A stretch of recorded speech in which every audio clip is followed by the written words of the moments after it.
Vibe blowing up the J, got the loud jumping at the bay. Everything I'm on slab. Everything I do is got the Benz jumping at the bay. Vibe blowing up my J, got the loud jumping at the bay. Everything I'm on slab. We've been with the Brazilians. This will be the first. They wild, I think. I'm innocent. Bro, you hear that guy?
Boss up, nigga. What's going on, everybody? It is Coach Greg Adams back in here with another YouTube live stream. Shout out to the Coach Gang. And that's you. For being in here, being involved, and being active on this YouTube channel. Well, welcome back to the Mickey Ficky Wake Up Show. Shout out to Big Boy, part of the Free Agent Lifestyle podcast here on the Free Agent Lifestyle channel. You in here with the Bruce Wayne. It is Ish, the King of Kings, the King of Content, and the Speaker of Truth. Yours truly, the Notorious One, a.k.a. Mr. Coachellini, better known as the Prognosticator, Coach Stradamus. And you're in the Desert Storm bunker with none other than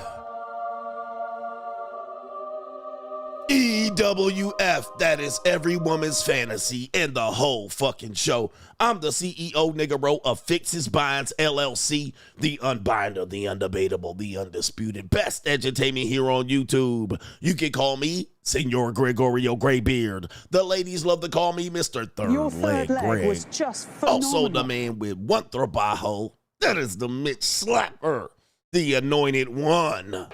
Acknowledge me. The founding father of the After Pill, the junior college sociologist. Okay, Daddy. The Morpheus of the Matey Matrix, the chocolatey Confucius, the Black Moses, the deliverer, also known as the man that walks in the spirit of Elijah. I'm the man with more nicknames than anyone in the game, but in case you forget those names, just call me CGA, see God Allah, the benevolent monarch. And I be the 14-time demonetized champion of YouTube. Let's get into it. It is Thursday, and we got a great show for you today. What kind of fuck you give me? We got women that are going to explain the disappointing trajectory of their lifetime have they been fed a big old goofy bowl of feminism, and why they find the end of their life very frustrating. Let's pop up some images on the screen so you can see where we're headed in the future of this particular broadcast because we're casting about broads. All right, here we go right here. The women, you guys see these wonderful white women right here. White women at? All right. It says how to know you are about to graduate from nursing school, and look at all of these white women getting rings on their fingers. Where the white women at? All right, and a Duke shooting ass nigga got a ring on his finger too. But as you can see, all these white girls are between the ages of 19 and 24 years old. All of them showing off, especially that nigga. All right, all of them showing off their engagement rings. Isn't that interesting? Of course, this field is the highest cheaters of all time. This particular group of people is a dying breed. Ladies and gentlemen, women don't do that no more. They're not fed to be able to look out to get that ring before spring.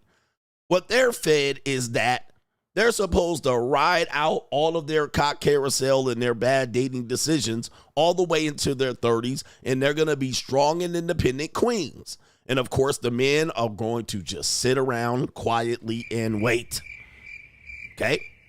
And we're going to hear this disappointing timeline in their own words because, yes, the red pill space, the MGTOW space, the manosphere space, we've already told you this, so this is nothing new. But it's always interesting to hear it from their own words. What happened?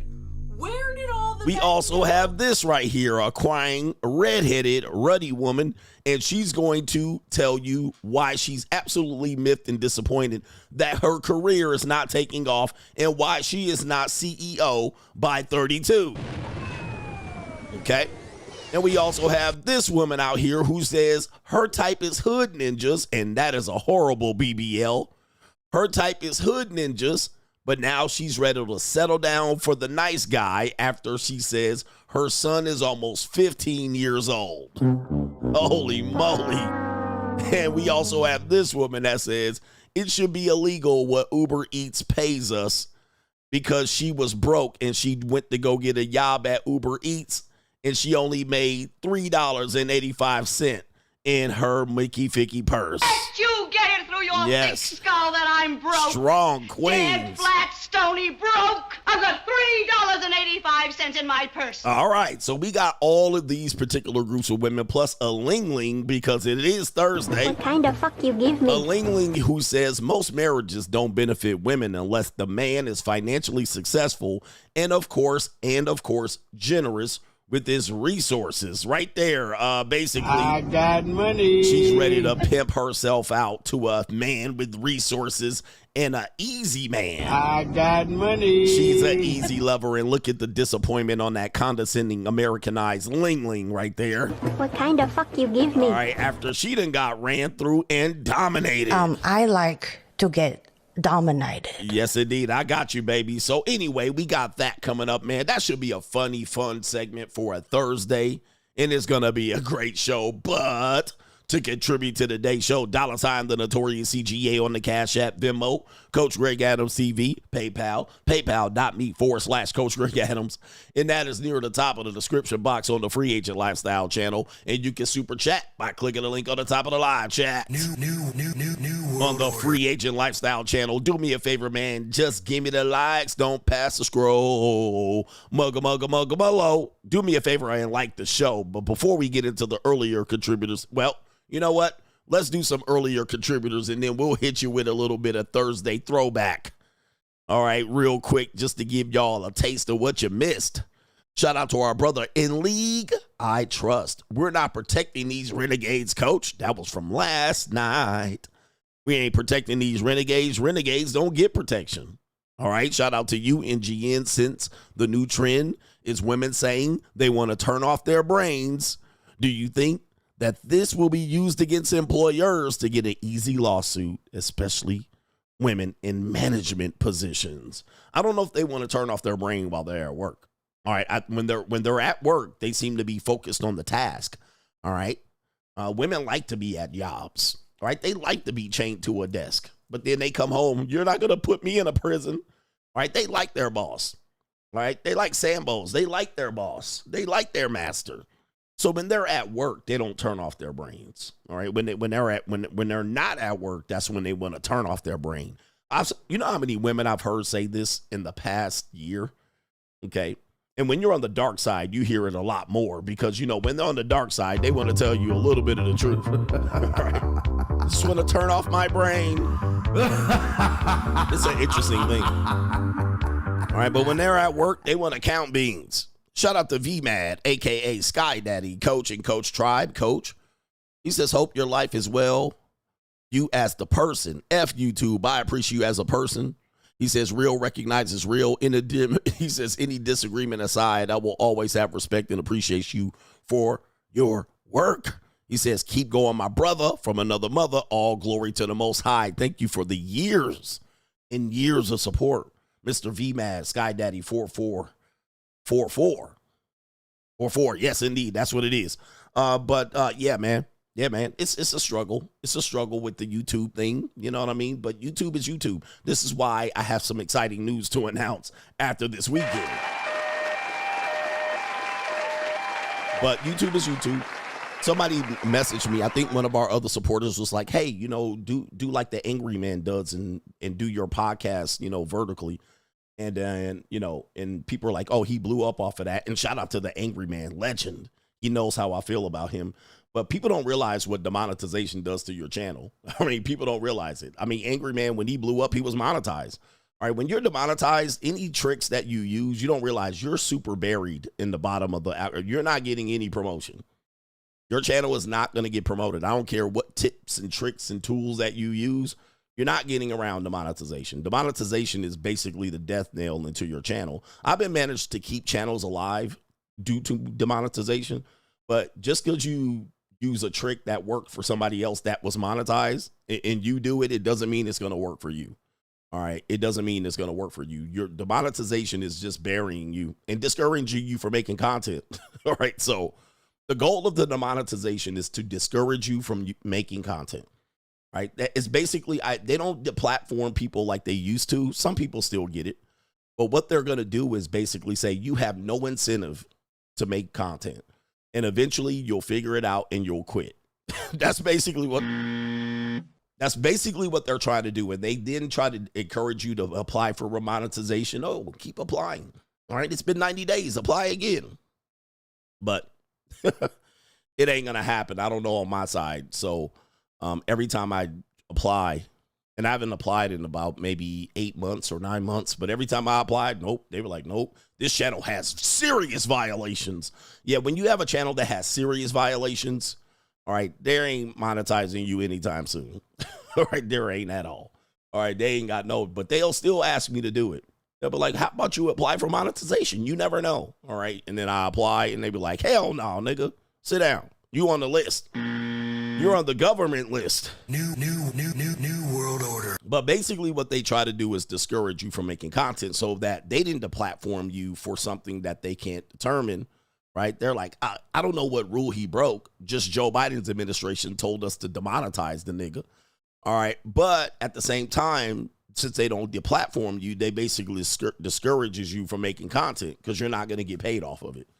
But I found a way around it. I found a way around it, and that is to live stream and put that goddamn link at the top of the description box on the Free Agent Lifestyle channel. That's what's been keeping me alive, is that super chat link at the top of the live stream on the Free Agent Lifestyle channel. Without that, you don't have a show. So if you do want the show to continue, you have to make sure you're supporting, if you're able to support in any way you possibly can. And if you don't want to do that, we have coaching calls, we have the books, we have the ability for you to continue to do so. You have to support, or else there's no point in me even making content on this particular platform. That's why I got some exciting news coming up at the end of this weekend. By the way, it is Mother's Day this weekend. You guys show some support for your mammies, right? Even if your mammy wasn't shit, show some support for your mammies. Go out there and get your mammies. Go kiss your mammy. Take your mammy out to lunch. Take her out to brunch. Take her out to dinner. You don't have to do it this weekend. You can send her a flower and the cards and set it up for next weekend if it's too late to make reservations. But this weekend is Mammy's Day. Shout out to all the mammies out here. Yeah. MC Hamster says, I tried to watch a movie with my girl last night, coach, but she subscribed to the show. And she had to watch you Daffy Duck and Mugga. All right. Shout out to the best edutainment, period. Missions pay $100 a month for streaming service, but can't kick in $5 for old CGA to keep the show alive. Can't put $5 on it. They can't put $5 on it, man. People just be here. You know, we got a small group of supporters. And as you guys hear, it's almost always the same names every day. Every day. We hope that we would actually be able to get, when we have 2,500 people in here, it would be great if that support was from the majority, but it's a small minority. But some people do support other ways. They're on the money mindset. Money mindset is blowing up, brothers. Right? Money mindset is crazy, going crazy in ham. All right, it's nuts. And if you really wanted to know, the money mindset is the biggest thing going in CGA's wheelhouse right now. So get over on the money mindset. People support that way, silently supporting that way. All right, and we got our brother here. JC says it's National Nasty Boys Day. All right, wow. Oh, that's nice. He said, shout out to the dirty fingernail ninjas digging in potato chip bags. He says, and all my ninjas asking for hug, ass ninjas, even if she puts her elbow in your chest. Shout out to the Nasty Boys. Oh, that's nice. All right, indeed. NGM, when I was in the military, I knew a Kaylee flatback that got proposed to by a guy from old money when she was in college at age 23. She rejected it, but at 29, she regretted it, saying she could have just divorced him and got all that alimony. Damn, man, that's a cold-blooded, evil-ass world. Hindsight is 2020, Kaylee. She said, shit, I could have married and divorced them and been filthy, rotten, motherfucking rich. No government name. That's a sponsorship this week. You need to be recognized for sponsorship since you're out here putting out multiple chats throughout the stream. All right. He has 5 or 6 chats throughout the stream. Shout out to our brother, no government name, over on Venmo. My baby mama terrorist was ordered to pay $500 a month and owes $25,000 in arrears when she left years ago. Yesterday, I followed through with the coach gang's advice and I Cobra Kai'd her, sweep the leg. Judge ordered her to pay $1,000 every month. Hit me with I'm going to the streets. End of story. And now she has to. When I start selling pussy, oh my goodness, I don't want to hear it. Woo. When I start selling pussy, she going to jail. I don't want to hear nobody say shit. She going to jail. When you see me on the corner, bitch, mind your business. Wow. Damn. Congratulations to you, NGM. We told you to sweep the leg with these broads when it comes to this child support. You know, try not to take her to court. But sweep the leg. I think it was a story you shared with us. You said she left. She walked out. She thought there was no consequences. She left you with the kids. She owes child support. She owes child support. So congratulations to you. Put that bitch in jail. Put her in jail. Put the squeeze on her. Put the squeeze on her like Andre the Giant. Shout out to you, my goodness. I love stories like that. I love stories like that because a lot of women think, you know, it's funny, when I was in a custody thing with my son, he wanted to move with me and then baby mama didn't want him to move. And then she was criticizing me for not sending her money. And I was like, watch this. When I won custody, she hasn't sent me one dime.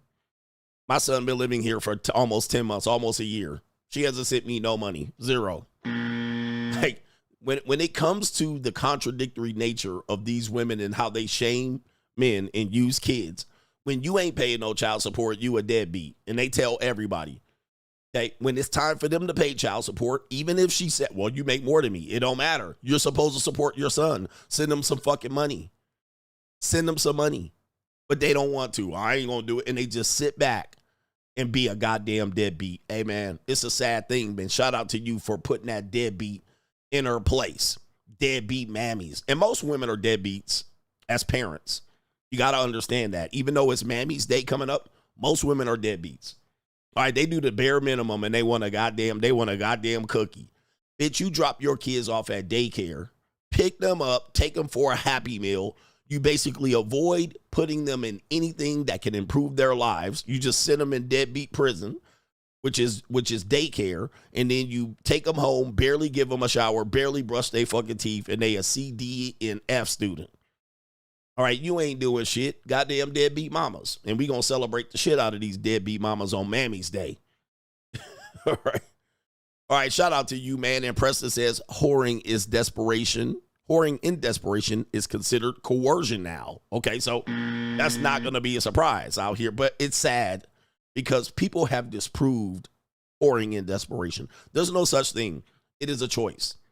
It is a choice. The guys, I played you 2 videos. When women have to sell vagina to make it, they're going to say, well, I had to do it and I had no other choice. No, you did. You had plenty of other choices.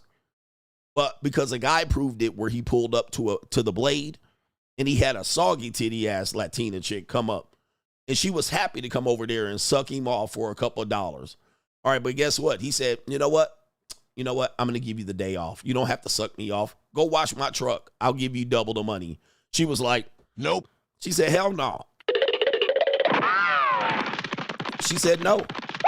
So it's not coercion. You're choosing to suck dick. You're choosing to give up and sell punani. And a Russian dude pulled up and he did the same thing. He was like, look, I'll pay you your rate. Just come home and make me some biscuits and fold some laundry. She was like, nope. And she skedaddled. She got mad.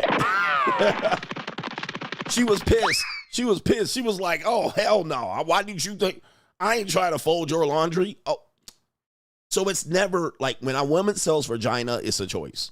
There's no, I couldn't do anything else. And it was down to my last buck and I had to suck dick. All right. It's never that. They lying they fucking ass off. Matter of fact, they enjoyed sucking the dick. They enjoyed it because they're 304s. You got to like sex. All right, you could have did plenty of other things. You could have bagged groceries. You should have pumped gas and washed windows like niggas do, but you didn't. And you went out there and you threw that ass in the circle and you dropped that neck. Okay, so it's never, women don't sell punani in desperation. Okay, they sell it as a choice. Remember, I was talking about that yesterday. Everything is a choice. Everything is a choice. You choose to be a criminal, it's a choice. You chose to be a criminal. Well, I was in poverty. Okay, you still chose to be a criminal. Okay. Poverty is not an excuse to commit crimes. But anyway, you know what crime we're going to commit? We're going to commit a crime of Lingling overdose. And let's get some Linglings on your screen. I don't even know where the Lingling song is anymore. All right, but we know where it is now. Let's just give a little bit of throwback on a Thursday. Here we go right here. Oh, sucky now. What kind of fuck you give me? Yeah. American people ain't kind of fuck.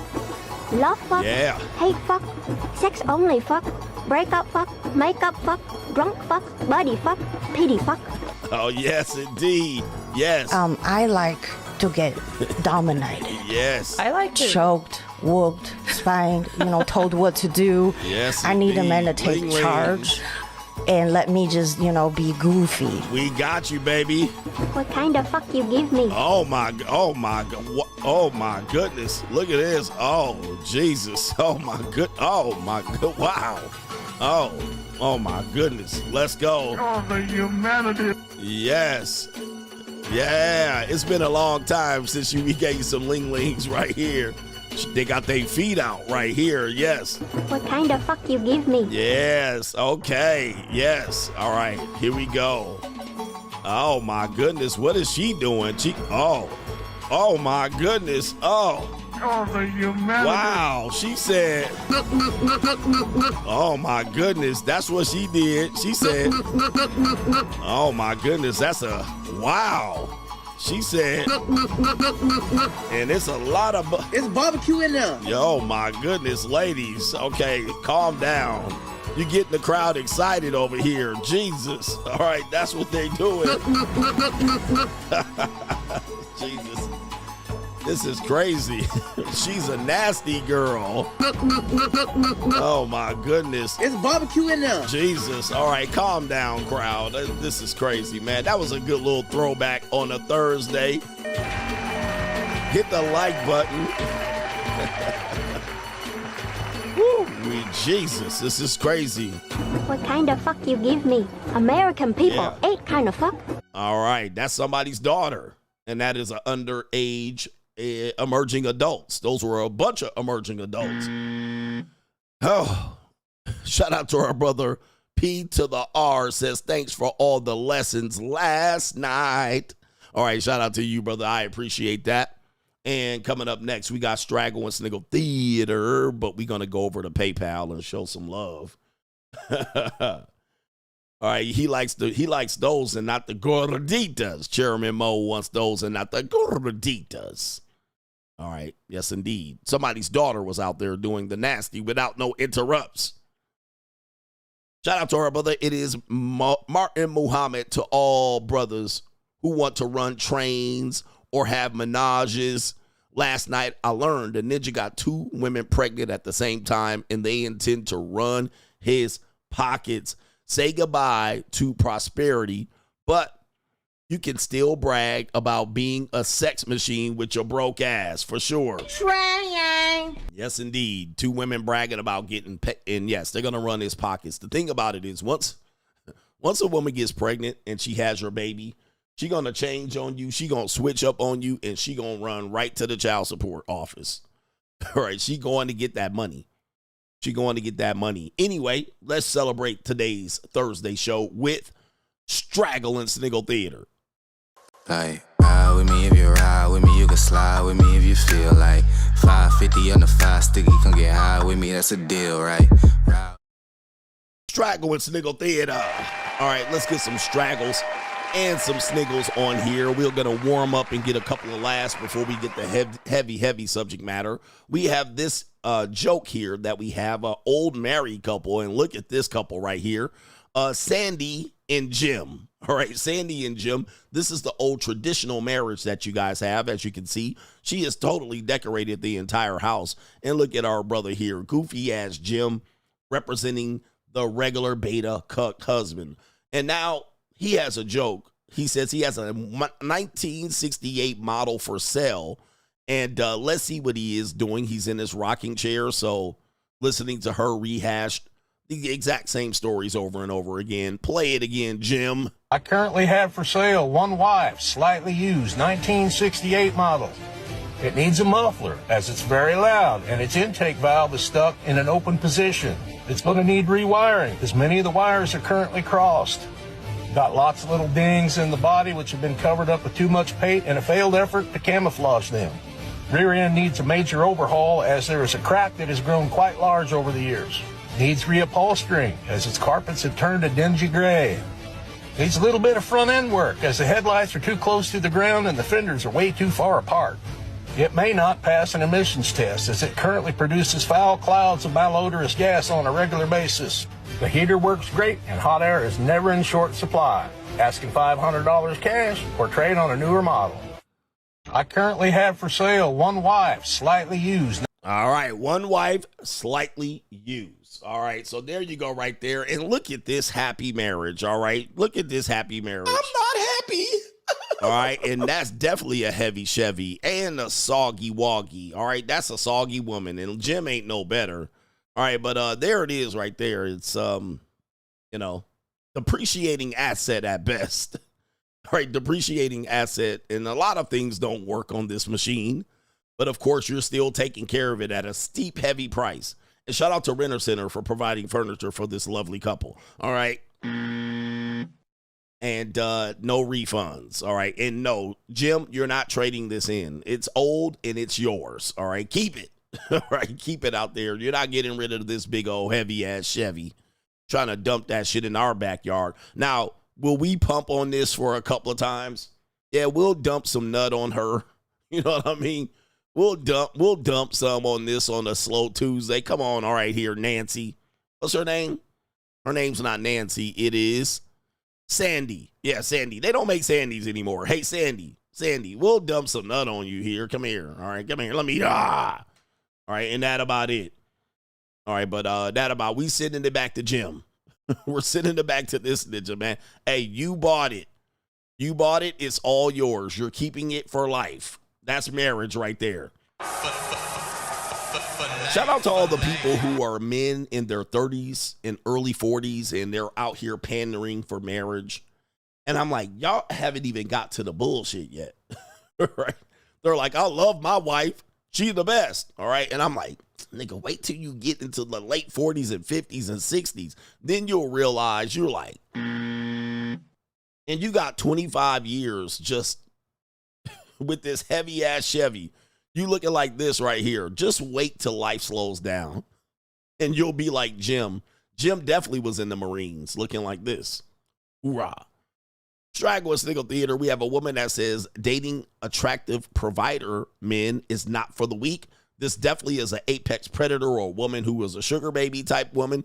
And she's saying right here, hey, it's not for the weak. You know, for women who want to date men that got their bag up. I know a lot of men think that these men are simps, but, you know, it is basically if you're judging by your wallet.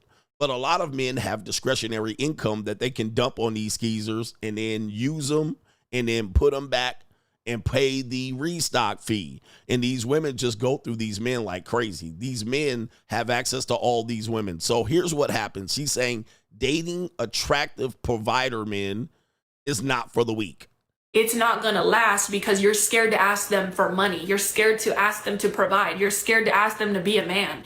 Asking a man to provide is nothing crazy. Asking a man to be a man is not anything that we should be, oh my God, about. It's basics. It's bare minimum. It's what they were born to do. You have to realize that if you're already scared to do that in the early stages, that should show you that you're more invested into him than he is to you.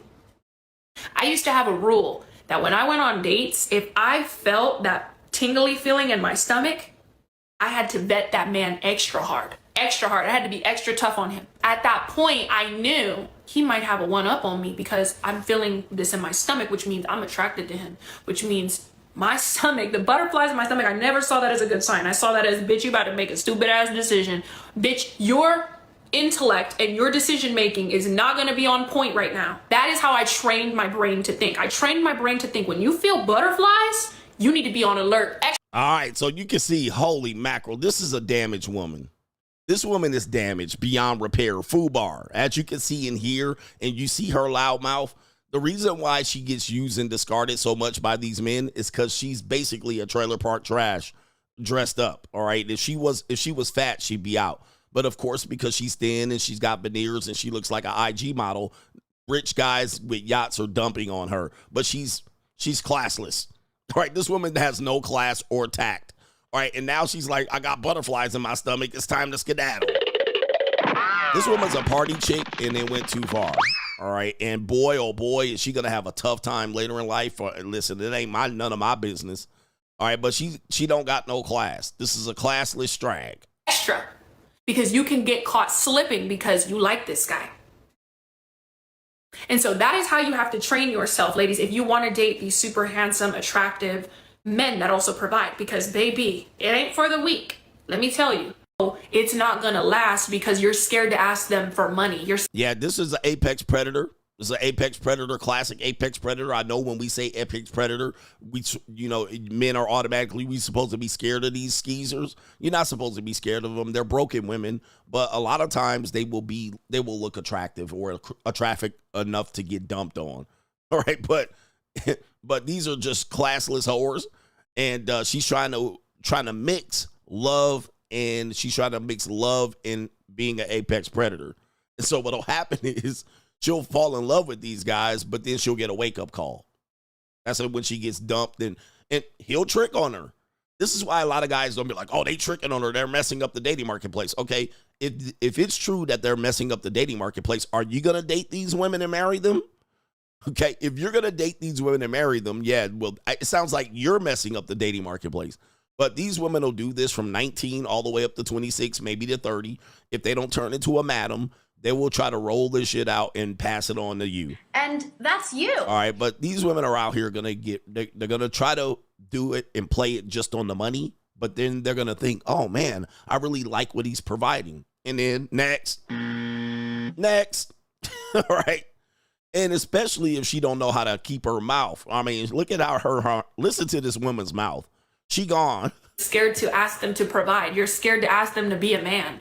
Asking a man to provide is... Yeah, she's classless. All right, she don't have no class. This ain't any different than some of these black women that y'all criticize on a regular basis. She's just like that. She's from the wrong sides of the track. Her mama probably named her Crystal Methany because she had an addiction to meth. So she's gone. She's gone. But she probably looks good in pictures and maybe a little bit of arm candy, a little bit, slightly. All right. After that, it's all downhill. And the punani probably ain't that good. But of course, listen, punani's punani. We have somebody's mammy up here. We got somebody's mammy up here on Straggle and Sniggle Theater. This woman is definitely an older woman, and she has advice to the young women. What kind of advice do you think that she's going to give to the young women of America? Do you think she's going to say she believes the children are the future? Do you think she's going to say something like, you know what? Don't come out here and sell coochie. Do you think she's going to say, settle down at 19 to 21 and find you a man, lock in, ride out the relationship for 5 years, and then maybe you'll get that ring by spring? Do you think she's going to give that type of advice? We'll see what Auntie Strag has to say to the young women of America. Real quick, to my young ladies in your early 20s, late 30s, and you have went to college and you've like, I got to be married by 30. Stop. Get off that clock. Take you some time, travel the world, sleep with every man that make your pussy purr. I mean, sleep with them. Sleep with them quick.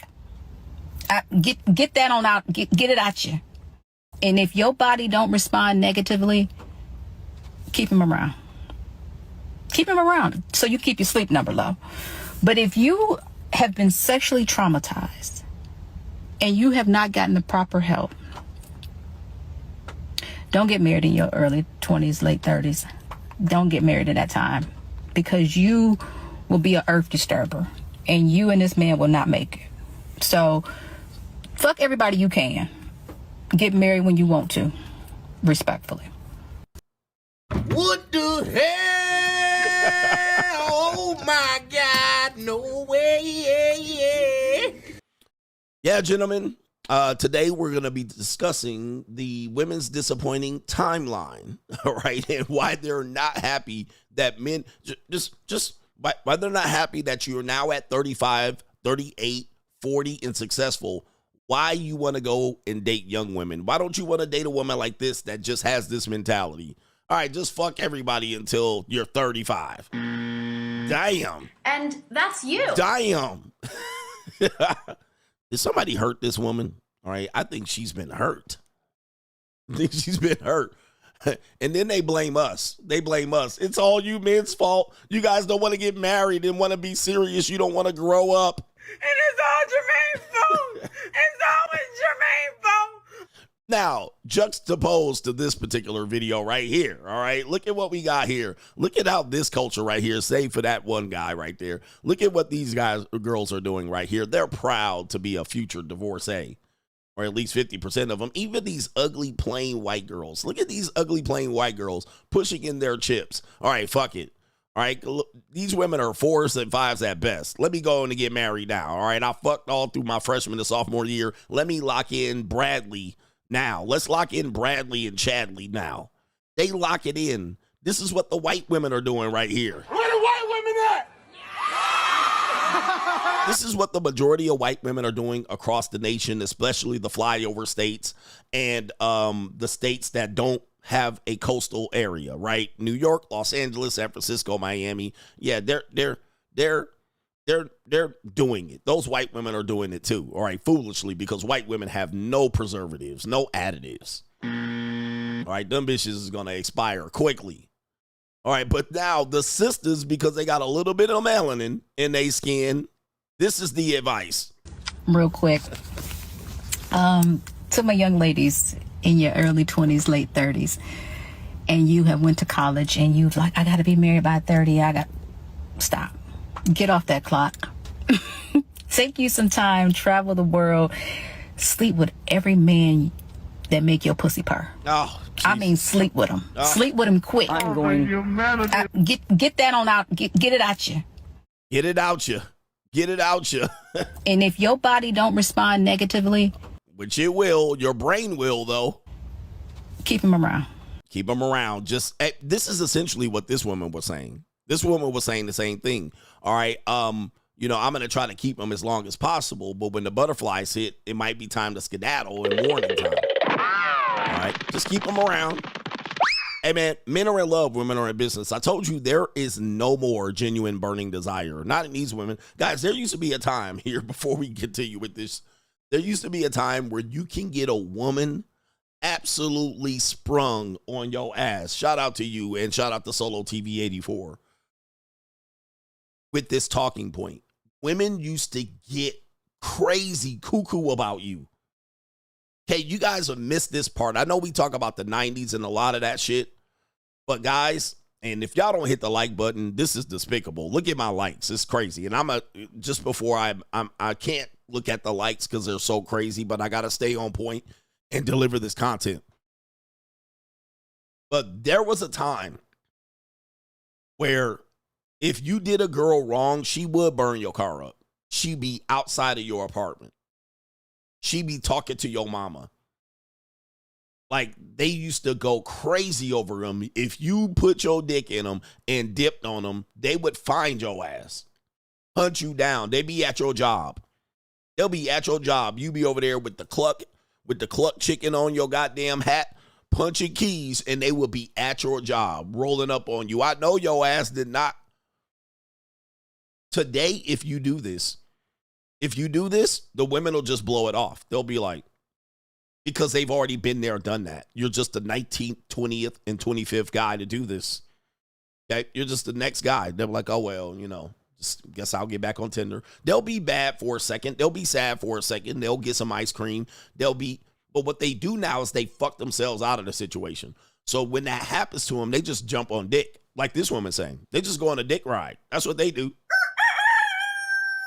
All right, they'll be like, I've been so lonely and stressed out. I just, you know, I got my heart broken and men never call me pretty. I just feel like, you know, men have just been, and then the 50-11 guy, and then now they'll just go get some dick. They'll jump on dick, 5 or 6 dicks, and then they'll come back and looking for love.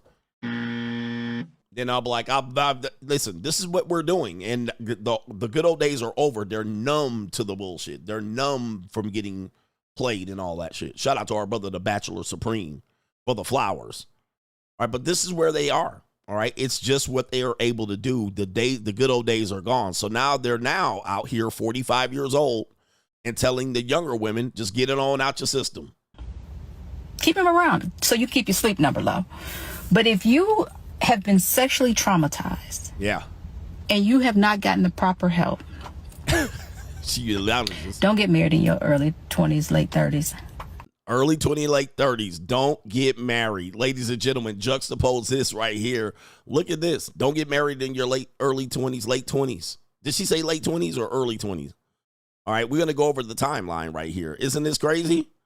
Crazy, isn't it? All right, so let's continue here on Straggle Sniggle Theater. We have Michelle Obama making an appearance on Straggle Sniggle Theater. Well, she's not going to actually appear, or is he? Michelle Obama reveals she's in therapy after shutting down Barack divorce rumors. According to this headline, it is quoted that Michelle Obama says, I'm transitioning. New world order. All right. Yes, indeed. I'm transitioning in therapy. New world order. We're not going to be able to get past these rumors. We're not going to be able to live down this stereotype, brothers. This ain't it. You're Michelle, Michael, whatever we need to, I don't know what to call you now. This shit is getting terrible, bro. New world order. I don't have the article on this one. Somebody just sent me the headline right here. New world order.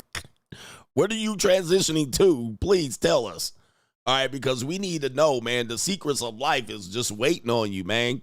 We would actually be able to explain some shit if you just come true, all right? She's in therapy. Well, she's in therapy. We might be able to finally get some answers. All right? At some point, just come on out. Tip on out the closet, though, man. I don't think black people are ready for this. You're going to destroy their whole lives. Black people's heads are going to explode if the truth comes out. New world order. What are we becoming? All right, I don't know what you're transitioning to. Is this, what are we doing? Hey, listen, don't blame me. They're the one that put the shit out. She put it out. She put it out. She's in therapy. Oh, my goodness. Oh, man, I tell you, therapy, I tell you. Oh, my goodness. This is crazy here. All right, we got Straggle Sniggle Theater. We have a young woman that says, forget these YNs, go get you an unk. All right, we got a whole skeezer here. So here it is right here. Her name is Talia. All right, Talia's got something to say, y'all. Ladies, are you tired of them YNs wrecking your Nissan Altimas? Constantly making you come up with bail money? Giving his homeboys more attention than you? Ugh. Then I have the perfect advice for you. Just get you an unk. We're not dating 35 and under anymore. That is dead. No more sleepless nights. We're heading over to R&B Thursday nights with unk. That's what we doing. I'm telling you, get you an older man and don't see if your life don't change right before your eyes. You gonna meet your goals. You gonna maintain your income. You gonna be happy. You gonna gain that weight back. You see, ladies, older men, they done been there, done that. They're good on that now. Now they're thinking longevity. They're thinking about the plan, the future. Don't y'all want a man who can fix problems and change tires? Come on over to my side. 35 and up. Get him, daddy. As I told you, Get 'em Daddy season is here. All right, Get 'em Daddy season is here. The monetized dating marketplace is here. Women are just trying to find themselves. They're in a constant state of flux. They go through so many eras and judgments and phases, and they go through so much that they try all these things, and it's just like throwing darts at the board. They just don't know what to do. And unfortunately, they just think they could just jump over here. Like Michelle Obama. I'm transitioning. I'm in therapy. Michelle Obama is going through her era, and she's transitioning. She's in therapy. It just doesn't end when they're out here. So here she is. Oh, just go get you an unk. Leave the YNs alone. 35 and under, no. But it's Get 'em Daddy season out here, as I told you. Get him, daddy. Unfortunately for these skeezers, they're wrecked, all right, because they're wreckable, all right? What this is going to be is another pump and dump. She's not going to get serious guys, all right? She's going to get old guys, late 40s, early 50s, and they're going to come dump her like the rest, because that's what you look like. What you look like you got drawn on your skin with crayon, all right? Look at this. You're just going to get cum dumped like this woman's talked about. Like this one, and this is a woman that been on the cock carousel and selling punani for a long time. This woman been on the blade for a long time. She's in the same position, just getting pumped and dumped and paid. But she's going to get paid. All right, she's going to get paid, but it's just going to be a constant rotation of unks and poppies and Get 'em Daddies out here. It's just going to be never. Get him, daddy. It's never going to be stable. It's actually going to be worse than stable. All right, ask this one right here. It's going to be worse than stable. All right, so she'll come over here. She can come over here, and I'll beat the brakes off of her. I really don't mess with strags at all. And this is a mulatto strag or a mud shark. All right, she got tattoo tears too. I mean, you're not going to be taken seriously over here. Really, still, for women to do very well on the sexual monetized marketplace, they still have to be clean. They can't be dirty. All right. Now, they'll get, like I said, they'll get some hotel rooms. They'll get rented. They're not going to get paraded around. They're not going to be taken on vacation per se, unless they're dating rappers or old black unks. Old black unks. You know them old black unks. They still hood adjacent. All right. She's still going to have problems over here. Just so you know, she's not the authentic monetized dating marketplace woman that can get long-term and longevity. So, yeah, she'll come over here and get tricked on and get some goddamn food paid for her every now and then, get yacht partied and throttled and get a train ran on her. She'll get it. But a lot of men still have no strag policies. All right, no strag policy. I have a no strag policy. So just because she's young doesn't mean she's eligible. She's still got to be somewhat clean-ish. She can't just be out here being dirty. All right, a dirty strag. Because these women are pooky adjacent. They still got major league connections to pookies. So this woman's probably a nail tech. She's got a lot of pookies in her past. She still hangs out with pookies. She still fucks pookies. All right. She still got pookiphilia. But then when she wants to get treated on and traveled and tricked on, she'll go over there. And then she'll come back home to her dirty-ass apartment and hang out with pookies downstairs, smoking weed. And then what'll happen is, this is what'll happen. What'll happen is over an late evening, and I'm talking about 1 a.m., over a late evening of laced marijuana, what'll happen is one of these pookie niggas will be like, why don't we rob one of these niggas? Okay? See, this is where you guys got to know the game, because they still associate with the pookie. They're just over there selling pussy to Unc. But what'll happen is she'll never not hang out with these guys. She still lives around these guys, and they'll be smoking and getting torn up and blitzed. And then one of these dudes will be like, I see you getting picked up by these old niggas. All right, I seen him. He got a nice car. Where he live at? Word? Why don't we rob these niggas, man? Why don't you rob these niggas and I'll give you a... And she'll go for it. And he'll fuck her, toss her, nut on her face.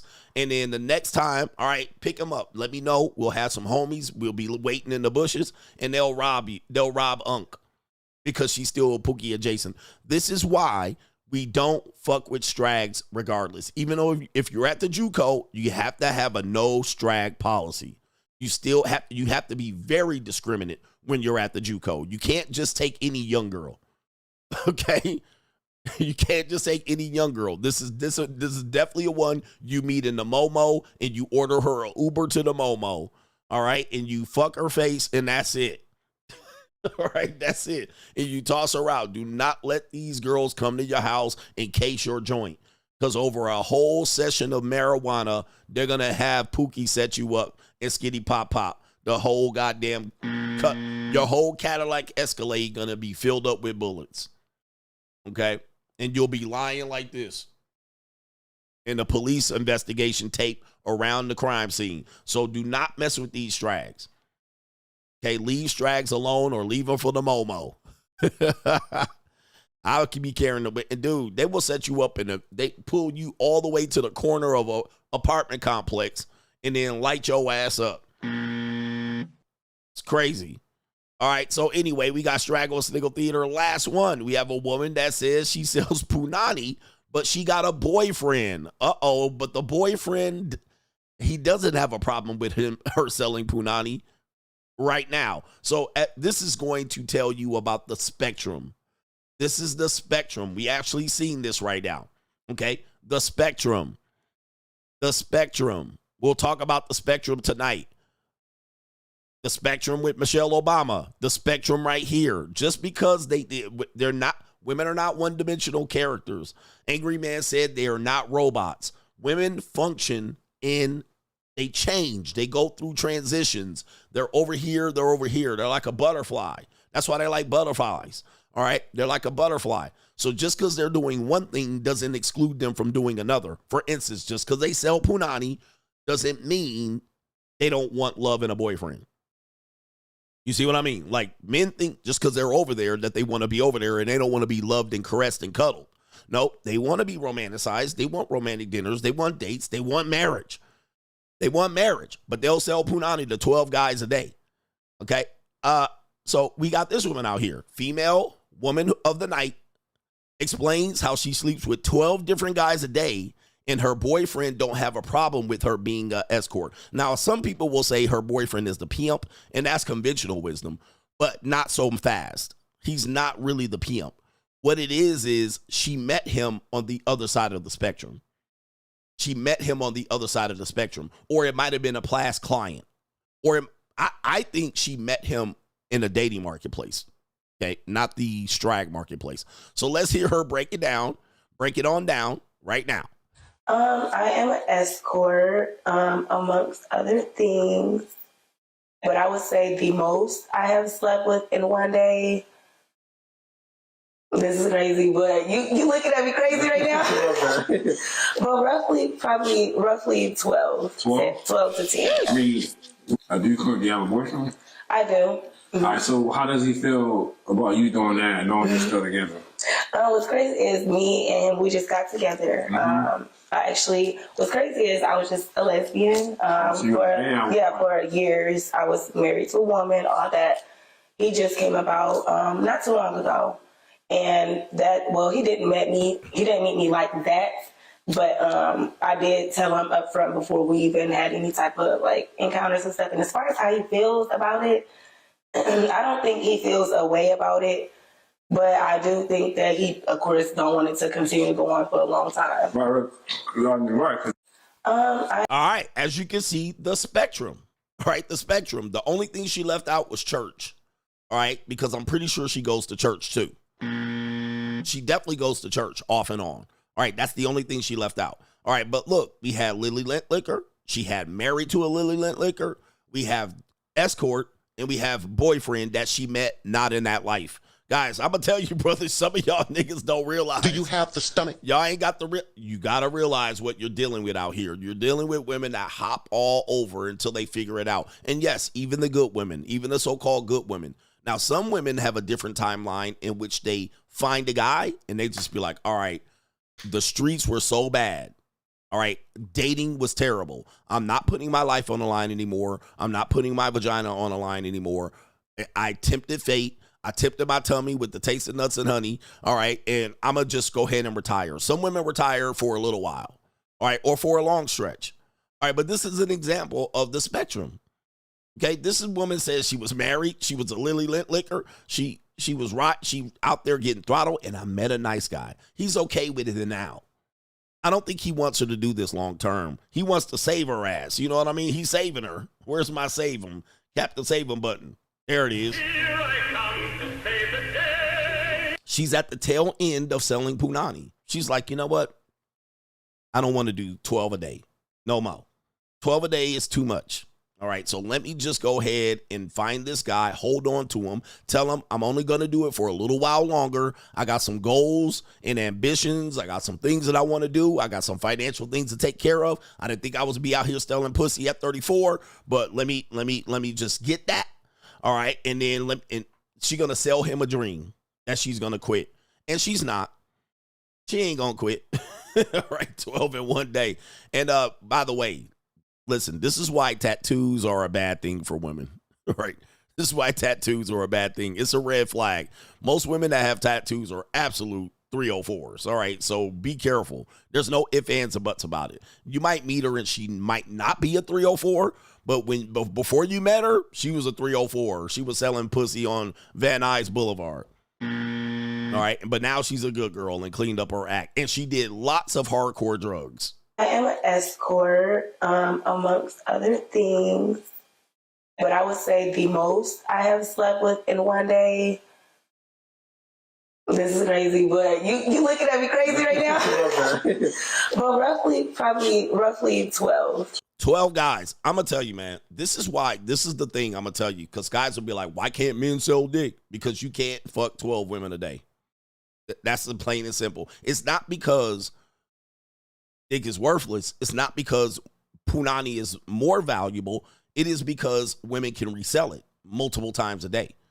That is the number one reason why it is sold, why they're able to sell it and men don't. Okay, because you might think you'd be able to mess with 12 women a day, but you can't even do it. It's almost biologically impossible. Even if you're a 19-year-old male with all the testosterone in the world, you cannot pull off 12. You might think you can pull off 12, but you can't pull off 12. And you can't pull off 12 and walk down the street and look for number 13. Okay? There's no way. All right? There's no way you could do it. And even if you did do it, let's just say you pulled it off. You need tomorrow off. You would not be out there working tomorrow. Okay? You would not be out there ready for another 12 the next day. There's no way. All right? There's no way. It's just biologically impossible for you to have a refractory period like that. And even if you did, you would be making money already. You would be known for this. You'd be able to do it. All right. So you might think you can do it, but do it for a week. Do it for a week. And I guarantee you will be out of business. Your salami will have burns and all kind of lacerations, and it might be bleeding out of the tip of your dick. All right. There ain't no way. All right. Good. There will be no way. Shout out to my brother that said good ding-a-ling is in short supply. Average koozie is in high demand. Yep. An average wreckable woman can sell it 12 times a day. A guy, you'd have to be Superman to sell 12 times a day and show up to work tomorrow. All right. So anyway, that is the reason why. So I always have to make young men know, because they'll be like, we should be selling it to them. You can't. Right? The burden of performance is on you. They just have to lie there and maybe play with their mouth a little bit. That the burden of performance is on you. So you'd have to be performing. That's what they're paying for. Top performance. You're telling me you could top perform for 12 times a day and then show up to work tomorrow? You can't. All right. So that's why women can sell it. And they'll sell, even the most average worn down women can sell. All right. You, on the other hand, you're an average guy. 99.9% of men can't sell. And it's Straggle and Sniggle Theater. Like, ride with me if you ride with me, you can slide with me if you feel like 550 on the 5 sticky, come get high with me, that's a deal, right? Straggle and Sniggle Theater out. Coming up next. Crime and Law CGA is coming up next. But did you guys hear the news? This is alleged. A basketball player, age 31, his name is Jeff Kobe, says he's getting married to Larsa Pippen, age 50, just weeks after debuting a relationship. Is this true? I didn't verify the facts, but I'm going to look it up right now. We'll do it live. We'll do it live. Okay. No. We'll do it live. I've never heard of him. I'll write it and we'll do it live. All right, this is supposedly him right here. I don't know if this is rumor, but yeah, Jeff Kobe. There he is right there, 31 years old. He's from Haiti. His new boyfriend right there, they set a wedding date. So it is being reported by Yahoo. It's also being reported by E! News, Dish Nation, and many other places like People Magazine and Reality T, Daily Mail, Baller Alert. So we got Larsa Pippen still dating young basketball players. All right, Larsa Pippen, and he signed with the Knicks for a little bit, but he looks like he's in the G League as of recent. I'm not sure. I don't know. I've never heard of the guy. So shout out to Larsa Pippen keeping that 50-year-old punani alive, giving women hope. She ain't messing around. She is managed by the Kardashians, or it was at one point. So we see keeping hope alive. All right. Wow. All right. It is true. Not even rumor. We looked it up and did it live, and we can report that the happy couple is set a wedding date. Where's the ring? We do have her showcasing the ring over here. Hey, man, there's somebody for everybody right here. Apparently, this is right there. Larsa Pippen. New boyfriend, Jeff Kobe. Oh, man. All right, why would you marry this? All right, I don't know, man. She got that Scottie Pippen retirement fund money. So my brother out there, like, let me get it. All right, yeah, he's in the G League right now. So, wow, interesting. He was 90. Where's all the moral police on this? 50? This is a 20-year age gap almost. Where's the moral police on this? Right? Isn't he a child? I guess 31's not a child, all right? If he was 21.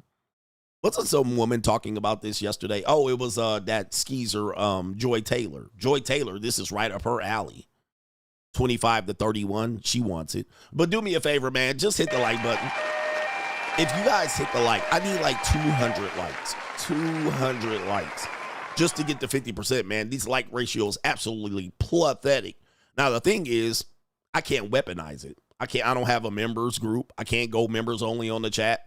I can't stop the show. All right. I can't be like, all right, subscriber only in the chat. I guess I could do that. I guess I already do it.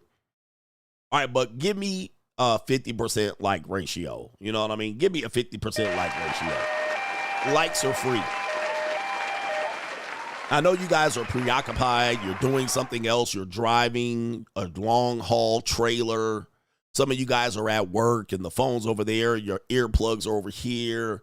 Some of you guys are some of you guys are changing oil at the Jiffy Lube. You guys are doing a variety of things while listening to me. I understand. It happens to me too. I'm doing something else, but I'm listening to YouTube. But do me a favor, it is important. I don't have any monetization. I'm being buried in the algorithm. I'm never going to be promoted on this channel, on this platform. I am definitely got a red flag over here. I'm a red flag. The only thing I got is the ability to get that like button hit. Then, if you can, so kind, support the show, because there's no other way to build an audience on this platform. You got to support this show. And being, even to the point, being demonetized the way I am, I'm still one of the top performers in broadcasting about these subject matters on a daily basis. I can't be touched. All right. It's getting to that point. All right. Shout out to you. All right. What do we got here? Eagle Eye says, CGA, I tried to watch last night's show this morning and I couldn't. Any idea what was up with that? Here's a little support for giving me a healthy laugh. Indeed. Well, yesterday's show, I played a music video, and that music video got the stream blocked. All right. So although I was giving the band free promotion, the record labels don't care. You got to be careful what you share on here, and I'm very careful about what I share. But sometimes during the evening show, I'll play some music or a video, and the stream will get blocked immediately from these music groups. So that's what happened. I played the Green Jelly song and Blocksky immediately too. But it should be back up. I've trimmed out the segment so you guys can be able to watch that in its edited form. Kaylin says, what's up, coach? When women give damaging advice to other women, they destroy societies, but they'll still blame men for not marrying them. Protect yourself, men. This is what you're up against. I always say this is what you're up against. You're up against not just men and men's mistreatment of women. You're up against women giving advice to other women. That's what you're up against. And then, you guys didn't try to figure it out. You think you're going to debate your way out of this. Today, we just have women's ability to promote a message to a broader group of women or a broader group of broads. And you can't win, guys. You can't defeat this. And even if you were married, I'm going to tell you, even when you're married, the women in your wife's life can destroy your marriage. All right. Single women keep women single. All right. There will be a woman that will talk to your wife and she will talk to your wife and tell your wife to divorce you. And she will stay with her man. I mean, it's that deadly. She'll be like, I wouldn't put up with this. I wouldn't put up with that. And she putting up with it in her own marriage. And then your wife comes home. I ain't putting up with it no more. Walk the fuck out. And then she'll go back to her friend and be like, I finally left them. You gave me the courage. When you leaving your husband? She'd be like, I ain't leaving my husband. And now your wife then jumped off the goddamn ledge. And what'll happen is you'll try to figure out why you got divorced. What happened? Guys, this also happens in relationships too. It doesn't have to be marriage. This happens in regular relationships. So you'll be sitting there, wonder what you did. You're like, damn, what I did. And a lot of guys take the blame. Tom Brady recently took the blame for his divorce from Giselle. All right, saying he messed up his kids by not retiring from football. Right, so he's basically taking the blame. Thomas Brady, I know you're in Las Vegas now, or you're actually working in Las Vegas. Thomas Brady, come book a call with CGA. You sounding like a gump right now. Right? You need some manhood talk. Thomas Brady, I know you've watched me before. I've heard you say some shit that I said. I caught your ass. All right, but Thomas, don't go out like this, because that's what the world wants you to do. They want you to take the blame. But what guys will do is they'll just say, man, let me just take the blame for this. And meanwhile, it was other women talking death into your marriage or relationship. That's what they do. And then they'll talk her out. Dude, she got sisters and cousins that will tell your wife, oh, you better leave him. And then she'll leave. And then guess what? The sisters and the cousins, they stay with their husbands. They'll stay. And then now your wife is out there, your ex-wife is out there floating by herself. But the sad part is these are the people that now got to support your wife, right? Through all the troubles, the trials, the tribulations. These are the women that got to take on your ex-girlfriend. So anyway, all right. But, what guys will do is they'll just say, man, I just messed up. I guess, I didn't realize what kind of a great woman I got. Man, all you have to do, guys, is if this happens, Go get your dick supremely sucked by a lot of women. All right. That's what's going to happen. I'm going to tell you the answer to this is to get your dick sucked quick, like crazy. My son's probably going to walk in on this one. Nothing's going to sober you up than fantastic blowjobs. And I'm going to tell you why, ladies. I'm going to tell you why. Because ladies are going to be like, what do you mean? What'll happen is when you're with your girlfriend or your wife, you won't get your dick sucked like you about to get your dick sucked out here, okay? Now that you single, and go get your dick sucked by a lot of women, 20-year-old women, 30-year-old women, 40-year-old women, 50-year-old women. Let them suck the black right off your dick. All right, and then what'll happen is go back and get a girlfriend. Go get a wife. You ain't gonna get your dick sucked no more. And then you're gonna remember like, damn, these women used to try to audition on my dick. Shout out to Chris Rock. Because girlfriends don't suck good dick. They don't at all. Once they become a girlfriend, they be like, I ain't sucking your dick like that. But a girl trying to be your girlfriend, a girl that's a skeezer, a girl that you pay to do it, is going to suck it all the way off. All right? She going to suck it for 30 minutes. She going to tie her hair back. Go get you a fat white girl. She'll tie her hair back. She'll be like, here, hold this. All right? And wear your ass out for 30 minutes, sitting Indian style in front of you. Saying, I like this. All right? Oh, you want me to stop? I was going to keep going. That's what'll happen. Get you a girlfriend and wait, see if she sits down Indian style. Get you a wife and sits down, see if she sits down Indian style and sucks the black off your dick. And she ain't going to do it. She only going to have something else to do. 100%. So, okay. So just stay single before you take the blame and try to find out why your relationship and marriage didn't work.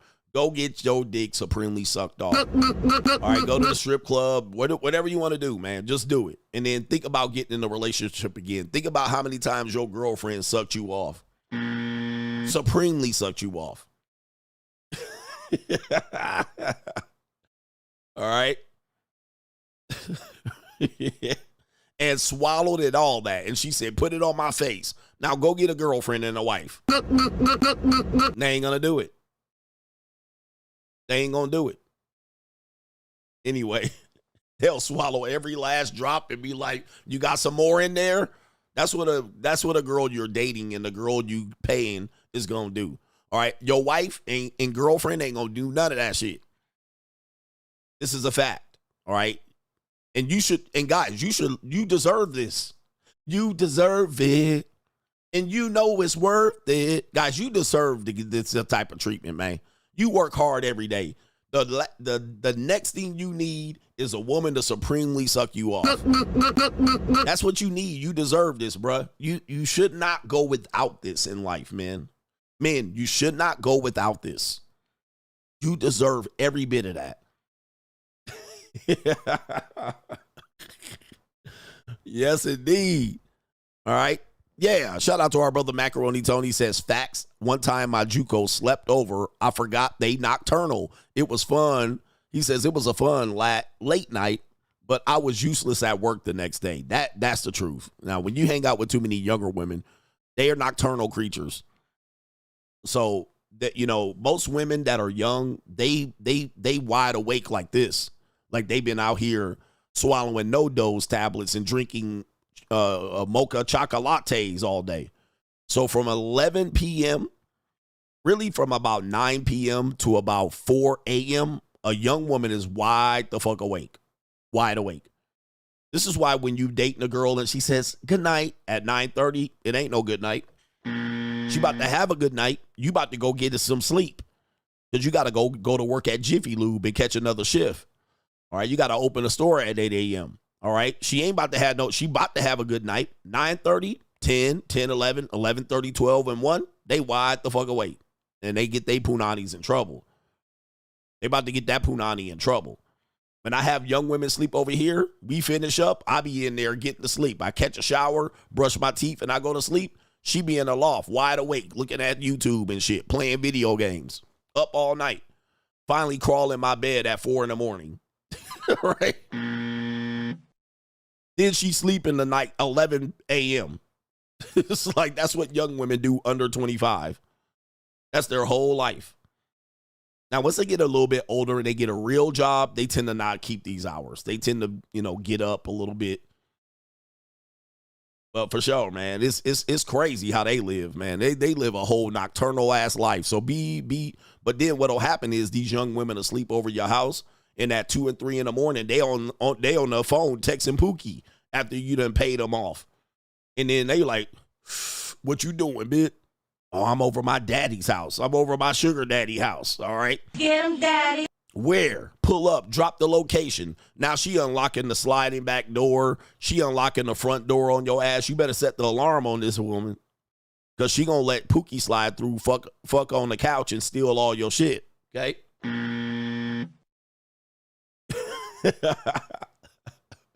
So, yes, sir, man. You got to watch out for them broads. Them broads are sneaky, conniving, and they're able to, all women have Pookie-philia. Stripper hours. This is why young women strip. They be stripping, working from 9 p.m. to 6 a.m. And they'll go home and sleep to 2 in the afternoon and wake up and do the same goddamn thing. But women are loyal to Pookies. All women. Every single woman is loyal to a Pookie. So if a Pookie tells them to do something, they liable to do it. They ain't going to be like, no, Pookie, not this time. They can't turn down Pookie. Because Pookie has a convincing way to convince these whores and skeezers and these regular women to do crazy shit.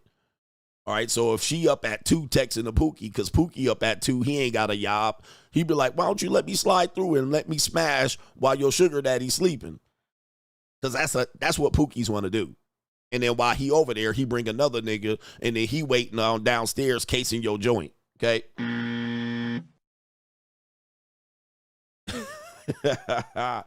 Yes, indeed. Breonna Taylor. They're loyal to Pookies. They have a sense of loyalty. They kind of feel sorry for the guy. And yet, the Pookie probably got some good dick, and he's a sensitive guy. He means well. And they think maybe if they can change the Pookie. But at the end of the day, to keep the Pookie around, they got to do what the Pookie tells them to do. So anyway, shout out to our brother DG Seymour. Says, Coach, I'm not being political, but why didn't Black Lives Matter invest in the black community?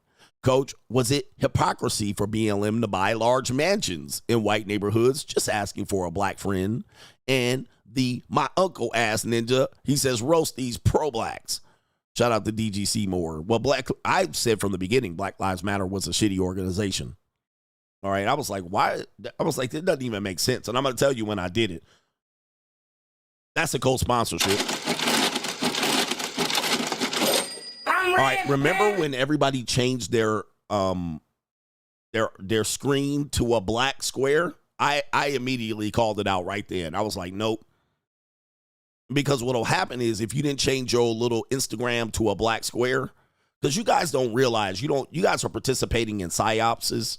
And you're easily manipulated by some dumb shit. Once you participated in a black square, that means you legitimize anything they did from that point. That's why y'all got scammed. So it was easy to participate. They got you locked in on the hype. All right, they got you locked in on the hype. Hey, change to a black square. Once you did that, you mentally agreed with everything they did until they were exposed. So as soon as I saw that, I said, I'm not participating. Now I'm not in the psyops. Okay, but now I'm in not agreement. I'm not in agreement with what they're going to do, so I'm not going to be easily manipulated. As soon as you change the black square, now you're going to send $500 to BLM. Okay, so you're automatically linked in, but a lot of you motherfuckers are so deaf, dumb, and blind, you'll never see it. New world order. All right, but as soon as I seen that, I was like, I see what they're doing, and I don't agree. But what'll happen is because you don't change it, they're going to be like, what, you ain't down with the cause? What, it's the organization and the thing is different. And I'm like, fucking idiots. Same thing with the Ukrainian flag. Put the Ukraine flag in your pronouns. Nah. Don't just tell me to do stupid shit like that. Because when I don't do it, then you can say, oh, you on the other side. Fuck all that. I'm not going to do that. Put the Palestine flag in your pronouns. I'm not going to do it. I'm only going to do what I want to do. You ain't going to tell me to do it, so then I'm going to just have to accept all the bullshit along the way. But y'all fell for it. Y'all fall for it. Y'all fall for it every goddamn week. Right? Ain't nothing new under the sun. You fall for the programming, the propaganda. You guys fall for the goddamn psyops every time. But what'll happen is you don't think you're falling for it. I'm smarter to know. All right, but I'm like, you fell for it like the Germans fell for the little mustache man. Ain't nothing new under the sun. Y'all fell for it when they told you to get the poke and get the little poke so you can get I'm going to get my arm for French fries and hot dogs. All right, you guys are so dumb. People are so dumb to me, just sheeple. And it starts small. Oh, just quarantine. It starts small. It always starts small. And then guess what? When they run off with your fucking money, when they run off with your money, I'll just be sitting back here. And then you're like, we need to do something about this. Money gone. Money gone. All right. Soon as the hype and hysteria washes away. All right. Absolute filth. And shout out to y'all ninjas for falling for it shit. All right, but the black square was the initial psyops. It was the initial acceptance of the message, the broader community and the message. And then guess what? They dipped on you. It wasn't a surprise. But I rejected it at the black square because I never heard of them before that. I know that they kind of came along before that during the Michael Brown deal. That's kind of how they got their jump. All right, but right before, I'd never heard of them before that. But then when I saw what they were doing with the black square, I got off. I was like, nope. Right? No way. All right. But anyway, I'm built a little bit differently. That's why I'm the notorious fucking CGA. New world order. I don't accept any bullshit. As soon as they was talking about COVID, I was like, nah, I ain't going for it. Now look today. Did it matter that you didn't go for it? Yep. All the hype and hysteria is wearing off. They're not scaring you anymore. They made all their money and now they walked. Okay, so yeah, it is what it is. And now there's nothing you can do about it. You can just sit back. All right, shout out to Shot X Coach, that madam from last night's stream who had her feet out, though. He says, yes, she did have her feet out. And I would do something to them feet. Shout out to you. He says, on a side note, I think Malaysian ladies have overtaken the Latinas as my favorite. Shout out to the Coach gang, the Blasians. What kind of fuck you give me? All right, the Blasians. I like the Blasians too. All right, I try not to do too much on that side of the fence, but yeah. Shout out to our brother G says, Coach, this lady at my job was talking about she fitness start and OnlyFans. I slid her the Google number and she called and made a quick hundo.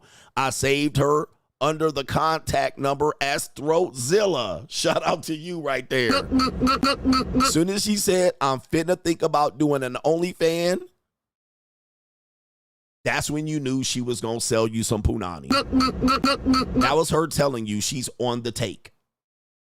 Another one where you know a woman's on the take is if she says, I'm going to marry a rich guy. I'll just marry a rich guy. She's on the take. All right, make her an offer. She's on the offer. She's basically walking the blade. Yes, indeed. As soon as he said that, I might as well just sell some feet pictures. Okay, she's on the take. By the way, I got a great story for you, but G says, send it. Throatzilla just called for a rematch in real time. Ladies and gentlemen, it's gone. It's gone. I was messing with this young 20-something-year-old white woman, yes, indeed, and Where the white women at? we were having a conversation, and you guys know I'm very stoic and indifferent. I don't get hyper or emotional about anything regarding women. I'm a bitter old man, and so I'm talking, and we're talking about something, and she's straight-laced. I never did this. I never did that, right? She giving me that whole spiel, and I'm just like, all right, let me just ask the right question. So I bring up selling feet pictures. I actually brought it up. I was like, you should consider selling feet pictures. Guess what she said? Guess what she said? Guess what she said? I kid you not. This was a woman coming off completely straight-laced. I only dated this. I only dated 2 guys. I didn't date during COVID. I said, your feet are pretty. You should consider selling feet pictures. She said, guess what she said? I already did. Gentlemen.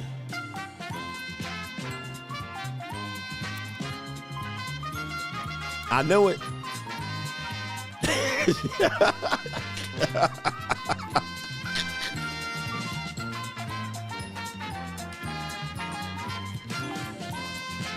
She knew everything about the industry.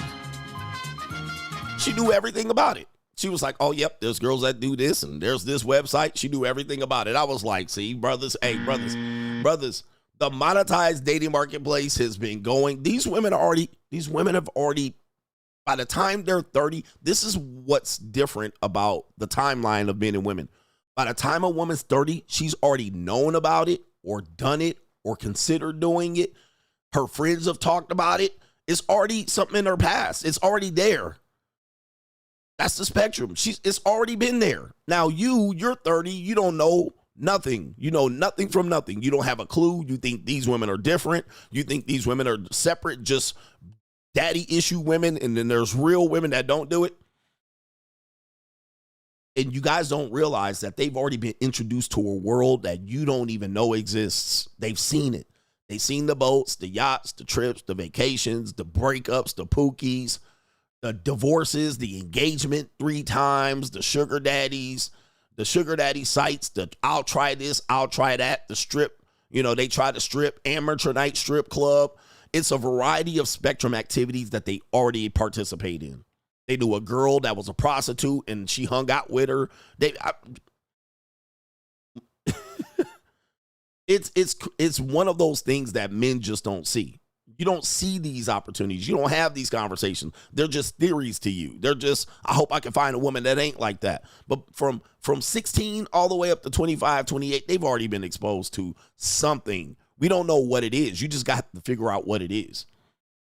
But don't think she hit 27 and she don't know. Don't think she ain't hit 28 and she don't know. She don't have a clue. Like, oh, no, I don't know nothing about that. She does. Her sister did it. Cousin did it. She did it.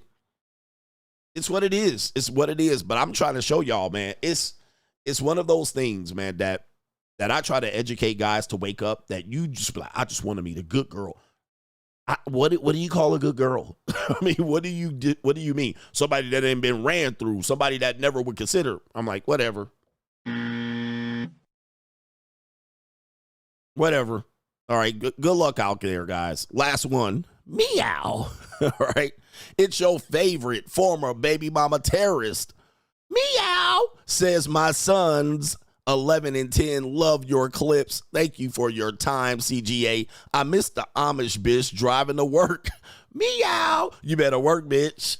Shout out to the sister out here supporting, and shout out to the sons watching me. Miss Meow is here. Meow. Ladies, if you're here, give me a meow in the chat. Niggas don't do it. Ladies, if you're here, give me a meow in the chat, and do me a favor. Touch yourself in the name of CGA. All right. That's what we're going to do for you ladies out here. We do it for you.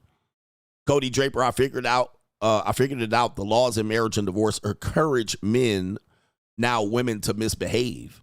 They encourage men, now women, or not women.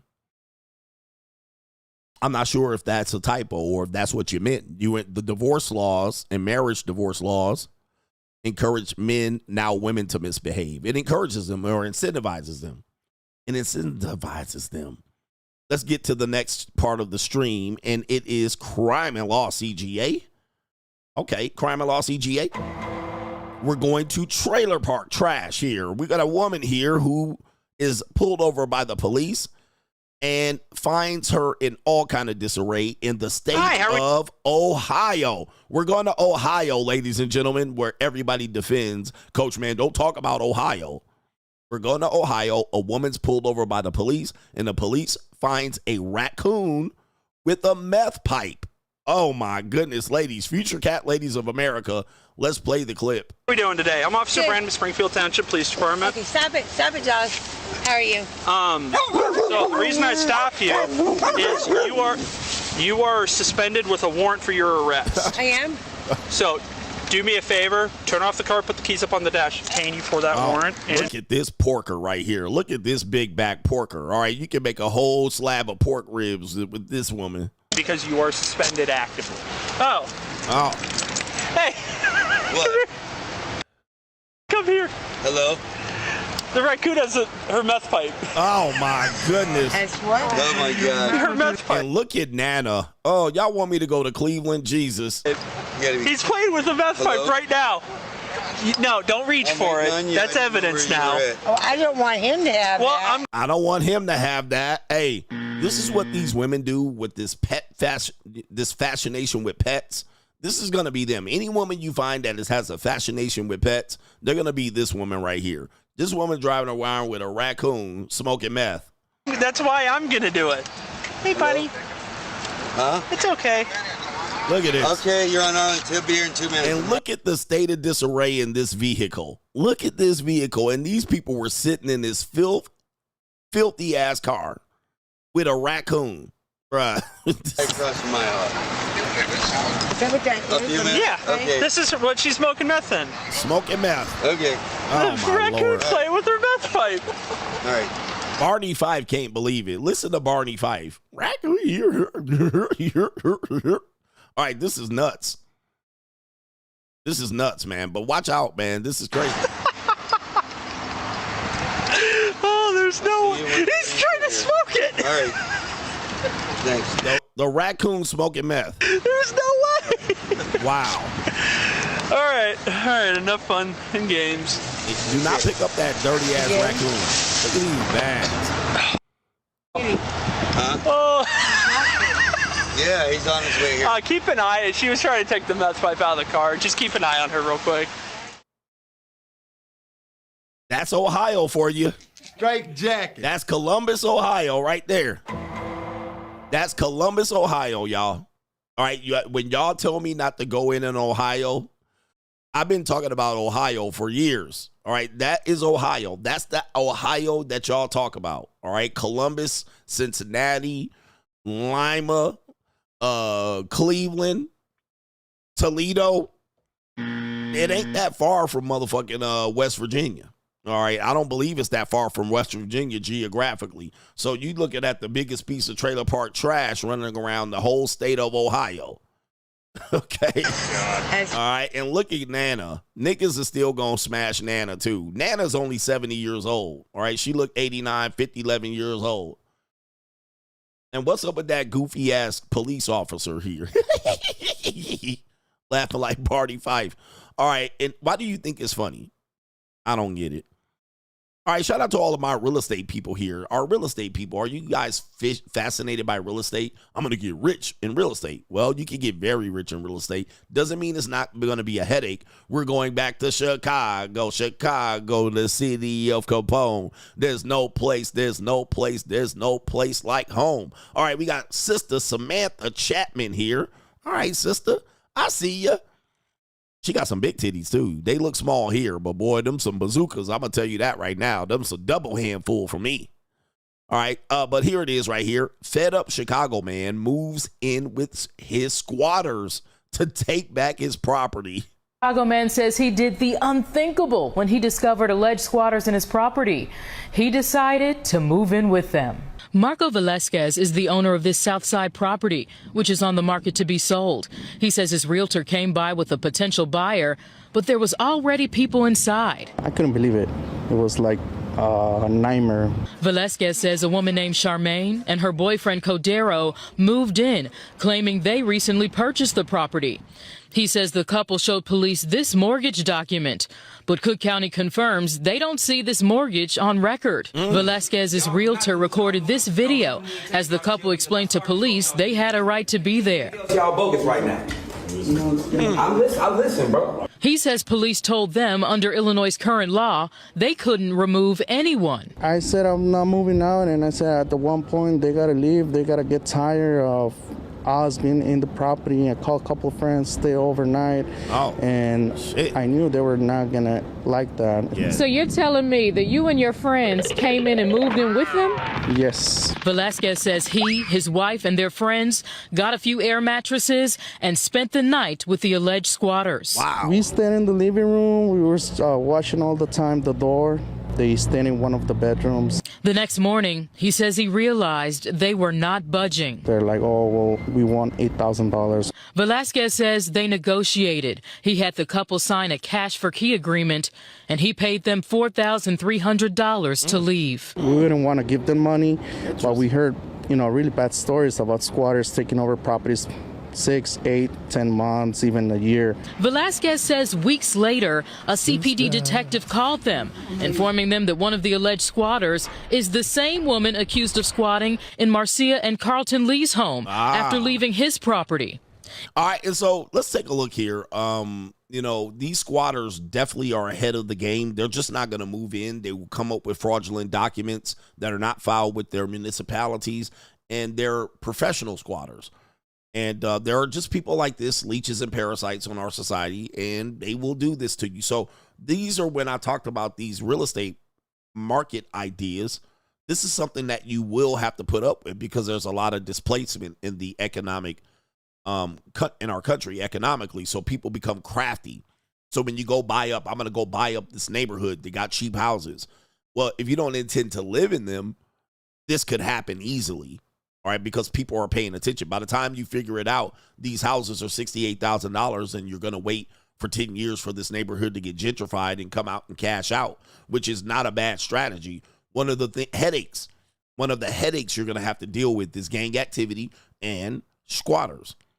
Okay, because they're going to case these joints. They're going to check the marketplace. They're going to see when something sells. They're going to see if you occupy it, how many times a week you come and check it. If you're just going to leave these properties vacant and go ahead and fix and flip, they're going to jump in there and squat on your ass, even with the fake documents. That's crazy.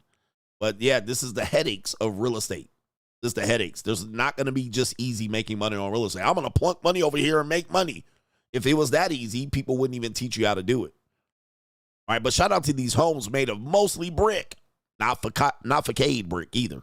In the Lee's case, Charmaine Powell Gillard was arrested and charged with burglary, forgery, obstructing identification, and criminal residential trespassing. In the meantime, Velasquez says he's working with a detective, and he hopes action is taken in his case, too.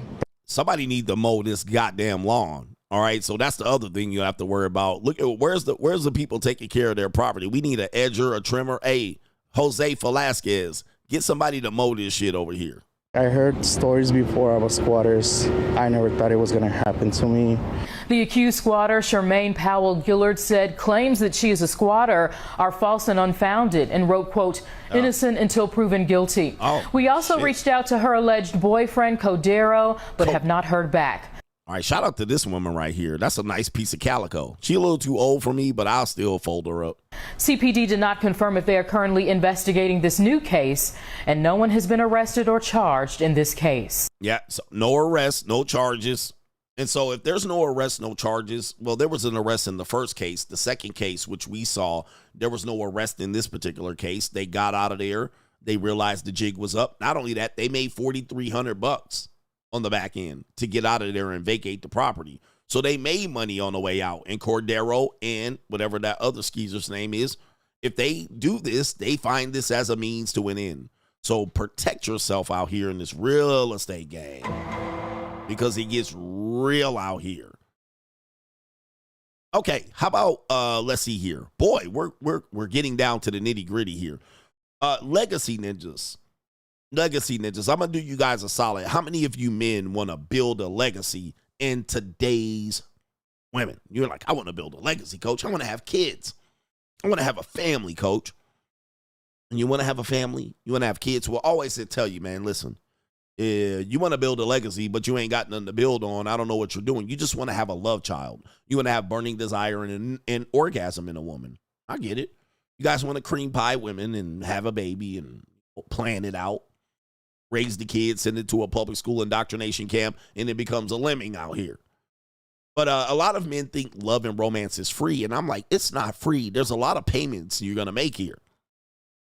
And typically, these payments are going to be extraordinary. Or if you don't want to make the payments, you'll be like, I just won't give my kids that. And you'll shortchange the lives of your kids. Now, if you can't afford to give your kids a lifestyle, why have kids? That's my point. Why bring in kids and tell them, nah, we can't do this, we can't do that? Well, there's a story going around that is going feral, all right? It's going feral. And this father right here, let's go ahead and pull him up right here with the Mickey Mouse ears. This father took his kids to Disneyland. Shout out to the Florida father, or sorry, Disney World. Not Disneyland. Disneyland is in California. Disney World is in Orlando, Florida. And he took his kid to Disney World, but he found out that the trip cost him over $1,400. Oh, the humanity. The entire trip. It was the one-day trip to Disneyland cost him $1,400. Now, for some reason, he must not have did his research, and he's out here scrambling and scraping for shit. So we're going to give you right here, it says the cost of magic. The cost to go and take your kids on a fun time, right? This is what kids want. They want magic. They want fun times. They want experiences. And they don't understand the economy stuff. They don't understand your money shout. Right? They don't understand it. Now, $1,400 is, you know, depending on who you are, it's not a lot of money. I mean, I had Disney passes for my kids.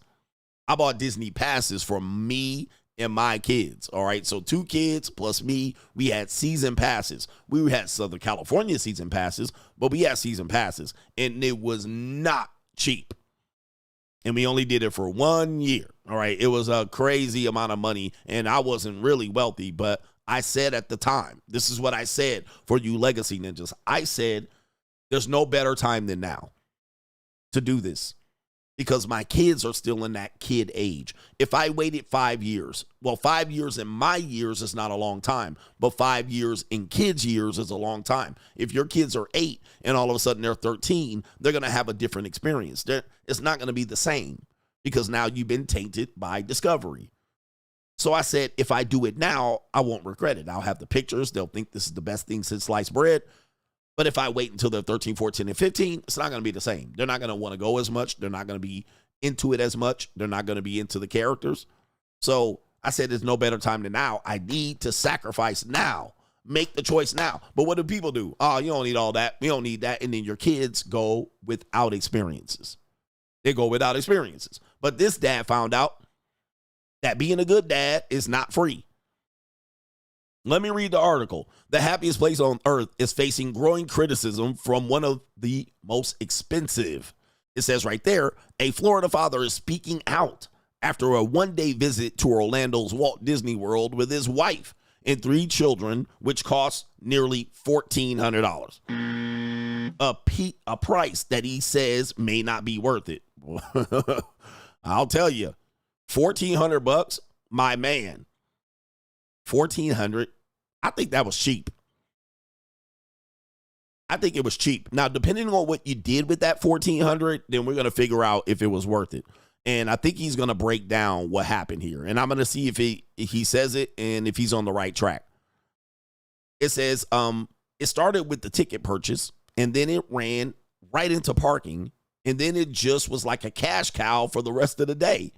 This is a small business owner named Craig Stowell told Fox and Friends on Wednesday, alongside his daughter, Kendall.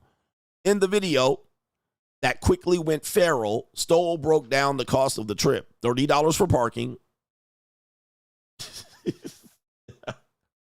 $974 for 5 tickets using a Florida resident discount, and more than $245 for dinner. By the end of the day, the total reached nearly $1,400.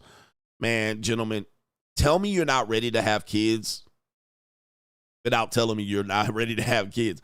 All right, so you should have known this, bruh. You should have known this. Now, here's where I think he got it wrong. Let me see if he got it right here. I'm going to read this right here. Okay. Trying to put a price tag versus value, was it worth it?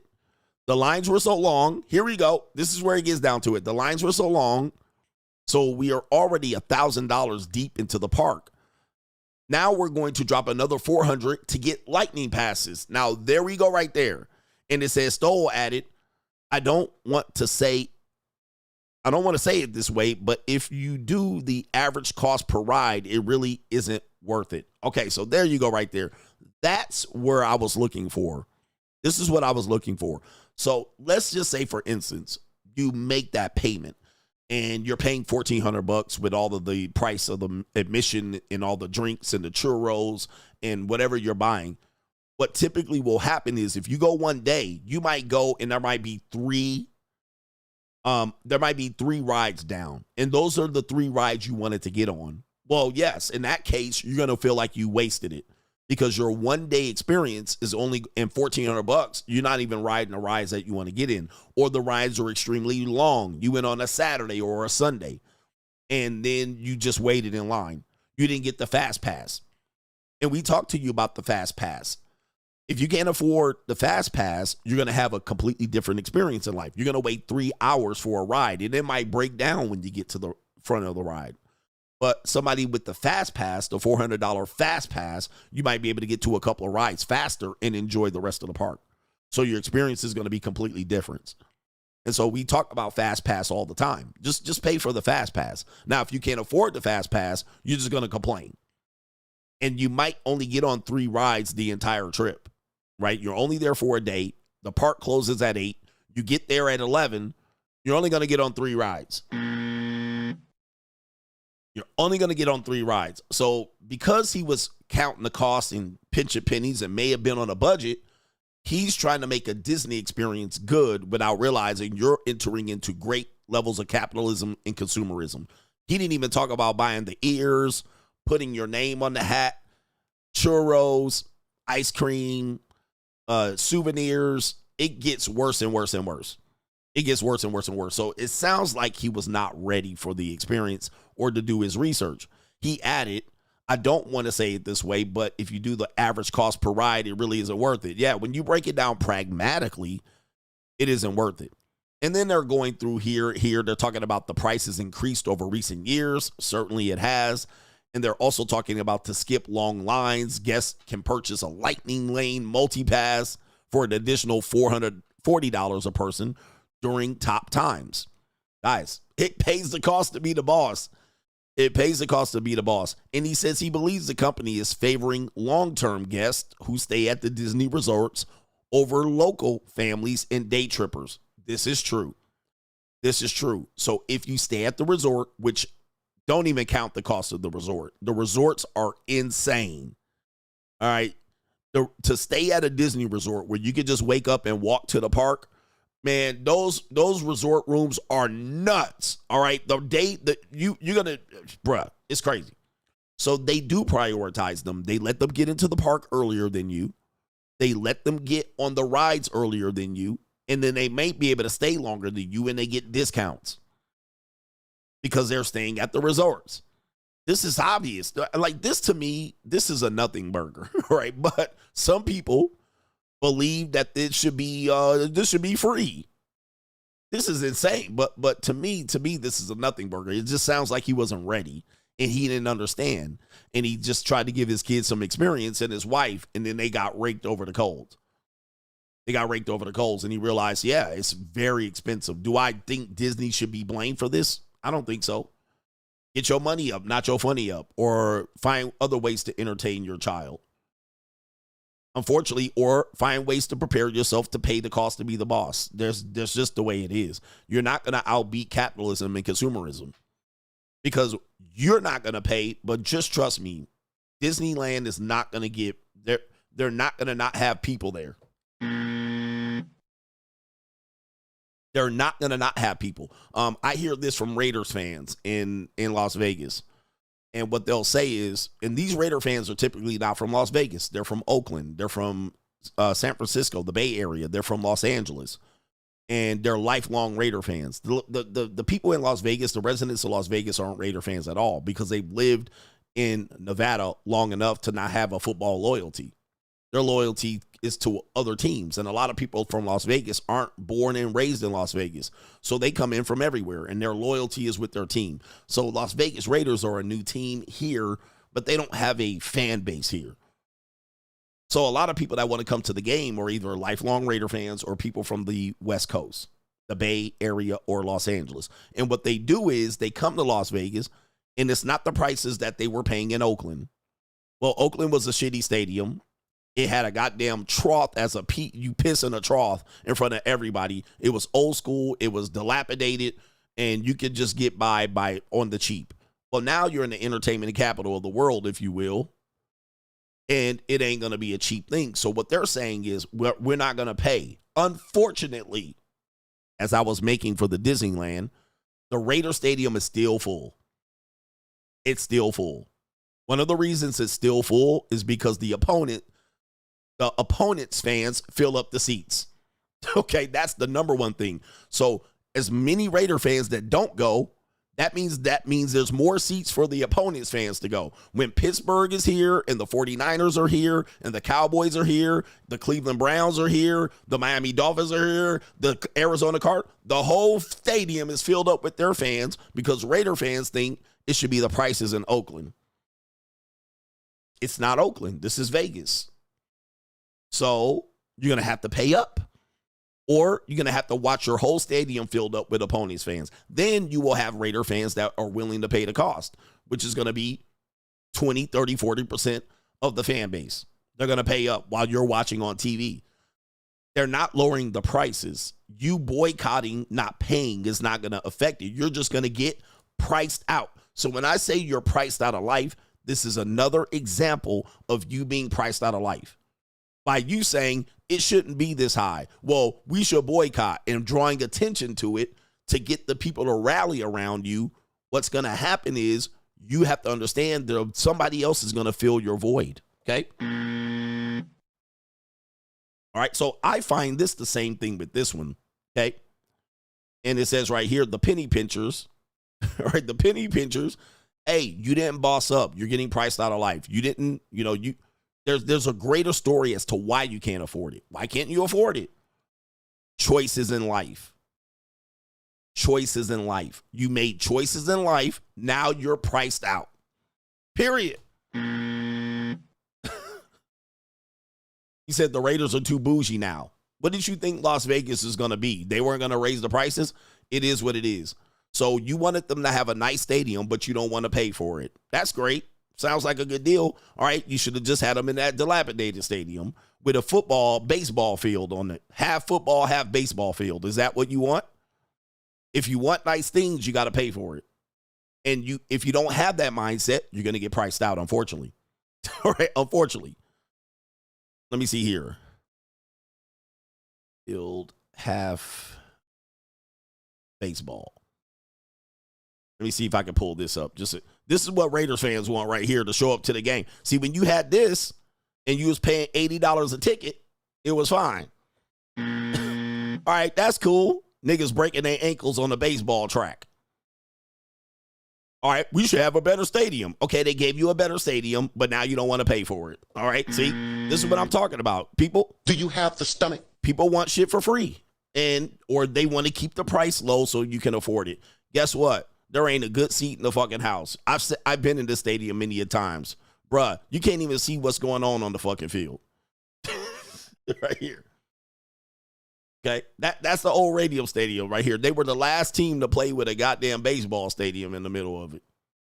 All right, so now we got a good stadium. Niggas don't want to pay. All right. Well, sit on out there and watch the visiting team fill up the stadium because they're going to. All right, it's never empty. It's never empty. Just like Disneyland, it's never empty. So you don't want to pay. You think it's too expensive. You don't want to pay for your kids. You fucked around and had 3 kids. You chose to have 3 kids, and now you're wondering why you're getting raked over the coal. It's too much. No, you had too many kids. Simple.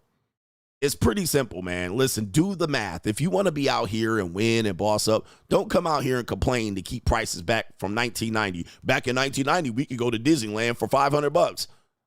A good investor should be able to handle a curve. Too late. It's over. All right, let me get to the super chats. All right, shit is over. And I like capitalism, by the way. It is what it is. What's on my screen?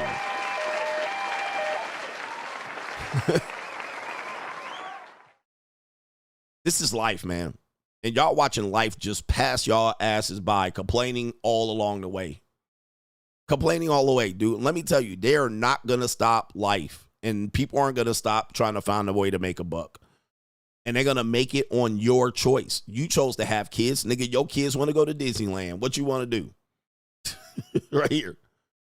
What you want to do? Let me see here. Stop having kids, Ninja. When I used to go to Raiders games in LA, let me show you what we used to watch. How we used to watch Raider games in LA. This is how we used to watch Raider games in LA, fam. All right, let me see if they got the Raiders football right here. Hold on for a second. This is the old Raiders right here. This is how we used to watch the games in LA. With this big ass fucking track around the field. No shade, no nothing. All right, there's 2 entrances in for fucking the whole stadium. 2 in, 2 out. This is how we used to watch games. Okay, we need a good stadium. As soon as they give us a good stadium, niggas complaining about the price. Hey, bruh, I'd rather watch the game without a track and a baseball field in the middle of the motherfucker, all right? What do I have to pay for that? Okay, now I can get a good seat. All right, now the seats don't cost $25. They cost $250 for the nosebleeds. But in the 80s, I went to Raiders games just like this. Like this. All right, and the Chiefs. But now that they have their own nice stadium, you got to pay for it. Okay, come on, bruh. Come on, man. It was hard. I'm on the 50-yard line. I'm on the 50-yard line with 8 track lanes in the middle of the goddamn field. And all these niggas standing in front of me in football jerseys and pads. I can't see shit. Oh, my goodness, man.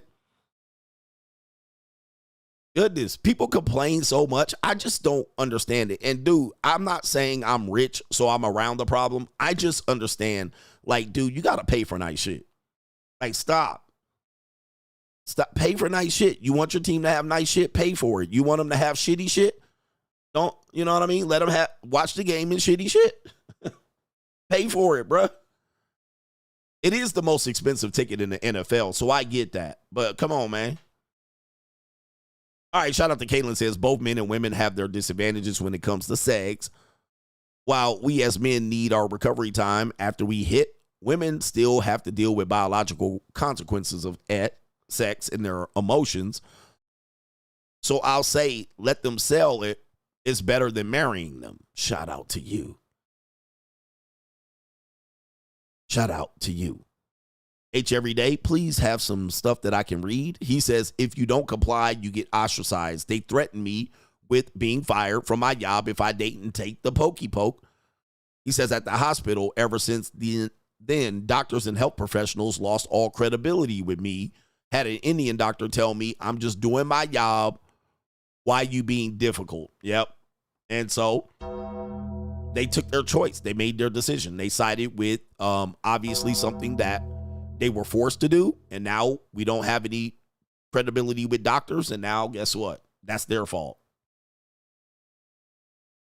Okay. Shout out to H every day. Yeah. At 28, girls and women done and had more experiences on the dark side than 60-year-old millionaires. Elon Musk and Jeff Bezos just now getting that punani that they want, not the punani that they can get. See what money and status does. Yep. He says Elon and Jeff Bezos. Yeah. So Elon and Jeff Bezos is finally getting the women that they want. There's a difference between getting the woman you want versus getting the woman that you can get. There's a crazy difference. And so when men say I get it for free, and I say, was it the woman that you wanted, though? Was it the woman that you wanted? Odds are it wasn't. It was a woman that you could probably get. All right, those are 2 different things. That means you paid for it. I know you think pay is money, but also you got to reconsider, if you think women are emotionally damaged through sex, do you think men are not? I think men are emotionally damaged during sex. They are. I think men suffer emotional damage through sex. For instance, if you're a nasty boy and you fuck all kind of nasty whores, right? Like I'm talking about fat slop-a-lops, and that's all you can get because it's free. Do you think that doesn't mess with your self-esteem? Do you think that doesn't mess with your self-esteem? Do you think that you're a strong man, a confident man? You don't think that wear down your self-esteem, that when you see attractive women or when you see an old granny and you're fucking lusting over her, and when you see a sloppy built woman, you're like, that's my type. And then you try to justify your fetish to say it's a preference, you don't think that messes with your self-esteem and your ego? Because you see this woman after you have sex with her. You see it. You see the damage you've done. And then you got to pump and dump. Then you got to pump and dump her. It messes with your self-esteem. You didn't think less of yourself. Even though this woman pleasures you and it makes you feel good, over time, you'll build up. Most of the women will look like trash, strags, nasty. They'll look like this. It messes with your self-esteem. So, and then at that point, that's a payment. You suffer emotionally. And this emotional damage will be ever present in your life along your entire life. Along with your entire life. There is a cost to everything, but the cost is not always financially. Then you'll be doing this in your 40s. See, you're going to wake up. In your 20s, you can get away with it. But if you're still banging sloppy-ass women in your 40s, it's going to mess with your head. It's going to mess with you out here hogging. Pig suey. Then you'll catch yourself, you'll catch yourself in public with one of these ham beasts. You'll catch yourself in public. You'll catch yourself pleasuring yourself when none of these ham beasts is around by ham beasts. This is what you'll do. You'll pull up your pleasure machine, which is any little website. You'll pull up your website. Who does this? Because look, we're going to go deep into the psyche of the male here. Anybody done this? You don't have to admit it, but I'll explain it just so you guys can understand. Okay? You, with your low self-esteem, you'll pull up one of your websites that your free websites at that. Okay? You don't even want to pay for it. You'll pull up your free machine, and on the free machine, it will show you content that you possibly might like.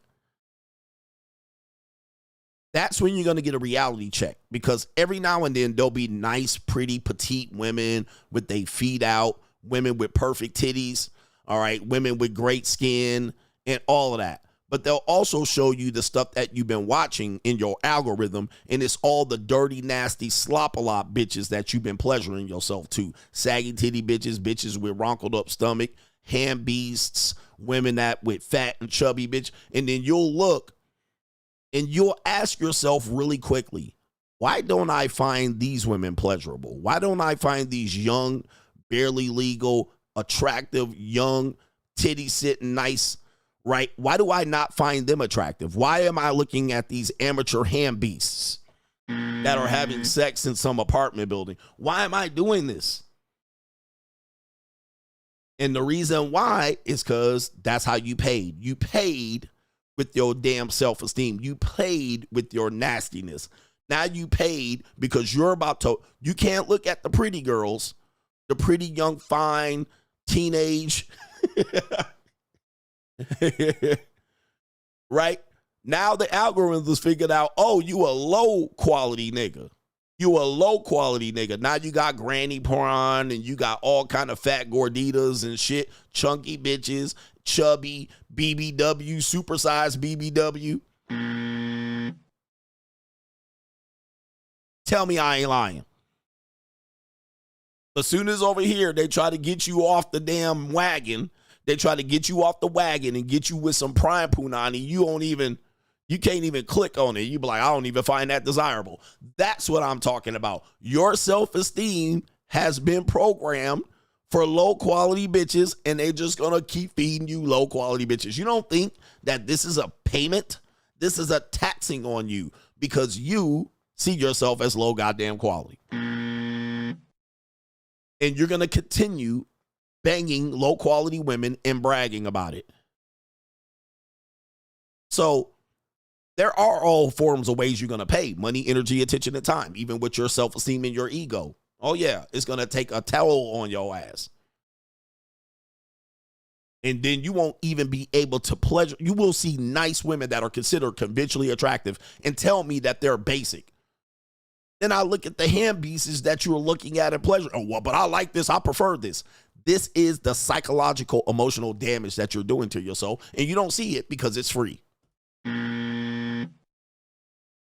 You don't see it because it's free. All right, that ain't damaging me. It's free. I get to just do this, and that woman's free, and I get to grab her, and I get to.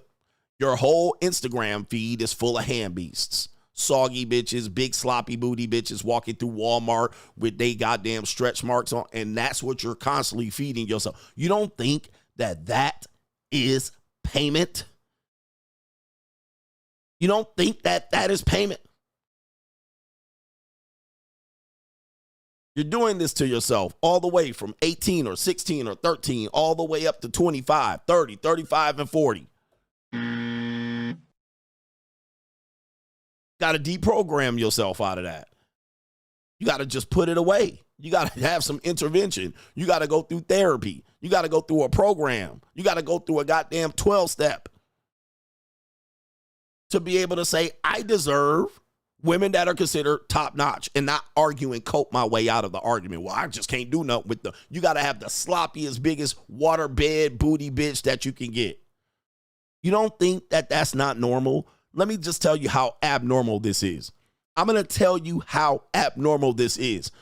These women didn't even fucking exist 25 years ago. That's how abnormal it is, nigga. These women were oddities. They would be featured in a goddamn circus if they look like the women that you're pleasuring yourself to right now. These bitches were almost non-existent 25 years ago. That's how you know you got bad. That's how you know you got it bad. That's how you know you got it bad. These women were non-existent in the numbers they are. But because men find themselves giving women validation and pleasuring them, guess what? They're normal now. All these bitches walking around everywhere you can see them. Because why? You keep putting your dick in them. What the women gonna do? Exercise? They ain't gonna exercise. They're gonna fucking become hand beasts. And now we got more and more of these hand beasts walking around because men validate them. Now, guess what? That's the best you're going to get from women. Now, all of a sudden, all the most attractive women, conventionally attractive women, we got to pay top dollar for. They're all monetized. They jump out there on OnlyFans at 18, 19, and 20, and they make tons of money. And then now you're never going to reach them. It's like these Disneyland people. They're never going to reach Disneyland now. Them motherfuckers got to go to carnivals. They're going to go to carnivals now. Disneyland too expensive, got to go to carnivals. What do you see at carnivals? Low quality people. Okay? You're with low quality people because you got priced out and you didn't want to boss up. You didn't want to get your shit right. You wanted to have 4 kids and think you could take them to Disneyland for free or cheap, and it ain't there. Now you're going to the fucking carnival and the fair, where motherfuckers walking around with fried turkey legs and shit. So I'm going to tell you, it's all payment. You're going to pay in one way or another. All right. So anyway, there's a psychology here. I'm the best psychologist, sociologist in this space. Y'all hit the like button and send a little bit of cheddar if you can, because I'm out here preaching the gospel truth. Shout out to our brother David Baptiste. He says CGA live. Shout out to you. Shout out to our somebody named Brinkley. Shout out to you. Brinkley the second says, keep up the good work, brother. Shout out to you. We'll give you a co-sponsorship. Close enough.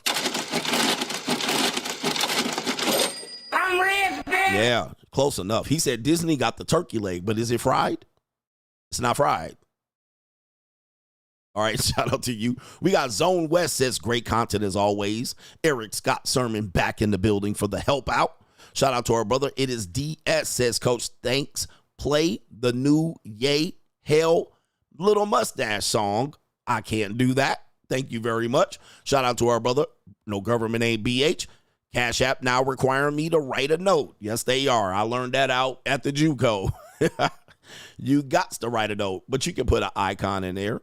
Shout out to Joshua Moon says, nah, Coach, Nana from Kentucky, not Ohio. Okay, you ain't claiming her. Joshua Moon says, Coach spoke all facts about the prawn. Yikes. Yes, indeed. And how do I know this? Well, you listen, experience is the best teacher. But you do got to deprogram yourself and tell yourself you deserve. I deserve. Okay, I deserve. Shout out to Jones C says, a peace leave will stretch a mile before it tears 1 inch. That thing can take some damage. They can sell it all day. Shout out to you, Coach Gang. A peace leave is a miracle thing, bro. It is a miraculous thing. It's got a hole the size of a nickel, but it sure can push a baby's head out 8-9 pounds. Okay, so you know, it can do a lot of things. So that's when women be like, take it slow. You're going to tear something. You're going to stretch me out. I'll be looking at bitches like, after I get 45 minutes with them, they be like, oh, it's sore. I think you hurt me. You didn't get no hurt. Not with that thing. That elasticity on that thing is a miracle thing. All right. It can open wide. By the way, if you ever get married and have children, one of the things that's going to happen to you is you're going to see a baby come out of your wife's vagina. And it's going to change everything. It's going to change everything. It's a psychological thing. I would possibly say that if you can avoid this, avoid it. If you can avoid this, avoid it. You're not going to look at your wife's vagina the same. All right. You're going to look at it because they're going to be like, look at it. Look. Oh, my God. You're going to be like, wow. Oh, the head's coming out.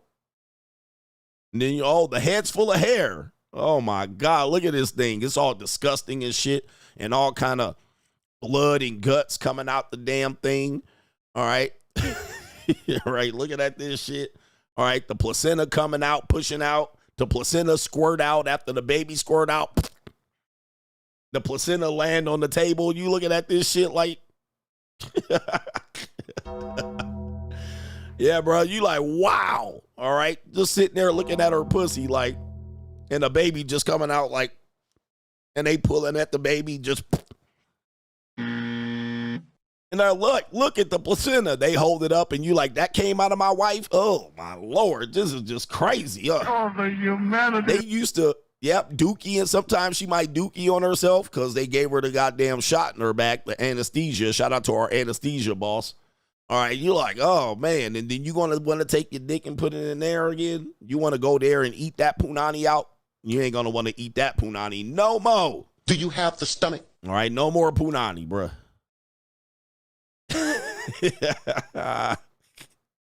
Yeah, brothers, the umbilical cord, you try to cut it. They're like, cut the umbilical cord. You like this? Oh, my goodness. You looking at like trying to cut this shit. This is in her body, too? Oh, my God. This is disgusting. All right. What is this woman? What is this woman? An alien? This woman's an alien. Yeah, the anesthesia. Shout out to the anesthesia boss putting the epidural in there in her head. They're like, hold her legs. Legs like a tree trunk. You're like, I can't hold this bitch's legs. They're like holding legs. You're looking at a baby come out of a vagina. You're like, this is disgusting. All right.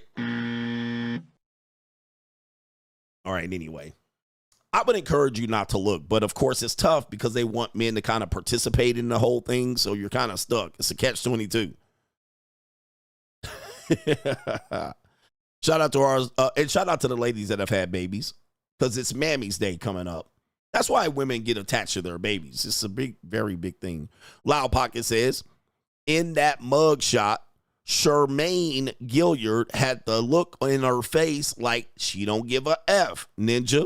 And he says 14K, that Ninja got off easy. It was not 14. It was 1,400, if I'm not mistaken. And it wasn't even 14,000. Suave Genius says, you always clown in my state. Springfield is the drug addict capital of Ohio. The worst of OH. He says, it's a bad place to vacation, but a great place to live. Shout out to everybody in Ohio. Well, every state's catching wreck for sure. Every state catches wreck. And I've been to Ohio. It's a wonderful place. Shout out to H every day, that filthy car and the effing raccoon. But you notice they have money to buy dope and get gas and have a car. But you are to believe black folks and ninjas are living off the system. He says it would be great to give your folks a helping hand to start off in life, but F them. Get it how you live. And he says eat ish or die. All right. There's a lot of curse words in there. I do have to censor them. Shout out to our brother Michael R. says, call Coach Dylan today because he's spitting hot fire. Shout out to you. We spit the truth over here, man, and the truth is what it is. Oh, I said it on Larsa Pippen? Oh, that's what it was. All right, that's what it was right there. And we got no government name, keep cooking coach. He says, I feel sorry for you American dudes. You can get 7s and 8s for less than 200 in London, in Europe. 300 to 500 pounds for 9s. 10s aren't available on the open marketplace. America, you gotta get out of America. Not get out to leave, but you gotta move around. You gotta move around, because you do when you come back. When you come back to America, you then realize how shitty you got it in many places, especially for the women. Right, ladies, American women, cover your ears. But the American system got y'all got. All right, it got y'all got, especially for young black men. Okay, when you're in Europe,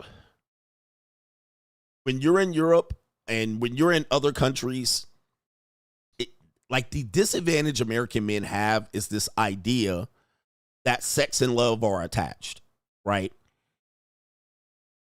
I think in other countries, this doesn't exist as prevalent. Certainly not in Scandinavian countries, certainly not in countries in South America or Central America, and in Asian countries. Sex and love are detached in a certain way.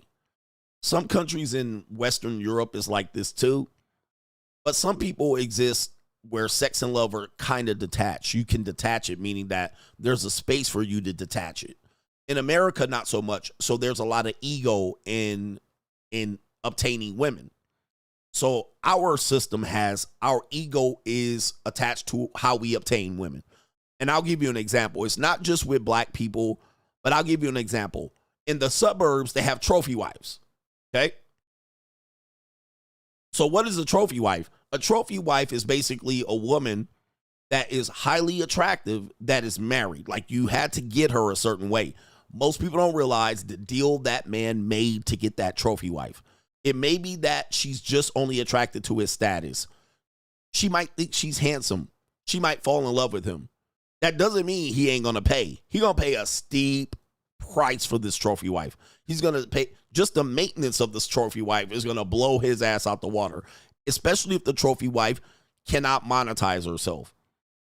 So she can no longer work at Hooters or be a stripper or be on OnlyFans or whatever, however she monetized herself previously. She then has to be maintained. So men in the suburbs marry trophy wives, and that's his ego. That's his ego. I got the best looking wife in the gated community. I got a hot wife. I got a wife that's a model. That's him attaching his ego to the woman. Now, in other communities, the lower communities in America, the sense is the man's ego is rewarded if he can get bitches, right? You hear that all the time. See, you can't get bitches, so you go over here. See, I can get women here. That's ego. I always tell you, your ego's not your amigo. You have to detach your ego from women. But because in America, we say, I can get women that makes me more valuable as a man, where you got to leave the country or you got to pay, that makes you less valuable. Most countries don't have this. Around the world, this does not exist at the rate it exists in America. So American men are stuck with this ego centered around the quality of women that you get and you can showcase. And we all do this. I do this too. And also your ability to get women and be intimate with them. And most guys, after that, it doesn't matter what you do or how you do it, as long as you're able to do it. And then men's ego are deflated if they can't accomplish this.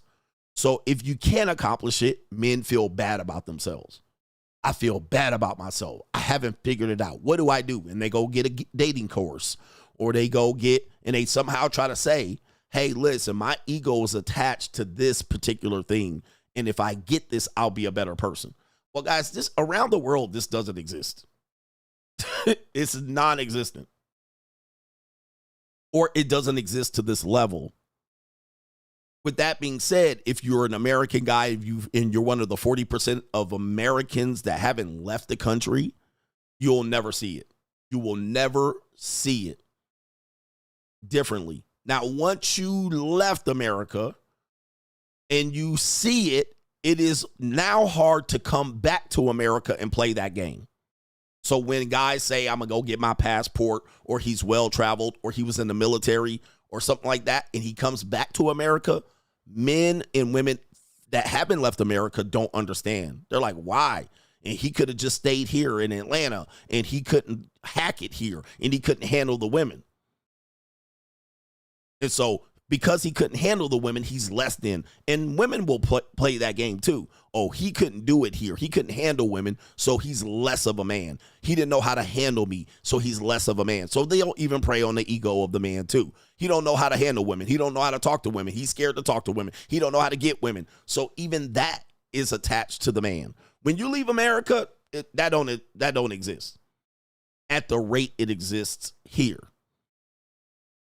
It doesn't exist. So when you come back, this is what happens when you come back. You re-enter America and you see nothing but ham beasts and overweight, fat, sloppy women with big egos. And you was just banging a woman for very little money.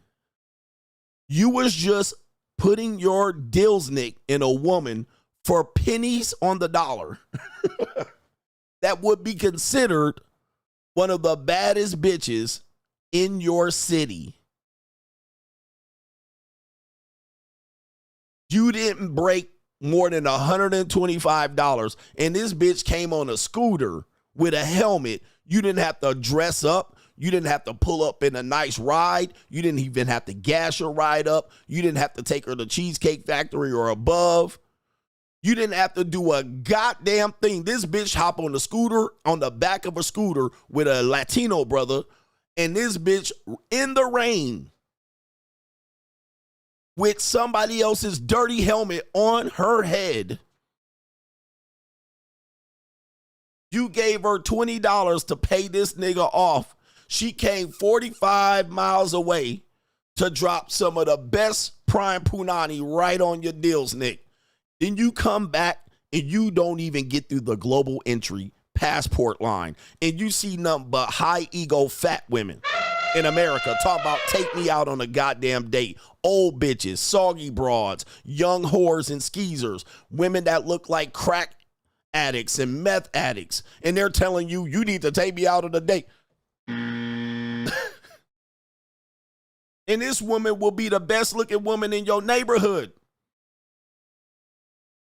And you're like, what am I doing here in the United States of America? What am I doing?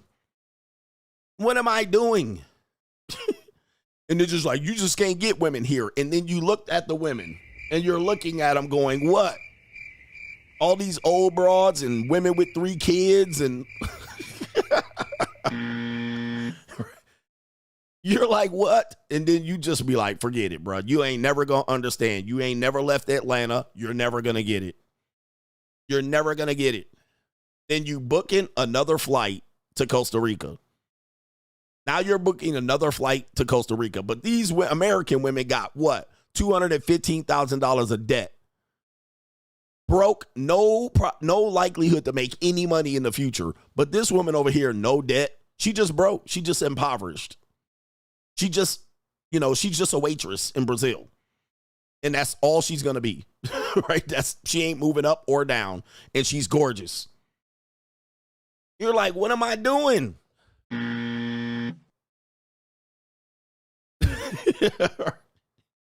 You're like, what am I doing? You're playing a dumbass game, but that only exists because scarcity.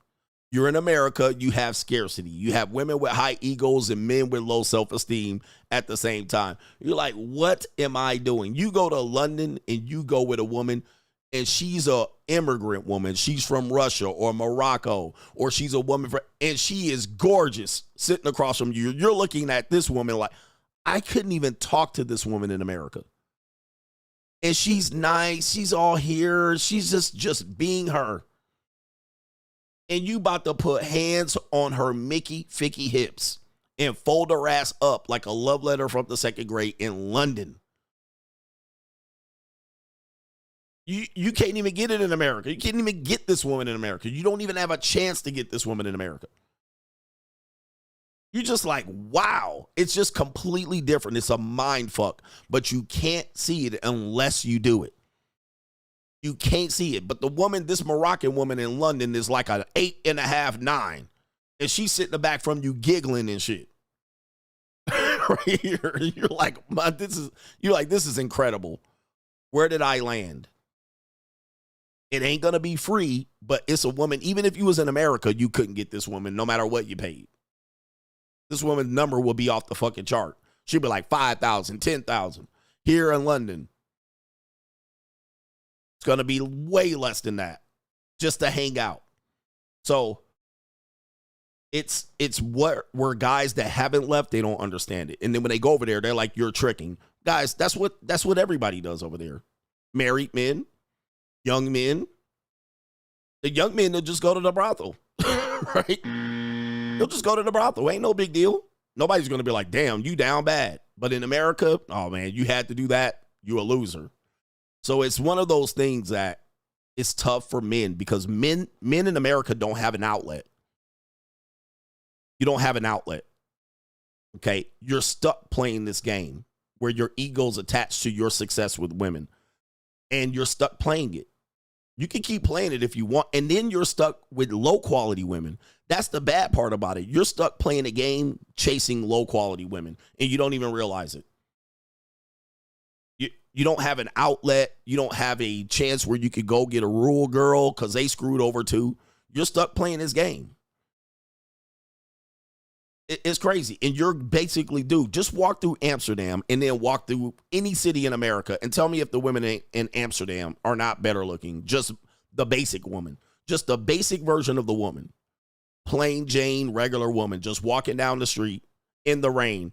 Way better looking than the basic average American woman. Not even fucking close. It's a no-brainer. The women in Amsterdam are that much better looking. Just the regular girl. Just a regular girl. We're not talking about the models and the 8s and 9s and 10s. If I took the 4, 5s and 6s and 7s in America and paired them up against the women that just a basic woman in Amsterdam, the women in Amsterdam are way light years better than them. They're better. They're in better position. They're better built, better attitude, better treat. It's just better. It's not even close. Not even close. Not even a discussion. But you can't afford it. So you stay in Cleveland and you're stuck chasing mud ducks in Cleveland. And your ego is attached to these mud ducks. And your ability to get these mud ducks. It is a mind-blowing experience, man. All right, so anyway, shout out to you. And being an American is going to help you slightly. And having some money is going to help you slightly. And he said, and they still got common sense. True, they're smarter too. They're not dumb ditzy women just putting their value on how many likes they get on social media. Like most of the women over there ain't even caught up into that. Shout out to you. Bill Free Media says, spot on, coach. After the Freddie Gray podcast, I saw black lesbos leading dookie bandits and white college students called BLM. I knew right then that there was that the movement was crap when the majority of masculine black men rejected it. Shout out to you and the money mindset. Yes, indeed. All right. The strength is in rejecting that bullshit.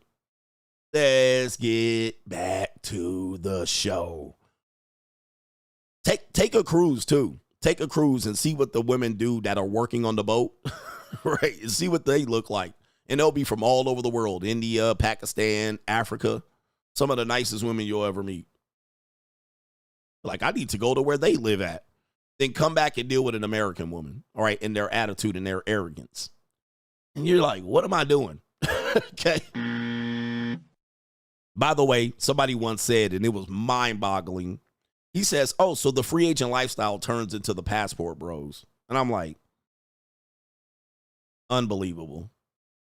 Unbelievable. Did you read the free agent lifestyle book? See, a lot of my message precedes a lot of the popularity of other people. And the difficulty of that is that it looks like I'm copying someone.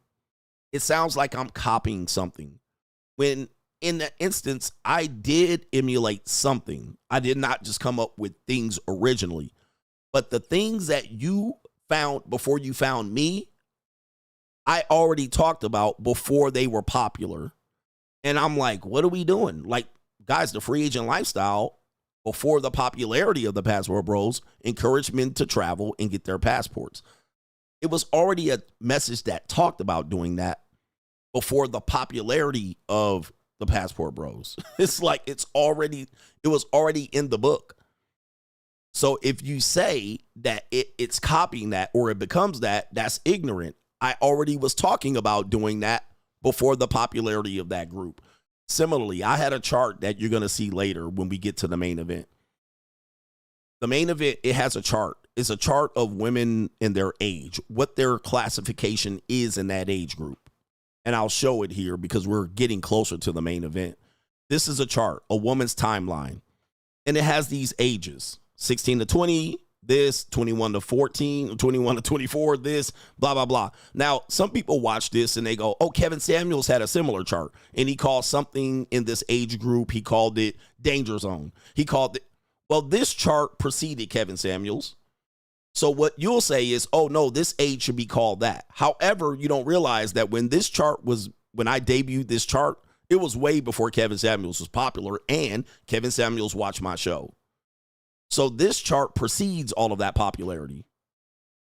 In a sense, the names were replaced with the ages. The ages stayed the same on his show, but the names were replaced. So he put his own names in there. But now when I put my chart back up in 2025, ninjas will be like, oh, no, it looks like you stole that from him. And I'm like, sorry. The chart existed before that was popular. This is the same chart from 2018 and 2019. This is the same chart. So I'm not going to change it to suit his, okay? This was my chart. So we're going to put this up later. Somebody's going to see that and say, oh, well, it should be danger zone. And it should be, there's some other names that he named. But this chart preceded that.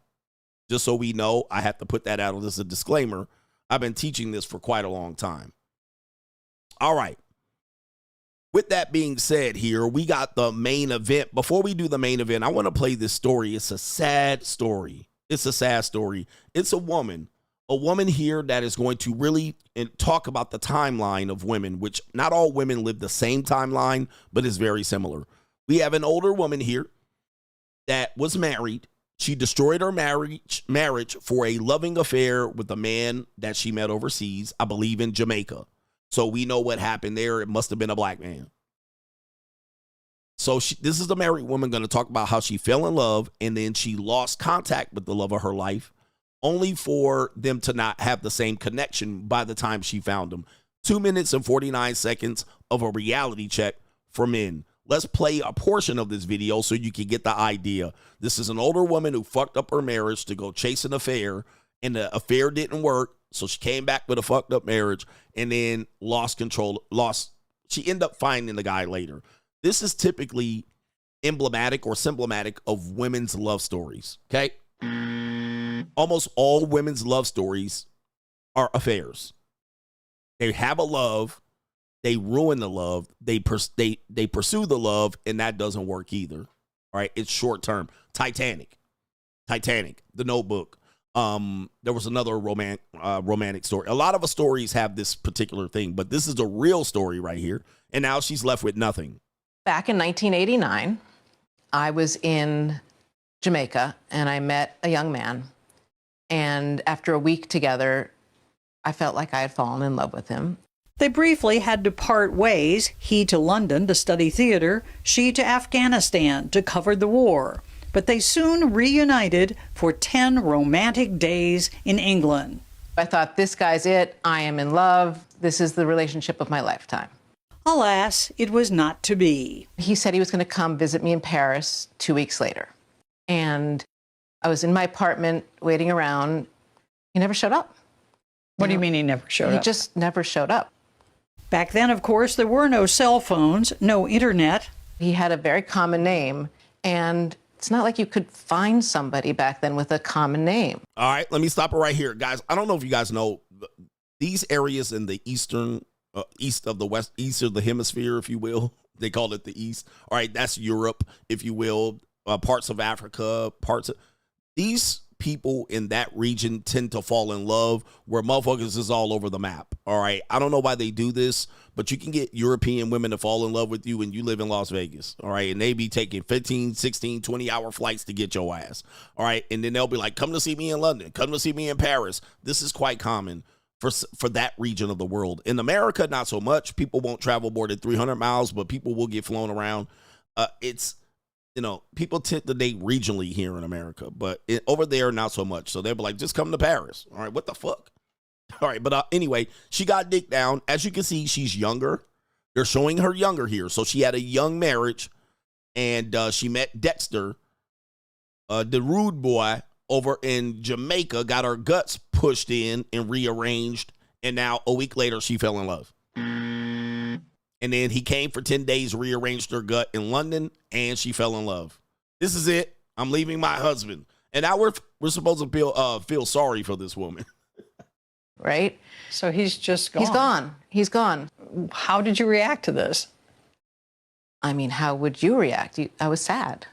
And I was also confused and heartbroken. All right, so the spectrum for women. Women can hook up, but also fall in love. Women can sell pussy and also fall in love. So I often have to tell men, just because they're in this one box, they're in Jamaica, and she knows this is a hookup, doesn't mean she's not going to fall in love. Just because she's prostituting herself doesn't mean she can't fall in love with her clients or vice versa. Doesn't mean she can't get married. This is what guys have to understand. These women are just all over the place. They're not just going, oh, I'm a prostitute. I can't have a romantic boyfriend in the middle of prostituting myself. As this woman said right here. Wait, where's she at? Where's she at? This woman. Right here. I'm a lesbian. I married a lesbian woman. I had a boyfriend. I'm sorry. I prostitute myself 12 men a day, and I have a boyfriend. Okay? So for men, you got to understand that. And I keep proving it every day, and some of y'all niggas can't get it. All right? She got a hookup, fell in love while married.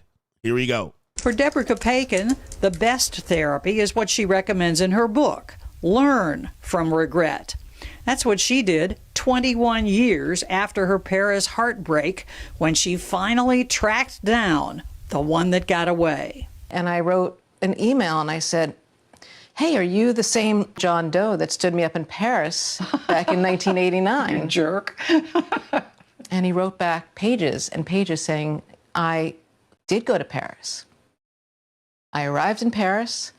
I didn't have the piece of paper with your phone number on it. I ended up staying at a youth hostel, and I never found you again. All right, so it sounds like they had a breakdown in communication, which is very common during that era, the 80s and 90s. You couldn't just reach a person. If you had the wrong number, lost the number, you were shit out of luck if you didn't have an address.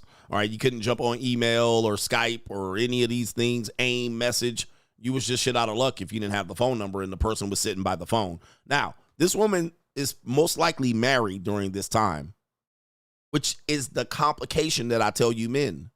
Yes, a woman can say, I could never have an affair. I'm a one-man woman. All right? I would never yearn for another guy. But here we are. A woman can reach that point, depending on what part of life she is, depending on how long you've been married, depending on how loud you snore. Here she is married, and she's yearning for a guy for 21 years, trying to track him down. And you're married to this woman. She lays on her back like a Carl's Jr. star. She gives you lazy fellatio. You paying the money to support and protect and provide.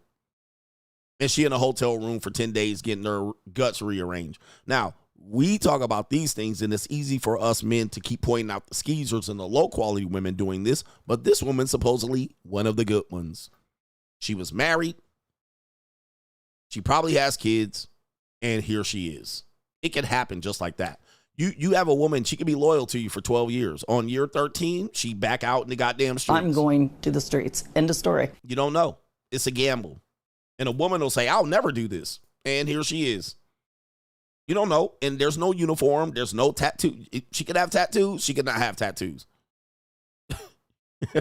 So it's unpredictable. They are the variable. They're the X factor.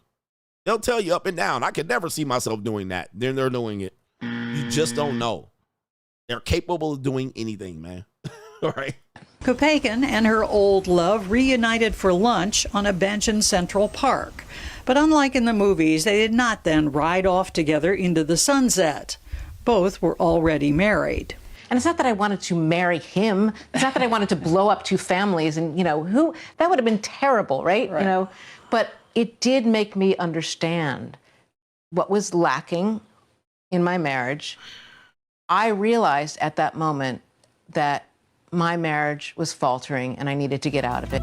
Right there. That's when she figured it out. That's when she figured it out.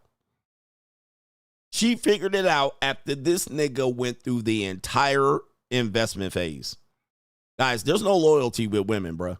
So this man put her connection phase, lifted her up, investment phase, kids, all this shit, only to get to the bait and motherfucking switch at 47, whatever the hell she was. That's when she figured it out. Not when she was in Jamaica getting her insides pushed to her esophagus. Not when she was in London for 10 days getting ran. Not when she was searching for this nigga for 21 years. It was when they both were married, sitting on a park bench in Central Park 21 years later, and he said, baby, I can't leave my wife for you. Oh, I better fix something wrong with my marriage now. Brothers, it don't matter the race of the woman. It doesn't matter if they good, bad. It don't matter if they ugly, fat, attractive, or not. Guys, it can happen just like that. And look, here's the sad part about it. Look at how they're tippy-toe framing this. Look at how they're framing this. Let's switch the genders. Let's say this was a man. Yeah, I had a wife for 20 years. I went to Costa Rica. I fucked a lot of whores. One fell in love with me. I couldn't find her for 20 years. I finally found her. She was a fat gordita, but I wanted to leave my wife. I wanted to leave my wife after 21 years and found this bitch somewhere in the mud hut in Costa Rica. I finally found her again, and she was married with 5 kids. All right? And I was going to leave my wife. Then I divorced the hell out of my wife and wrote a book.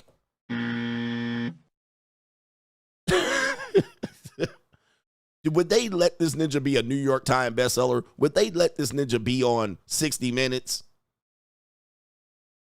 Nah, this ain't no damn love story. How dare you do some goofy ass shit like that? How dare you? You're a typical dirty ass man. But they got this bitch right here out here with a whole love story and gave her shine on television. Like, oh my God. This is diabolical. And she out here getting fucked on by a long dick Dexter. Pause. Like, holy shit. Chasing this nigga around the world for 20 years while married with children. I mean, what are we supposed to do, gentlemen? Y'all ain't got no goddamn choice out here. Y'all ain't got a chance in hell. And look, she just sniggling and giggling. But men are dirty. Men are cheaters. Men are cheaters. That my marriage was faltering and I needed to get out of it. Now divorced and 35 years since Paris, Kopeikin has found true love with someone new. Look at him. Beta Brad. Of course, she found love, soggy-woggied out, divorced, broke, no Dexter long dick, and look at who she got now, goofy ass Brad. And that's you.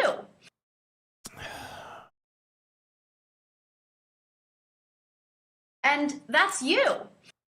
Gentlemen. And that's you.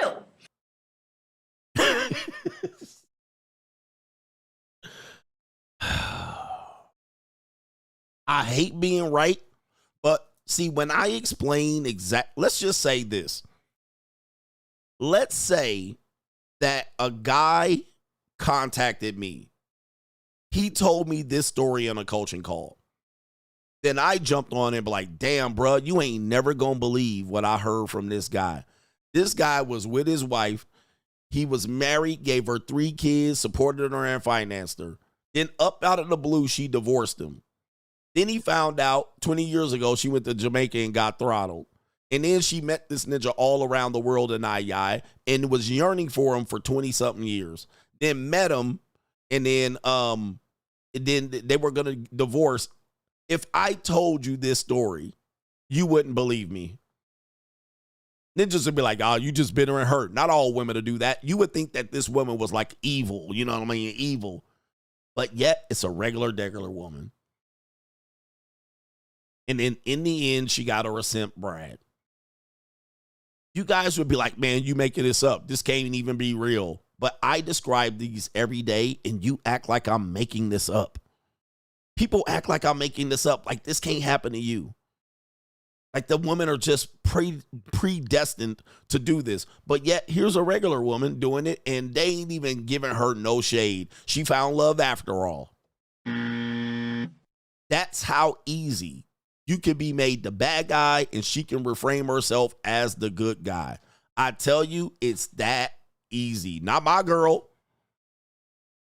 Marriage Wheel undefeated. The Marriage Wheel is undefeated. Like you can't just say it's a certain type of woman. You just don't know. This woman look like where she look like here. Let me see here. Happier, perhaps, because of her past regrets. She's happier. She's happier because of her past regrets. Brothers, it is an evil world. It's an evil world we live in. Evil world we live in. Wow. Okay. For my editor, I'm going to put this up on the screen because I did not put a caption, but that should have been it's the evil world we live in. So that's going to be the end, Mr. Editor. But you'll have to roll it back to the beginning when I start telling this story about maybe 10, 15 minutes ago. Okay. I got to roll it back here. I got to roll it back. The fuck? Back in... Ladies are quiet right now. Ladies are quiet as hell right now. Okay, I can't find the picture. Okay, this is her right here when she divorced, raped her husband. Oh, tell me how much alimony and child support you took your ex-husband for. Tell me that. Because you know that happened. They didn't talk about that. Tell me about all the trauma. Tell me about you blindsiding him with this story and writing a book. While you search for happiness. And then just a cleanup guy came and cleaned up on it. All right, damn. I can't find the... Okay, this is her right here. This is in the middle of this. So this is her in her mid-20s. I don't know. Good luck out here, gentlemen. But let's get to the main event.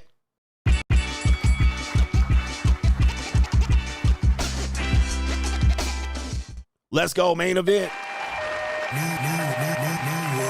All right, women's life timeline explained. All right, let's take a look at this right here. Take a look at this. This is typical characteristics of men, and there's a young man in there, a gay guy getting engaged. But these are, we call them mealy mouth muskrats. These are Midwestern flyover state women. Still, it looks like Shippensburg, looks like Pennsylvania, and they, nursing school, the ring before spring, as you guys know, women looking for their MRS degrees, as we know. There are women still prioritizing marriage, just even though they're nurses, and we know what's going to happen in the end. We assume that this is what traditional women are. These are traditional women. But a lot of women, I would say close to 70% of women are not programmed for this anymore. Not programmed for this. This is all gone.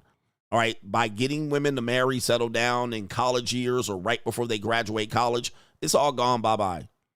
All right. There are some women doing it, but it's a minority. All right.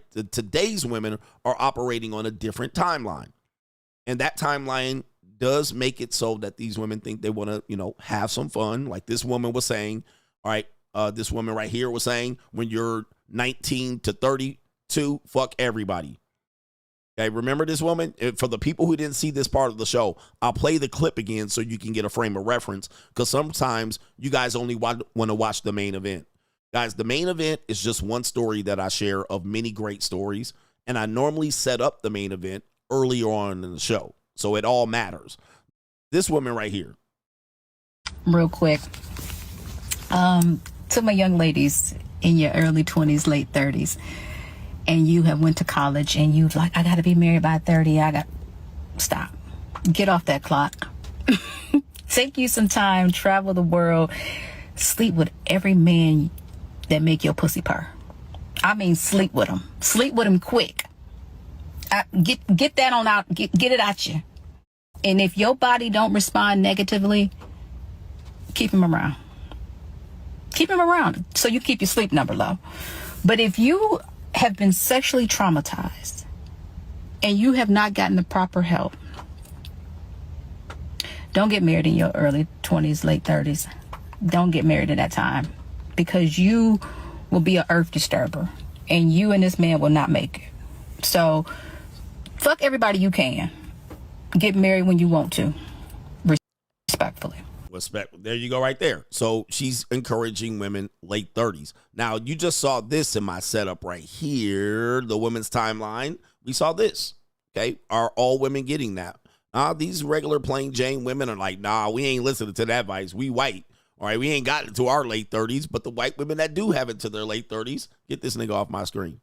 All right, they have a different experience, dating in your 30s. Okay, so let's listen to her timeline and see what happens here. What are they missing now if they just kick this can down the road and force men to marry them at their worst, that are at their perceived worst? If I go on one more date, if I have one more encounter with a man in his early 30s telling me that what he's looking for is a hustler, that he's looking for a queen to build an empire with, to be hustling for the next 5 years, I'm officially tapping out. Because what y'all don't get is us girlies in our early 30s, we've been hustling. We fell victim to the girl boss shit, and we was girl bossing for the last decade. We went to school, we started our businesses, we bought houses. We've been doing this shit on our own. We've been on our independent woman shit. And you talking to me about hustling another 5 years? My mans, I'm trying to have some babies. And you want me out here working too and hustling? You got me fucked up. All right, so what do we hear here? Here. Okay, what do we hear here? We go from here to go fuck anybody you want. All right. We also have the women out here, go get you a unk. All right. And then we got this woman out here going, hey, man, I ain't working no more. So the woman's timeline expressed in their words. You guys know I've already mastered the ability to break this down. We're using their own words. So let me get this straight. You went for your career first, all right? So I could focus on my career. You fell victim to the girl boss. You went from bottle service to real estate agent to hustling to corporate job to degrees and student loan debt. Now you want to cash in? Now you want to cash in your mid to late 30s? Now you don't want to work no more? You don't want to hustle? What happened to all this? I need somebody on my level or above. What happened? Huh? You know what happened? I'm going to tell you what happened. Let you get it through your thick skull that I'm broke. Right here. Dead, flat, stony broke. I've got $3.85 in my purse. So when a man that is your age that you think, oh, he's my age, you're 40, I'm 40, we make a power couple, but he goes and gets a 19-year-old, he's a criminal, even though it's legal. Well, the moral of it, she's still a teen. It don't matter. She still has more value. She still has more value. The nigga done worked hard and broke his goddamn neck. All right. And now he don't get to get him somebody young and fresh. He got to deal with this leftover woman who done fucked her way all the way here and worked herself to death. All right. And now don't want to work no more. That's what I'm supposed to take. Now you want to sit around here and have goddamn autistic babies. Now you want me to jerk off into a petri dish so I can fertilize them goddamn old ass eggs that you froze up. What a win. And dudes are like, she's still attractive. But dude, this is an L. This is a long-term L. She's telling you what she's getting there for. I'm getting you for it so I can stop hustling and have these kids.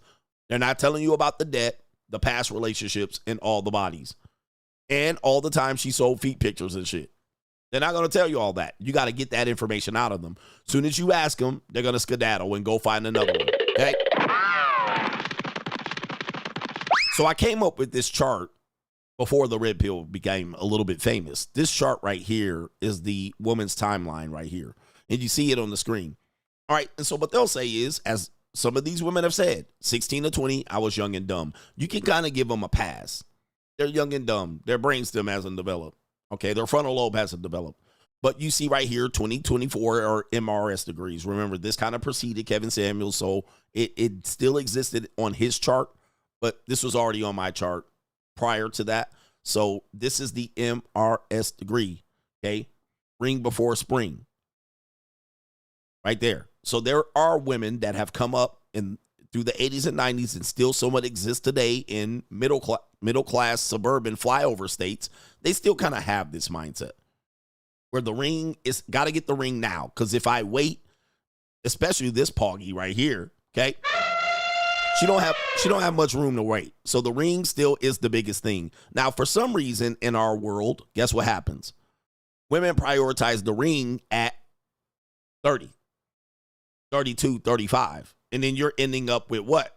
you're ending up with this, as opposed to giving yourself a fresh start. We don't prioritize this over here. No. All right. You're still young. Even Auntie over here was saying, nah, don't do it. Fuck everybody. Fuck everybody you can. Respectfully. Let's see here. Then the age is going along. Last call. It's really 25 to 28. That's the last call. You will find that women that know this will start switching up right about here. 25 to 28. Last call. Meaning they're going to take it seriously. And we're going to hear a woman talking about this coming up next.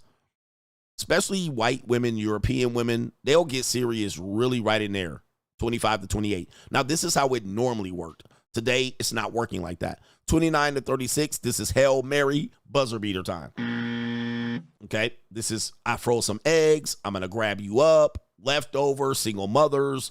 These are when it's buzzer beater time. I'm trying to have a baby. Hurry up. You meet 6 months, get married. Whirlwind romance. She loves you. And that's you. This is buzzer beater time. All right, by this time, these are desperados. Okay, then 37 to 44. What happened? Where did all the men go? Now you can see where that's my chart. All right, this is my chart because I've been playing this sound effect since the beginning. What happened? Where did all the men go? All right, so if you show people this chart today, they'll be like, what's wrong with you, man? This is crazy. All right, this is terrible. It don't have to work that way. Oh, yeah, we're going to see if it has to work that way. Then when you get there, 37 to 44, what happened to all the good men? What happened? Why don't men want to commit? Well, first of all, let's just explain this. Half of the men that wanted to commit are already married. Now, they'll come back in the next one where they'll be divorced. All right, so, but the men that wanted to commit they already got their wives. Okay, where is it? Where is it right here?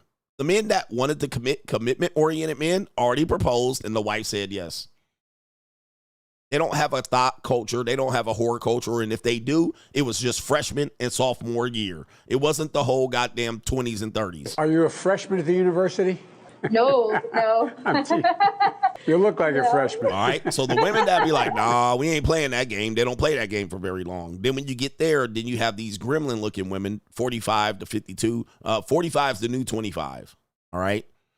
She still got it. She still look good. Botox, surgery, BBL, titty implant, mommy makeover, lip fillers, injections. And they still look good. They still look good on pictures. Even that one woman, Tracy Ellis Ross, was out here with t-shirt and no panties on, taking pictures at 62. And then 53, it's pretty much over, but it's over well before that. But by 53, it's certainly over. But listen, this still can look good, but you're going to be practiced. So that's the timeline. Is the world encouraging this timeline? No.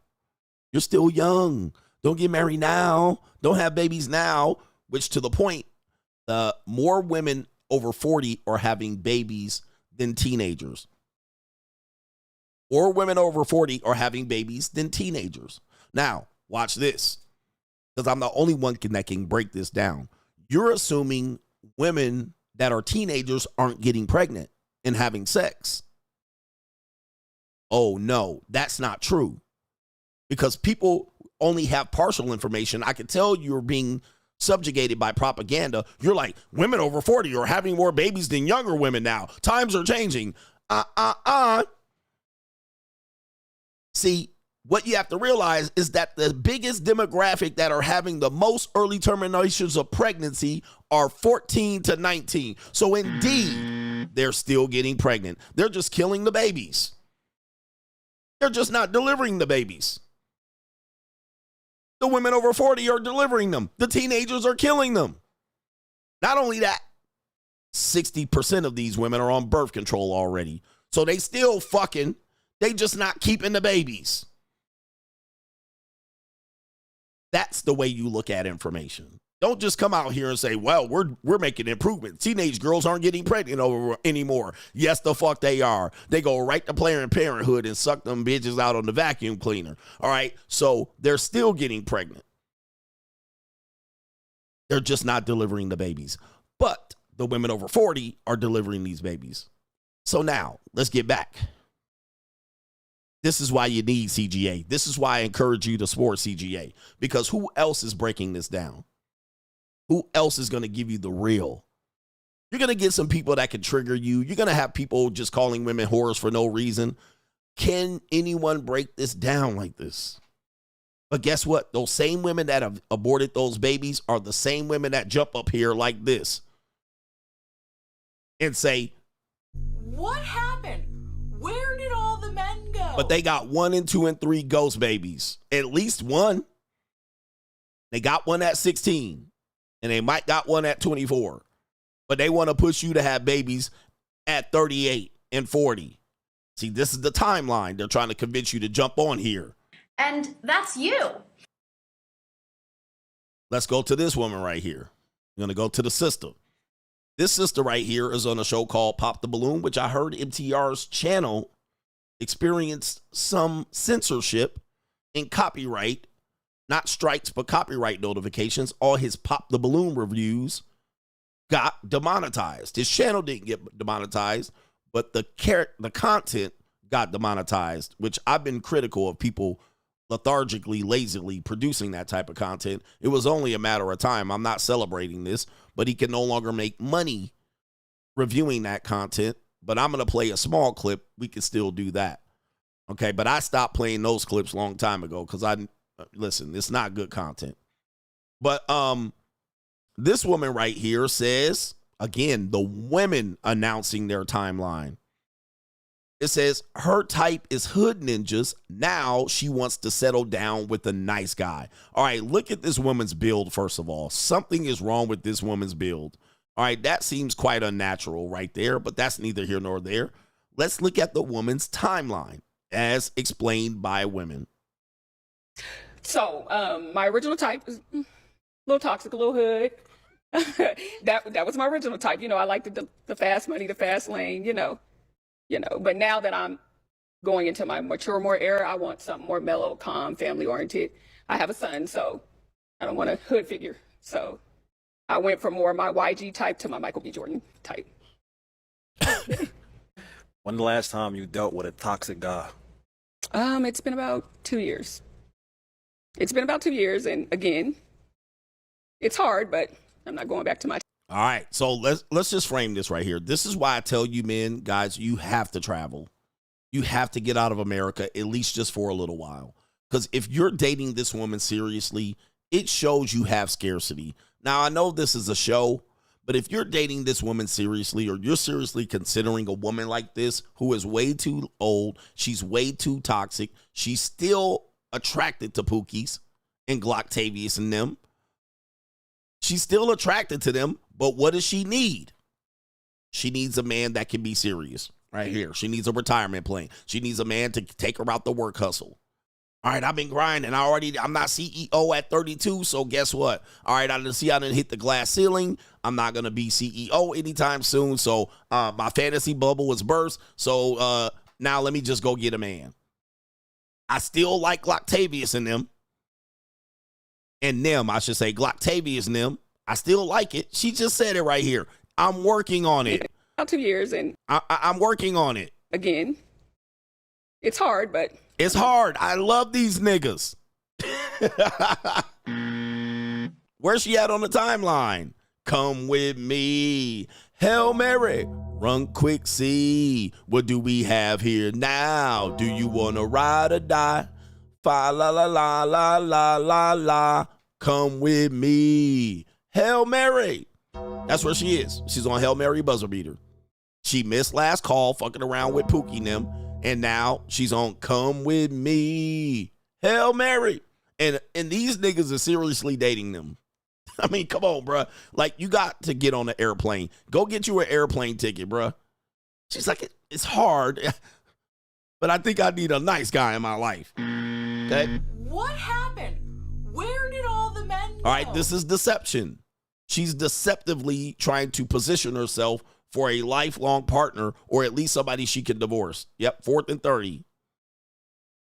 When the last time you dealt with a toxic guy? It's been about 2 years. She lying. It's been about 2 years. It's been 2 hours. And again, it's hard, but I'm not going back to my type per what I was told. Per what I was told. And look at this ninja, man. He like, Oh, the humanity. he like this. This dude right here, he like. You see that? That's a stupid bitch. Yep. But, of course, since he's a nice guy, he can't tell her. Because he's been trained and groomed not to yell and tell these bitches to their face that they are buzzer beaters. So he trying to find a nice way to get up out of here and back up out of here. Okay? Like I said, again, I'm a mother. I have almost 15-year-old, so someone that's family-oriented that I can bring around. You ain't going to bring a hood figure home. Well, at least okay. not. Well, at least not now. So she been bringing hood niggas around her. What do you think you're going to walk into with that 15-year-old son? He's either going to be an introvert or a pooky. Pooky spawn. Who's the father of that chocolated baby? You know it's a no good nigga. She's already telling you. So this nigga gonna whoop your ass, especially that little nigga in that polo shirt. All right? Her son gonna beat the shit out of you when you walk up in there, bruh. He gonna see it. He gonna smell the weakness on you. I mean, so, yeah. For some reason, I don't really believe it. I think it's still in there based off how you answering the question.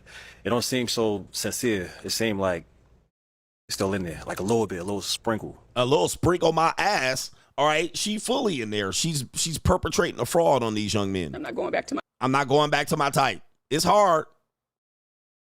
But these people think they're good women, unfortunately. They think they're good women. Or they'll tell you that they're good women. And you'll be like, what? How? All right, you're everything but a good woman. You don't represent anything legitimately interested in a real romantic connection. And she's still going to be seeing these pooky ass niggas on the side. I mean, come on, man. I mean, this is sad, but this is her timeline. This is the American woman timeline. Explained by them. I'm not explaining it anymore. I don't need to explain it. They explain it themselves. All right, so I've had women in all walks of life. White women, black women, Latino women, Asian women, in all walks of life. Good, bad, straight. I've used a variety of women to show you guys this is what you're battling. This is what you're battling, bruh. If y'all niggas don't book an international flight today, I don't know what you're doing. Let's find this woman out here, right here.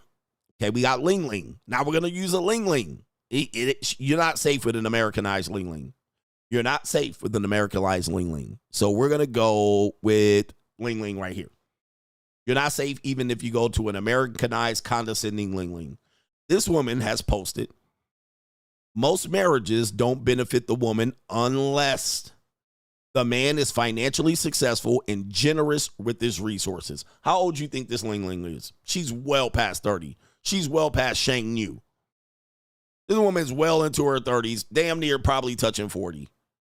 And here she is, preying on men, and then finally realizing when the goddamn clock strikes 0 or midnight, now she's going to bring her angry and bitterness over here. But she could have been like these white women right here. She could have done this and half of them divorced or cut their white husbands out.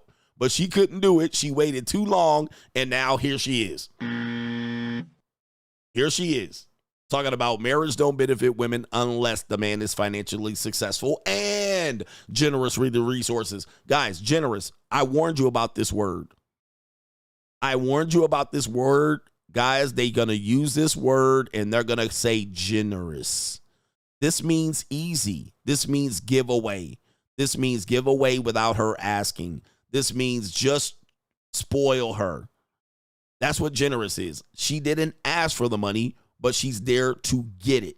She knows you got it right there, financially successful. It's not enough to be financially successful anymore.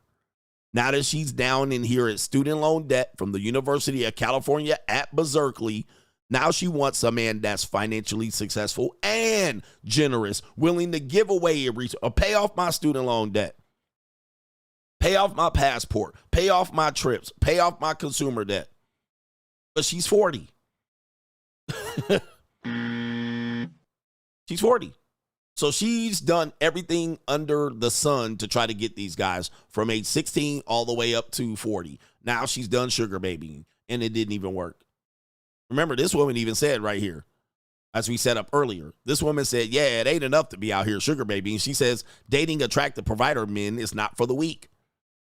But these women jump over there like, okay, these guys are old and desperate. They'll give away their money, and they'll just, they can't get any other women. That's what people assume. See, he can't get any other women, so I'll come in there and sweep, show him a little punani. But they think men that trick or have to pay, they have to pay because they can't get.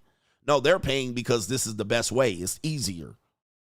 Okay, it's easier in a sense. He doesn't have to deal with the bullshit, and he can get what he wants. But she thought she could just jump over there, and the men would just pull back all the money and give it to her. Nah. He made her also probably said, yeah, I'll pay you money, but you're going to have to cook. And she was like, cook? Hell no. You're not generous with your money. You're going to make me work. They don't want to do the work. And unfortunately, people agreed with her, just so you guys know. And her name is Amy, so you know she in American eyes. Women agreed, and also genteel and non-abusive, also not controlling and dismissive of women's interests and career. You see, they're going to keep putting, no matter what, the toxic woman is going to keep putting everything in front of you, even if you're generous with your money and financially superior than her. They're still going, okay, you can have all that. Just give me money, no expectations, no control, and don't think that you're going to come before my career. And also, genteel. I think she meant gentle, but it says genteel. Maybe she didn't mean gentle. I think she meant gentle, but it says genteel. Okay. Let me see if I can. There's another comment here that I wanted to highlight. Here it is right here. Yep. It's been studied. It adds 8 to 9 hours of unpaid labor. If you work and are able to support yourself, it is a bad deal. Okay. So here it is. You're financially successful and generous, but still you need to be paid. If you have expectations, you need to be paid for that labor. This is the woman's timeline, guys. There's a male timeline as well. We're not talking about it today. Go fuck yourself if you're saying, but what about the men?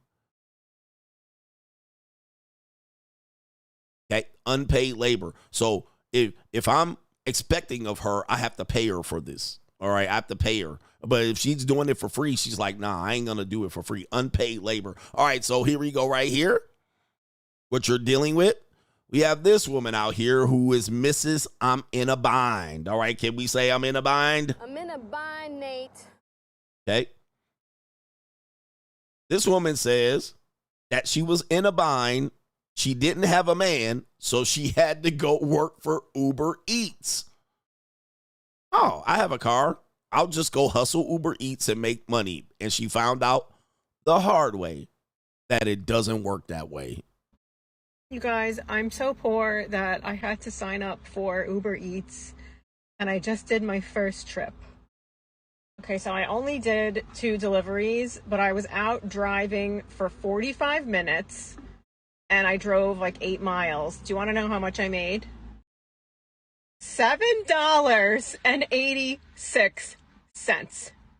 Are you fucking kidding me right now? Like, is that even legal? Like, I don't... Like, what? Let you get it through your thick skull that I'm broke. Dead, flat, stony broke. I've got $3.85 in my purse. So you thought you was just going to hop over there. See, what women's timeline is that they're always finding a quick solution out of their problems. Okay? So a man is a quick solution. I'm at the last minute. All right, Hail Mary buzzer beater. Man, last solution. Instead of working on a guy. Like these women right here. These women, I'm going to get married, and we're going to build together, and we're going to work on each other, and we're going to make it through thick and thin. That's the intention. We have a divorce rate of 38% of these Caucasian women. Okay, but they still go in early. Okay, we're going to build, and, I know down the line I'm going to need a man's income, so I'm going to work and do this unpaid labor, but it's going to be paid back in kind once he builds himself, and we'll support each other and be together forever and forever. All right, but nope. Unless I go to Jamaica and get throttled and fall in love, though. But now these women are out here going, hey, I don't need no man. But whoops, all right. Oh, I got laid off from my job. Okay, I went to Uber Eats. I only made $7. This is why you see they'll go sell putty tat. When I start selling pussy, I don't want to hear it. Because who's going to do this job? What woman age 18 to 25 and 35 is going to do this? Not many. They're going to sell putty tat. They have a market now that they can overtly sell putty tat. So they're going to be out here selling putty tat. When I start selling pussy, I don't want to hear it. Yeah. When I start selling pussy, I don't want to hear nobody say shit. When you see me on the corner, bitch, mind your business. Also, this type of woman, this age woman, and this age woman is mad when I pull up with a 19 and 20-year-old. Angry, bitter, saying I'm a pedophile, all kind of shit. Since I don't marry her, and I don't marry and seriously date her, all right, and I don't marry and seriously date her, I'm a pedophile for going to get a 20-year-old that I can afford. Yep. All right, so she upset. $7.82, no tips. By the way, I had a fine chocolated woman tell me she did the exact same thing. I was like, damn. She said she signed up for Uber Eats after I cut it off with her. And she was getting taken care of. Not greatly. She still had to work, but I was fixing binds with her. And she took it for granted, cut her ass off. Then I met up with her for lunch, and she said, oh, I had to, she started taking odd jobs. She got laid off from her job during that time. She was taking odd jobs. Guess what? She said she was taking Uber Eats. And she was like, these people don't tip. And I was like, right here. Okay. So now I'm supposed to seriously date these women. I'm supposed to, bruh. That ain't how that work. What? How do people do this? Like, are you kidding me? That was like my gas money driving around for 45 minutes. The $7 that I made. I'm going home. Fuck this shit. Yep, look at that. They don't have solutions. They just kind of go from one thing to the next, and they try to make it work. That's the woman's timeline. That's what they're programmed to do. They're not programmed to be solution-oriented. They're programmed for having other people solve their problems. So as you can see, as they fumble their way through this timeline, even if they get married, they'll fumble their way through the timeline and get with some skeezers, all right? And the skeezers will tell them, leave your husband. And then they out here floundering again. Some women do recover, as do men, right? So you will see the only financially successful women today are women above 50 and OnlyFans girls. Everybody in between that are broke. Everybody. Damn near every single woman between the OnlyFans girls and 50-year-olds, almost all of the women in between there are absolutely catastrophically broke. All right, and they're fumbling around left and right, job to job, essential worker, non-essential worker, layoff, all right, career, glass ceiling, divorce, sold some feet pictures, not, broke up, marriage, baby mama. Okay, by the time you find a woman that's got her career going and she got her townhouse and all that shit, and she wants to get married, and she out here, most of the time she got herpes or some shit like that. She already got children. They're already empty nesters or somewhat empty nesters. Maybe an adult child living with her. She got her business going. It's finally wrapping up. The shit finally ramped up. Just like men, 40, 45, really like 45, 47, 50, 52. They'll have good jobs. Their career is going well. And then they're like, let's get married. But they got demons in their background. If I trace back their entire past 25 years, demons, broken marriages, men going broke from paying child support and alimony, niggas that had been escaped the plantation on her, herpes, early terminations of pregnancies, 3 and 4 fiancés that never got married. You'll see it if you ask the right questions. Pookiphilia, hookup culture on Tinder and Bumble. Yeah, I mean, you'll see it. There ain't no women up here at 45 and 50, 52 that ain't got ran through or any of that broken spirits and demons and ghost babies and pookiphilia. Okay, so they're explaining this. They're showing you what they're going through. Bitterness. Can't use a man no more at 40. Bitter. What happened? Where did all the Then they'll call you bitter. They'll call you hurt when you don't let them manipulate you. Okay? They're describing this. I'm using their own words, not mine. We got the last one. We got $2 Pearl Davis on here. Shout out to Pearly. We have a redhead. And this is a woman's timeline here. This is a woman who put her career, prioritized her filthy career, thought that was going to save the day and keep her independent, only to realize that 70% of these jobs get washed away in a 5, 10, 15-year period. So, yeah, you was doing good. 10 years later, the tariffs hitting that ass. 10 years later, counting beans don't pay no more. 10 years later, AI replaced. 10 years later, pushing pencils and papers around ain't that profitable. So now she's scrambling and scraping for shit. Let's hear what this woman has to say. I want to be very transparent. All right, she already crying. Now, let me stop here so I can change the speed. I'm going to do it to 1.25. She's going to be transparent. One thing you know about white women, when you see the tears, all right, they're often fake. But this one, she's got the tear ducts welling up and it's turning red. So, yeah. But, ma'am, you could have done this. You could have been this right here, but you didn't. Now, you in a bind. So let's get to the binds right here. I rarely ever post these to the internet, so if you are seeing this, welcome to my inner thoughts and demons. It's so fun here. We're having such a blast, as you can tell. I'm currently in the middle of doing a job transition, or attempting to do one. Job transition, laid off. I'm still at my old current job. Not laid off.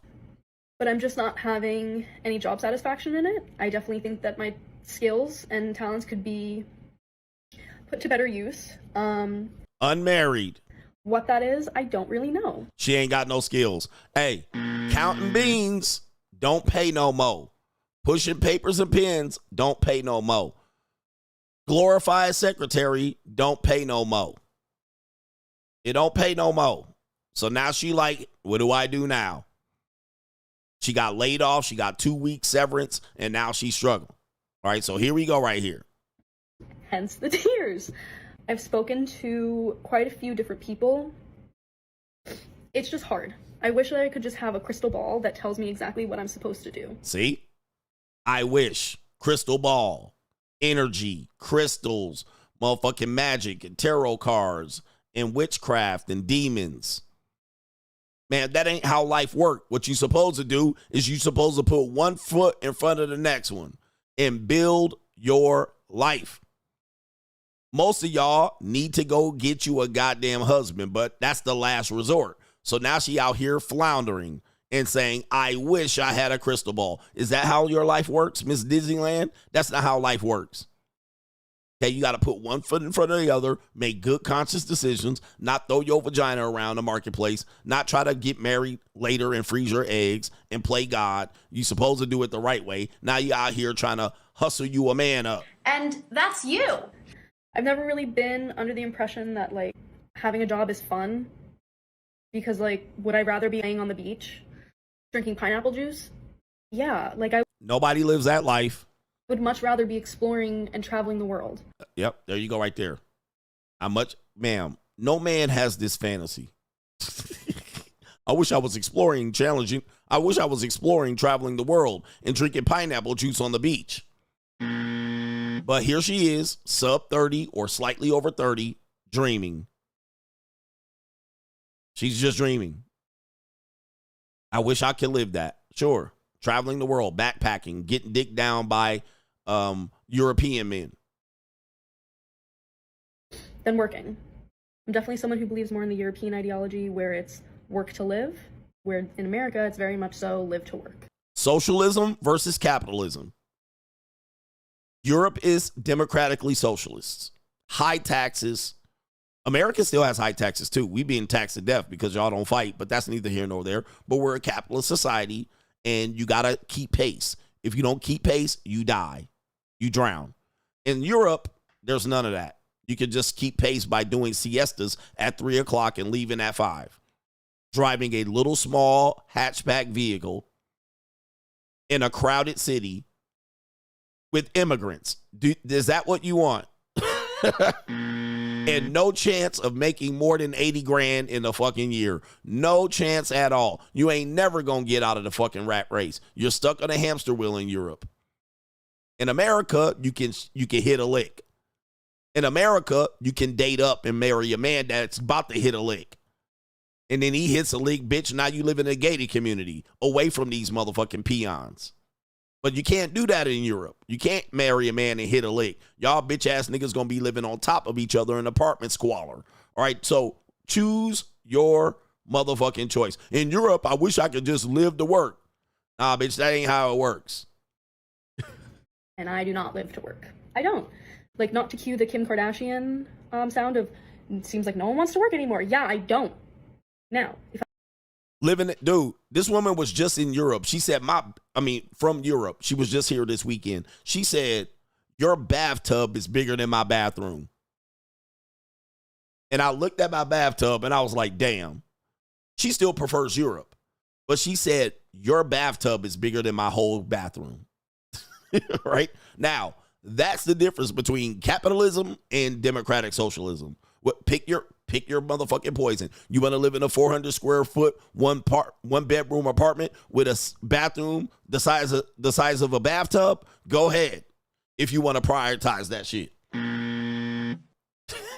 Go ahead. Go live over there. Why ain't you headed over there, bitch? Get on the boat. Go live over there if you want. If it's so much better. But you want to bring that socialist bullshit over to America because you a loser. And you played your cards wrong. You could have been this woman. But you chose not to and focus on your career. Now you out here, right here, talking about Europe has a better motherfucking situation. Shit. I'm going to work, I want it to be meaningful. I want it to do something. I want to be able to make an impact. I want to be able to do something with value. What that is, I don't know. Like, I get to LinkedIn and I'm like, I don't even know what to search up anymore. I don't know what to search up. And my background is so weird. I have a background in psych and I have a master's in communications. There you go. There's the next problem. Again, remember when I said this earlier? I know I'm cutting her off a lot because this is a long video and a lot of points. I don't want to have to go back and review it because it's 6 minutes of just this. Psychology and communications. I said this earlier this week. Your problems are because of your choices. The struggle didn't choose you. You chose to struggle. Guys, every time I hear of people and their bullshit, it's choices. You chose to go to school and get a master's, a bachelor's in psychology, and a master's in communication. Those are 2 of the goddamn worthless degrees. And now you don't even know what to look up on LinkedIn as far as a job. You're about to be a secretary your whole life with those qualifications. Them don't mean shit. And I can't wait to see if she got student loan. Psych and communications. Whoever let you go to NYU, and I'm just guessing, and get them 2 worthless degrees, that's your goddamn fault. And whoever told you to do it and didn't correct your ass, yeah. You should have got an MRS degree. That's what you should have got. You should have found a husband where you was at, but they told you not to do it. They told you to fuck your way to your 20s, and then you'll be CEO by 32. And now you stuck, all right? And I want to work in environmentalism. I want to do something because, God, this world's on fire. Okay, see, here we go. Now we got the savior complex, the white woman savior complex. I want to work in environmental, nonprofit organization. Broke, all right, forever broke. Now you want to save the world and heal the world. Bitch, you can't even save your own life. Where's a man? You need a husband. She shouldn't have no problem finding no husband. Right? She an average white girl. You can find a husband any day of the week. Now you want to work goddamn nonprofit. See, ma'am, get your priorities straight. You're a grown-ass adult that's going to be supporting yourself until you're 60, all right, in Ohio. You get on the grind or move to Europe, environmental. All right, so here we go. Literally, and it's a floating rock that is just heading for mass destruction. Your life is. I want to do everything in my power to make sure that that doesn't happen. Obviously, is that very realistic? I have no idea, probably not. I have so much job anxiety. Like, I hate not knowing what I want my career to look like. And at this point, I hate the fact that I hate my job. I want to be able to love my job. I don't love my job. It's a job. I want to be able to say what I'm doing proudly. When people ask what my job is now, like, I'm embarrassed to tell them. I shouldn't be embarrassed to tell someone what Drop my job fries. is. I should be proud. I should be excited to tell people what I do for work. Mop floors, count beans. And instead I'm like, secretary. Let's not discuss that. New topic. Change. Thank you. And it's not like I have a bad job. I have a good job. It's just, what is it? It's not what I want to do. Anybody has that job. Certainly anybody in Europe doesn't have that job. I hate that. And I hate not knowing. I'm a control freak and I'm type A. And I'm a woman. Very unsettling for me to not know what I want. Control freak is right. That triggered me. Did I just have a meeting with a career coach? Yeah. Was she helpful? Kind of. But like, not really. Like, she just kind of like said that everything that I was doing right now was good. And I was like, and she was like, you can sign up for more sessions. And I was like, okay, how much are the sessions? Because this one was $30. I got offered it as a discount because I'm doing a fellowship program. $220 per session. Man, hey, listen, I find that, weak people can't make decisions on their own.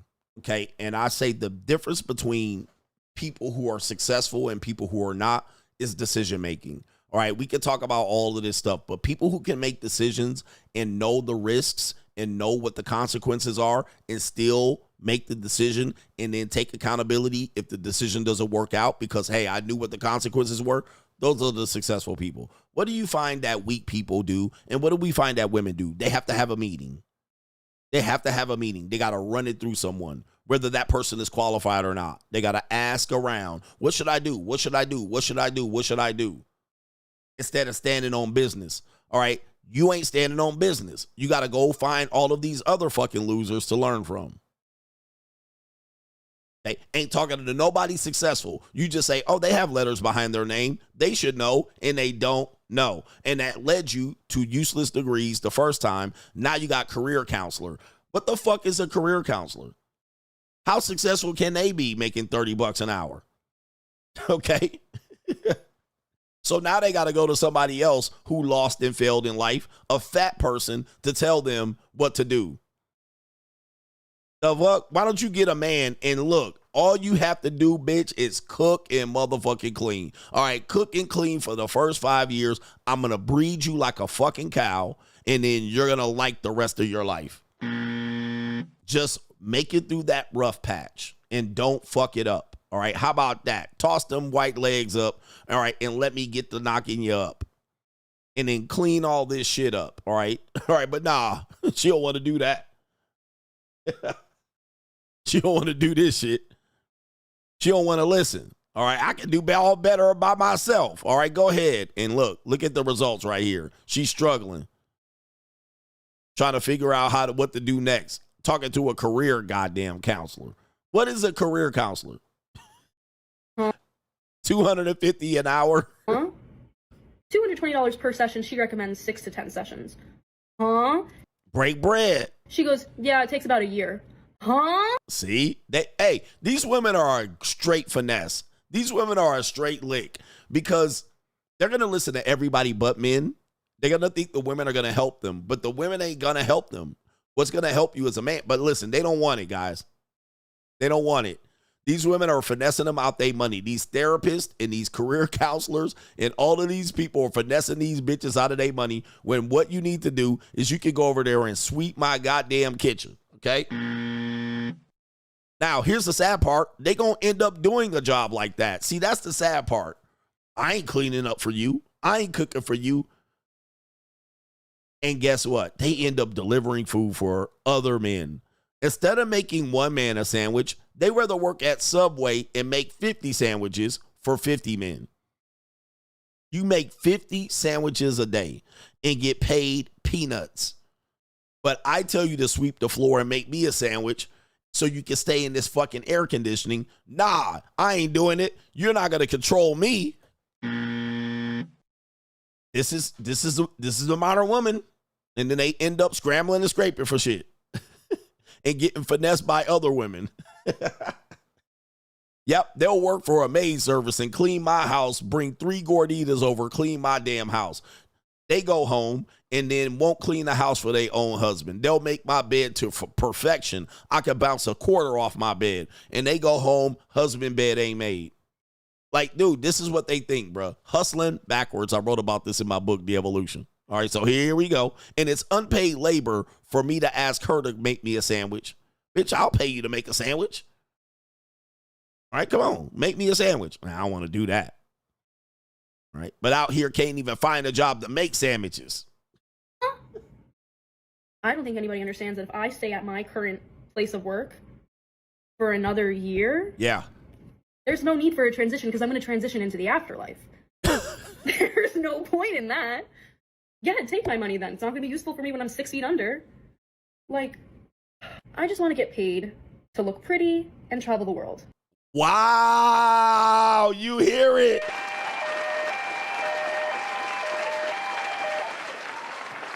You hear this? This is what they really want.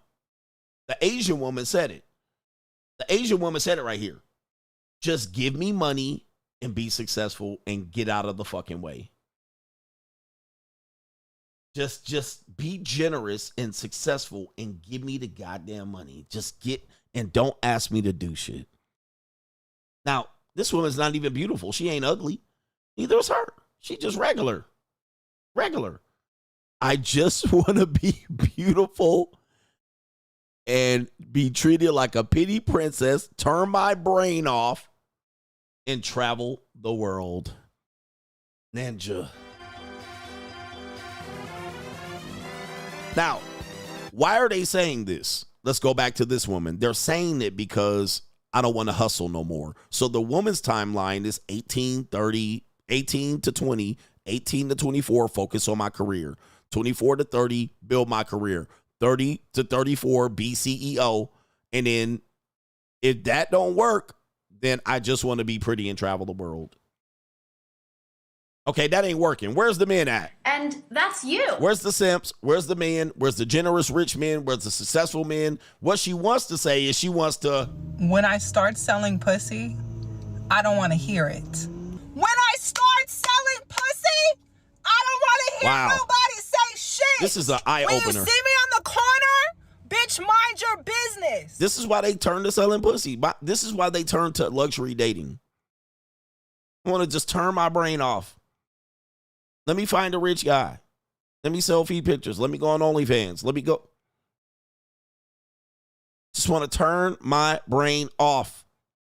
But this is after they pursued their career and failed. Okay, I was a CEO, so now let's go back to dreaming, fantasy land. No point in that. Yeah, take my money then. It's not going to be useful for me when I'm 6 feet under. Like, I just want to get paid to look pretty and travel the world. Sheesh. And to maybe, like, interview some people. Like, I feel like I would be a really good interviewer. I've been told that I ask very good questions and I can get interpersonal with people and deductive reasoning skills. So I feel like I can get some good information out of some people. Maybe I should be a spy. A spy. Now she a pussy spy. I mean, this is getting a spy, interviewing people. Just simple shit. These are, guys, you could be talking to a child. You could be interviewing your husband. Nope. She just still out here just pulling shit out of her ass. Maybe I could do this. Easy shit. Like a Black Widow type, but without all the violence. Oh my goodness, bro. Yeah, no, I don't think I'd be good at that. I don't want to have to in combat, you know? That's not for me. But the intelligence part, where I can like get information out of people, I really think that I could do that well. They live out of a movie, man. They live straight out of a movie. Straight out of a movie. Their life is a movie. They want the movie life with no work. They do. I'm gonna be a spy. I'm gonna be Mr. and Mrs. Jones. I'm gonna be what do you call it? What's his name? motherfucking James Bond spy, Black Widow, Captain Marvel. But I don't want to combat and fight. Like, they live their guys. When I said this, ask a woman who will tell you what she wants in life. She will quote a TV show, a book, a movie, or a video, a song. That's her life in her head. Right in the fucking head. That's what I want to do. Give me that job. Guess what? Everybody wants that job. But like, I want to just like travel the world and look pretty. I want to just travel the world and look pretty, turn my brain off. When people ask like what my dream job is, traveling around the world looking pretty and then talking to people. Again, I love to travel. Travel's not a skill, but to them, it's a destination. I just love to travel and around and look pretty. Well, the problem is the pretty part you don't have. So I just have to tell you, you're not pretty. All right. You're not ugly though, but the pretty thing you can't pull off. There's some way prettier bitches than you, like a lot of them. So you lost on that. All right. You can get a basic nigga to take you around the world, but it ain't going to be paid to look pretty. You missed that boat. I mean, your skin is a little too porcelain and sickly looking to be able to pull that off. Not to say you can't, but you're a little too old for that, and you ain't on the pretty spectrum to be paid to travel, right? Average at best. You're average porker American. All right, this is what you need to be doing right now. Marry a regular nigga from Kansas. This is where you're at. All right, there's way more exotically beautiful women than you. All right, you ain't got that, baby, and you don't got you got way too much fat on your body for this. She ain't even fat, but to travel the world and look pretty, you got way too much fat on your body for that.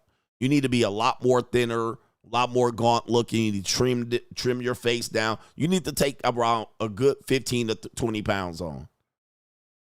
All right, but nobody's going to travel with you, put that big ass a hat on your head and put that fucking white stuff on your nose so you don't get sunburned and come back and look like a lobster. All right, nah, bruh. You're going to have a tan on that body. All right, you have to have a tan on that body and be younger and lose about 15 to 25 pounds. All right. Just talking to people and kind of understanding them. That's what I want to do. So if anyone has any job recommendations that fits that job description for me, please let me know in the comments. And if you're someone who's also struggling with your career, did I mention I was 26? 26. All right, so where's that put us? 26. All right, last call. All right, last call. But she's not even last calling. She's going to still do the career path with the dream job of being a spy and interviewing. She could make a podcast. She probably do well. There's a woman that looks exactly like her with 1 million+ subs. All right, so she could jump out here and get a lot of black men following her. All right, she a black man dream, many black men's dream. I know it ain't the Pookie's dream, but a lot of black men will eat this up. I mean, we do have too much proof to show you. Yeah, we got a lot of proof to show you. There's a woman out here that black men love. She looked damn near exactly like this one. All right, so let's continue. I'm 26 years old and I have no idea what I want to do with my life. And I think that the pressures from society that we place on people when you're 17, 18 years old entering college, where it's like, you have to make a decision right now that's going to define the rest of your life. That's insane. That's terrible. I don't agree with that. That's not pressure. That exactly is how life goes. You're supposed to fuck off your whole teens and your 20s and 30s and then not face any consequences for the decisions you made there. I disagree with that. I think you need to be highly intentional about the steps you're making in your 17s and 20s and 25s. Yep. No, they put too much pressure for us to define what we want to be in life. Yeah. That's what successful people are. Now, here's the thing. What'll happen is once I pick something, as long as I'm used to picking something, that means if that something doesn't work, I can make decisions to pick something next. But if you think you're just going to be out here just floating and floundering around in your early 20s and in your late 20s, you'll be like, all right, time to get serious. You're not going to have the skills to work through it. Then you'll be stuck doing shit like this. Oh, I'm going to be an international spy. No, you got to be intentional. Now, just because you pick something at 17 and you go that route doesn't mean you have to stay that route. But you have the skills to work through it. So people who talk like a shit, that's a loser. Anybody that agrees with this is a loser to me, bro. That's loser mindset. That's loser mindset. 26 years old and I have no idea what I want to do with my life. And I think that the pressures from society that we place on people when you're 17, 18 years old entering Not a 17 and 18 is too much. college, where it's like, you have to make a decision right now that's going to define the rest of your life. That's insane. What are you supposed to do when? Just fuck around? What are you supposed to do? Hey, why are we making 17 and 18-year-olds pick what they want to do up until they're 65, 80 years old? That's not true, because you can pivot. They're just making you make decisions. That's terrible, man. That's kind of weird. No, it's not. It's in real. Europe, people are in school until they're like 30. Here we go. In Europe. Okay, but I still see you here in the United States. Why aren't you in Europe? If you want to be European, take your ass to Europe. But you're still here in the United States. This is what we do here. Unfortunately, if you want to back out of the game, go ahead and back out of the race. Go to Europe, fam. I don't mind. Because they're deciding things out. They're figuring things out. They're working on their education. They're working on their skills. Here in America, it's like, oh, you're old enough to be a legal adult, get into the workforce, but also you still can't drink yet. You also still can't rent a car. That's crazy. The fact that you can legally drink before you can rent a car. Here come all these excuses, man. Hey, listen, age, the Americans are too caught up in age. What we do is we take an age and we just put everybody in that same category. Well, when I was 17, I was really mature, right? I'm always been a mature guy. Even when I was like 18, people called me an old man. I was like always the responsible one. I was the designated driver. I didn't drink till I passed out. I made sure everybody got home. I made sure the doors were locked. You got 17, 18-year-olds now, they just don't even make sure your door is fucking locked. All right? There's some kids that are not responsible. There's some that are overly responsible. Sometimes it's a personality character. Sometimes they're groomed to be that way and be responsible. Some people are like that, but you can't just take age and go, whoa, and everybody should fall underneath it. So now she's jumping around. We should drink at 21 and we should rent a car. You can't just take age and put it across the board and say this is the age for everything. Because some things require a little bit more maturity and responsibility. Some people mature slower, so we have to push it back. Some things affect your brain, development and growth, so you got to wait. Okay, but I see people doing this, and I'm saying these people are just absolute idiots. That's weird. I can drive a car, but I can't rent it. The backward-ass country that we live in. Yeah, here it is, anti-capitalist. This is socialism talking. When you don't win in life, become socialists. When you've done nothing with your life, become socialist. That's the solution. These are the crabs in a barrel. Okay, so they don't win in life and they become socialists. Okay, they lose in life. They don't get what they want in life. Now, here's the problem with this. They told you all what to do. Everybody tells you the conventional path. All right, they say, hey, might as well settle down before you hit the fucking wall, before you ruin your life and become impoverished. Guys, don't make bad decisions. Don't get a woman pregnant. Don't fornicate. Don't have sex out of marriage. Everybody tells you, don't do drugs. Everybody tells you, don't go out every night and party. Don't spend money recklessly. Be responsible. Don't have everybody tells everybody what to do. Now, what I find is that people say, I don't have to do it that way. Okay, if you don't do it that way, you better be successful. Because when you don't become successful, now you're going to have a sob story. So now what will happen is they did everything they shouldn't have done. They went and got a useless degree. Somebody told you not to do it, and you said, I'm going to do it anyway. Okay, you didn't become successful. Now, bring in the socialism. Come on. Bring in the socialism. That's the answer.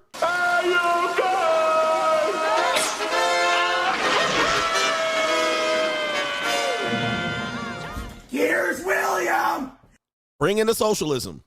All right, let's go. All right, let's put everybody, all the people in here. The winners, you guys are in it too. Bring yourself down here. Pay us better. So what I find is that when people lose, they start bringing in communism and socialism real quick. I hate it here. I hate it here. I hate it here. Well, if you're also struggling with your current career path or deciding what you want to do for the rest of your life, welcome, because that's every day of my life. So you're not alone. So if this helped even one person feel a little bit less alone, yay. Yay for us. That was supposed to be uplifting, and then I realized that that's kind of sad.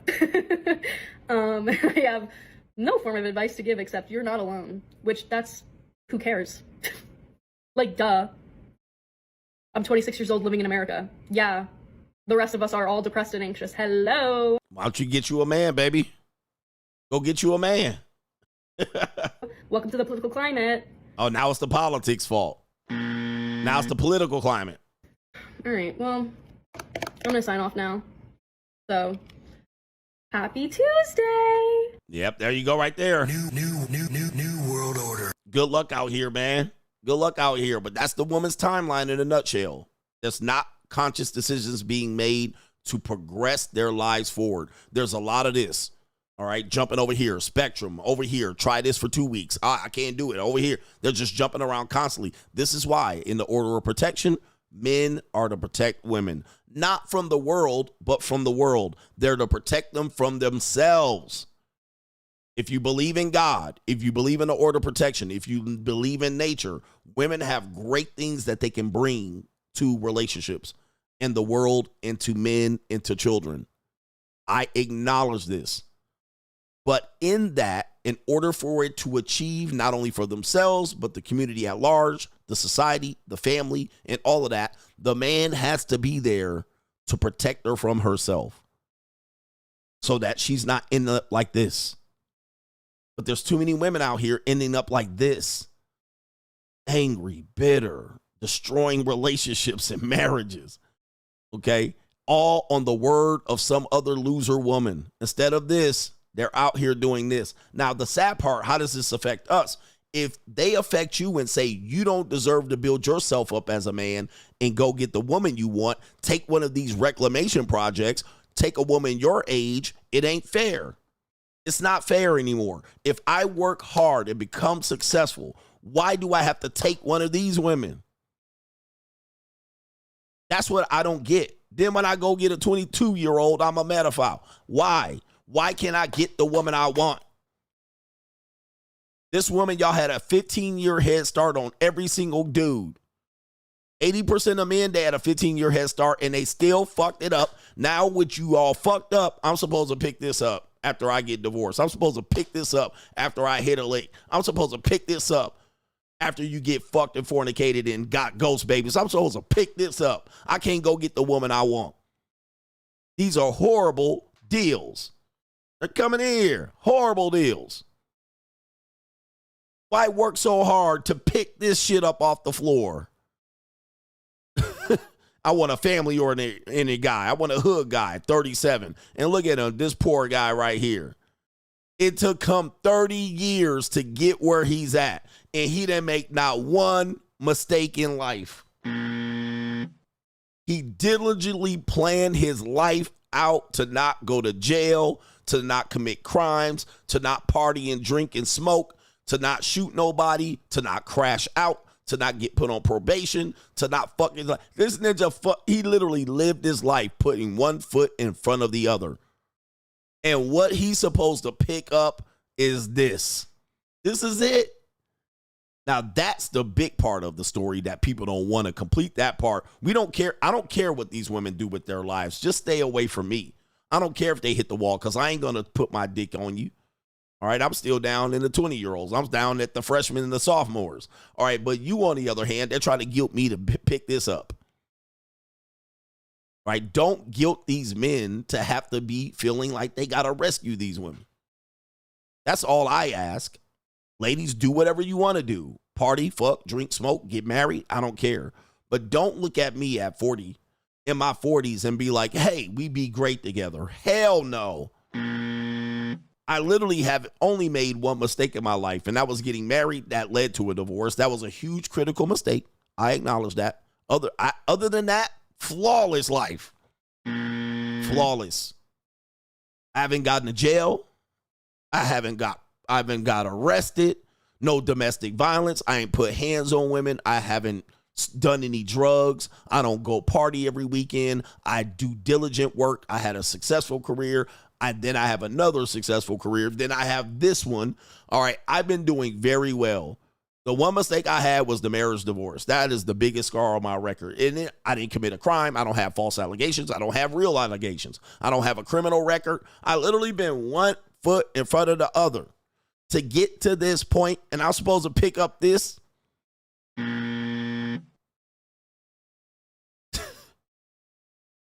Doesn't make no damn sense. Why don't I get a 22-year-old? Why don't I get a bitch right out here off the college? Because I missed most of the bitches in college because I didn't have my life together and I wasn't pooky. So I had to struggle to get the little bit of crumbs I got out these women. But now it's easy because they're all setting sights after fucking up their lives on men like me. They'll overlook the fact, oh, he ain't that tall and he ain't that handsome, but, let me finesse him off of my body. It's crazy. Crazy. But that was life. That was their life. Explain their life. What is it called? Their timeline. That should say women's timeline. It says women's lifetime. Right? But I just noticed that. That is a typographical error or a grammatical error. It should say women's timeline, but it must have been early in the morning when I typed that. All right. Let's get to these super chats because I know you guys have a lot to say, but I'm going to find out how much you got to say here in a minute. Hit the like button if you enjoyed this show. Leave a comment on the video. It always helps the algorithm, being that I'm a demonetized channel and people know I'm the 100% truth teller, the speaker of truth. Any ladies out here? Any ladies out here who disagree? Disagree? I disagree. Any men out here? I disagree, coach. Okay, you can disagree all you want. I don't care. I don't give a fuck. Steven says, these women don't want to do anything, work a job, care for kids and a husband, worry about money. He says they want to live like a child, live what? They want to live a child's life existence. Just be rich, spend money, focus on their appearance, no worry about bills. The Kardashians are popular because they are the female ideal. That's true. They just, like, women just want to shop, buy shoes, not worried about the money. Guys, if you want to practice this, number one, get married. Number two, get in monetized dating. You will find out really what women want to do. Most women, and ladies, watch this. The ladies that are saying they're not like any of these women, which you're lying. There's some women that happily found their simp. All right. But they were not unlike these women. So let me just say this here, because there's some women watching me like, not me. I'm happily married. Okay. When did you get married? Mid-30s. So they happily got their simp and they're good. So they can get their little job and come back and pay their little 40% of the rent and they're good. They found their simp. Most of the women still live that life prior to that. He said, simp found. So now they found their simp. So there's no reason to really feel like, hey, what's the problem? I found my guy. But is this what you're telling women to do? You would tell every other woman to live that path? This is the problem. The majority of them aren't going to find their simp. They're not. And that's you. They're not going to find their simp. Some guys are still going to question this shit like, nah, fuck that. Especially the younger men. So younger men in that age category, like Gen Z men and young millennials, they not going for it. Okay, now older dudes, men that are boomers and old Gen Xers that are lonely, they'll take this shit up. They'll scoop this shit up right here. They'll take this shit with 2 scoops of raisins. Oh, my goodness. 2 scoops of raisins if they find they simps. All right, but yes, a woman's dream at this point, turn their brain off. CGA got a new soundbite. That girl says, I just want to get paid to look pretty and travel the world. It sounds like women just want to be a pet for wealthy, generous men. All right, shout out to you. A pet. Yep, a pet. Shout out to Dr. Love. I strongly believe that the big corporations have much to do with the modern feminist programming agenda because instead of wives working to build up their husbands and children, they are sacrificing their own lives for the sole interests of large multinational corporations that pay peanuts. Okay, and that has limited job growth because they'll hit the glass ceiling at that job and then they'll have to figure it out. There's no more really careers anymore. Big Boss Man says either these young women can get with a gump or don't. He says every woman isn't entitled to get engaged to an alpha ninja with abundance. It's not possible. But in their mind, it's possible. As long as it's possible in their mind, then they continue to do it. Justin Ojoko asked if she could get an allowance. I told her, how about I just find someone else and part ways with her, she never brings it up again. I wonder why. She tested you. She tested you. She tested to see if you were replaceable. Like, guys, women will always do that. I don't care what type of woman you have. If she says, I'm going to just leave, go ahead. You want me to pack up? You want me to pack you up? Okay? I'll pack you up, get you up out of here. I was like, don't do me any favors. All right? Don't threaten me with a good time. Pack up. All right, but the minute you don't fall for that and you don't leave me, all right, what do I need to do to help? Tell these bitches to pack up. It'll be the best thing you do. All right? I'll just leave and find another one of you. Go ahead. I bet you don't.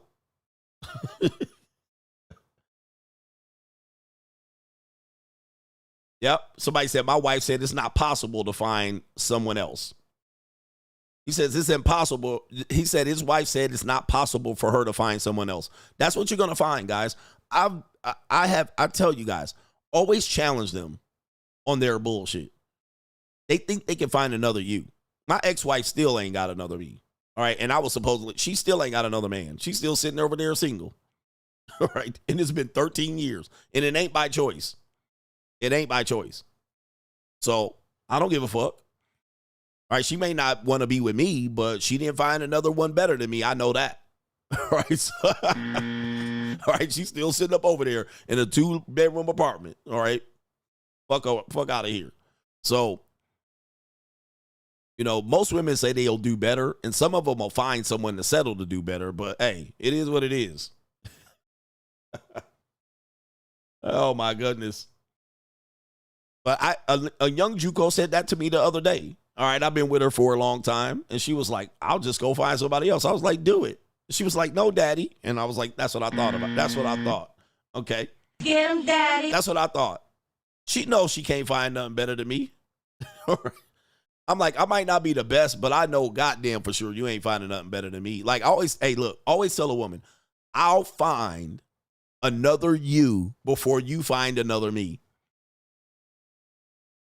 I'll write this down. Always use this. I'll find another you before you find another me.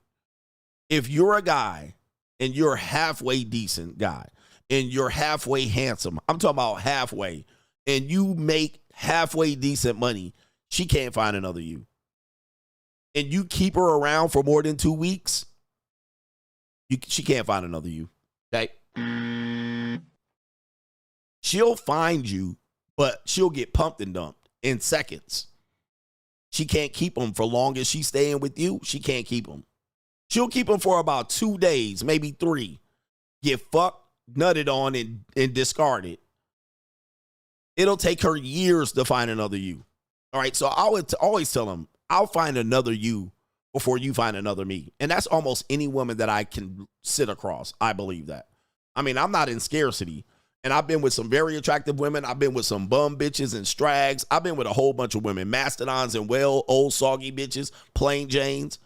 So my confidence is sky goddamn high. And I'm in a decent position. All right, so I know for a fact that almost any woman that sits across from me cannot find another me before I find another her. I'll find another her in seconds. Bitch, I got a phone full of bitch. I got a rotation. I already know I got another you. I literally have another you already. You don't have another me in your rotation. Right? You don't. You got another guy that'll trick on you, but you don't got him for very long. So, yeah. All right? Dudes be like, she out of your league, coach. There ain't no woman on planet Earth out of my league. None. There's no woman out of my league. None. I know y'all think I'm crazy. There ain't a woman on earth out of my league. There's 4 billion women. You're telling me a woman's out of my league? There's none. Not one. Now, she might be out of my price range. I might not be able to afford her, but she ain't out of my league. Because if I did, it was able to afford her, or I just said, fuck it, I'm going to take out 50 grand and have the night of my life, I could get her. It's just a matter of if she's for sale or lease. And it depends on the day.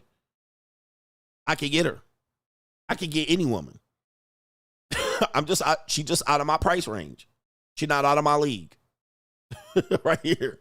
But sometimes I don't want to pull out 50 grand to get her that night. That, to me, that's a loss. But no, yep, 25K a cheek. There's no woman out of my league. She just out of my price range. Shout out to Luciano here. Luciano says, gentlemen, don't go cheap on travel and vacations. This is your time to be relaxed and stress-free. Pay for premium services that enhance your experiences. Treat yourself. Don't cheat yourself. That's a co-sponsorship. I'm rich, bitch. Shout out to you. And Luciano, man, yeah, if when you start traveling, pay for the good services too, man. And I'm going to tell you, if you take a plane trip over 5 hours, try to get the business class. Try to get the business class. Okay, shout out to No Government Name Is That How American males rather have a miserable fat American woman that has debt than an in-shape overseas woman that has no debt. American men have low self-esteem that they don't think that they deserve better. They don't. They just have scarcity. Scarcity, scarcity, scarcity. We got some other brothers here way down here. Shout out to Emont for some cheddar. Steven says the CGA never lies. The biggest cultural shock I've ever experienced is walking a mile through an Orwellian airport terminal to reach U.S. Customs, and almost nobody weighs less than 200 pounds. It's depressing. Yes, indeed. When I come back to America, everybody in the airport fat. Right? Everybody. It's like, damn. Hombre Lobo says, hey, coach, can I give you a couple of colognes? Can you give me a couple of colognes that you recommend for daily use? Someone told me to check out fragrances by Louis Vuitton. Help me, please. I'll be quick because Kevin Samuels was the expert on me. I wasn't the expert, but I like YSL right now. I also like the Prada. What is the Prada? I'm missing the name. There's several Prada colognes. Everybody has several, but there's one specific. I use here I am with names. I use Tom Ford, which is a good one, and I also use Versace Eros. Those are my one, but those are my main four. If you could just deal with those. Some of them are very expensive, some of them are not. And I also use Yope. All right, shout out to Yope. Everybody put Yope in there. I'm gonna put Yope. I still wear Yope. Fuck y'all. Joop. But anyway, those are some easy ones that I use, and I have a massive cologne collection. I have like 50 colognes that I have in my collection.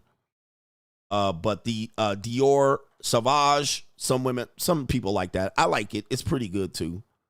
But the Versace Eros is one of my go-tos. And let me pull up the Prada one. Because there's different Prada colognes. But I'm not the expert either. Let's see. It's the Prada El Home is the one I like.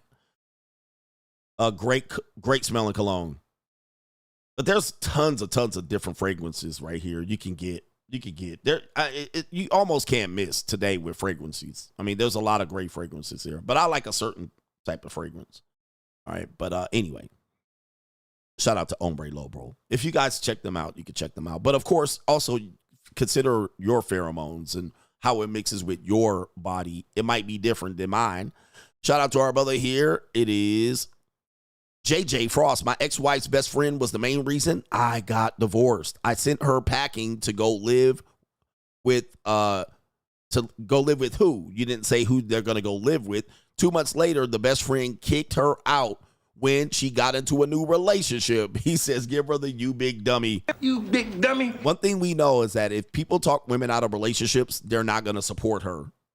So that's the problem. That is the problem. And then this is the same as family members, because if you talk, ladies and gentlemen, if you have a girl and a woman and you talk her out of a relationship that gives her stability, support, security, but she's not feeling the relationship, she's going to need somebody to support her. So emotional support, financial support, security, protection, sex, food. So when she leaves that man, she's going to need somewhere else to fall. And most of the time, it's on the same family members that talked her off the ledge. Now, if this woman doesn't get married again, Guess what? Her family now has to pay for her. Her mother has to pay for her. Her father, who told her to leave, has to pay for her. Her cousins, her sisters, her in-laws, everybody has to support that woman. And she will lean on these people for support. MC Hamster in 2021, I was in the Hartsville, Atlanta, wearing a mask. I had to go upstairs. The amount of people waiting and piling into the elevator and not taking the stairs. He says right here, reject the chains of expectation that the fools of society want to ensnare you in. Hope and cope is not a strategy. For real. Lazy people right there. Just waiting in the elevator. Shout out to you. All right, MC Hamster, great supporter. Yeah, the Burberry has a great cologne too, and it is the Hero. All right, I do wear Burberry Hero. So I wear a lot of colognes. Do you guys want me to do a cologne video? Then you'll really say I'm stealing from Kevin Samuels. All right. You'll really say, oh, he trying to be Kevin Samuels now for real. He making a cologne video. See, I can't do shit because y'all always going to say I'm stealing something. Shout out to our brother that says, no government name. Do you think in the future Gen Alpha and Beta will have relationships via virtual reality, or will it be mostly AI? I see many guys under 30 are choosing AI waifu chatbots. They will. It'll be way easier.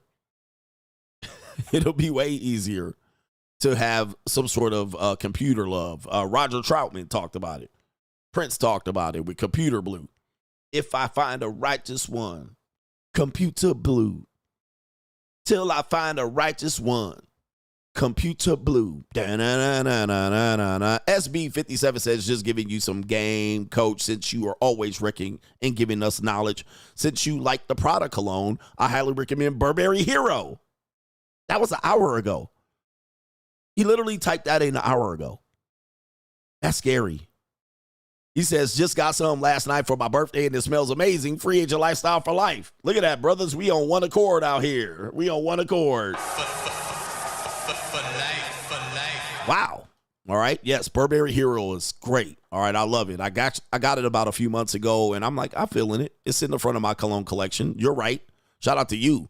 And Bob says, guys, you should listen to CGA about getting your money up. ARC should be a cautionary tale about a Tyrone getting that get effed up in the game money-wise. Oh, okay. Boy, that is a bit of information right there. Okay, shout out to you, man. Thank you for that tidbit. I'm going to screenshot that one. All right, I'm going to come back to that one. Shout out to you. Inside info being spread over there. Shout out to Bob the Builder. Shout out to Coach Jan Jan says women get bitter and mean as they get older. They are energy succubi and they want to punish you for their past sins and choices. Find peace at all costs. You got to live the free agent lifestyle. Got to live the free agent lifestyle. I'm going to get all the super chats and support. Thank you for being patient out here, brothers and sisters. NGN is sad how American males. Okay, I already got that one. He said they were rather like fat women out here. By the way, guys, if you like obese women, please consider this.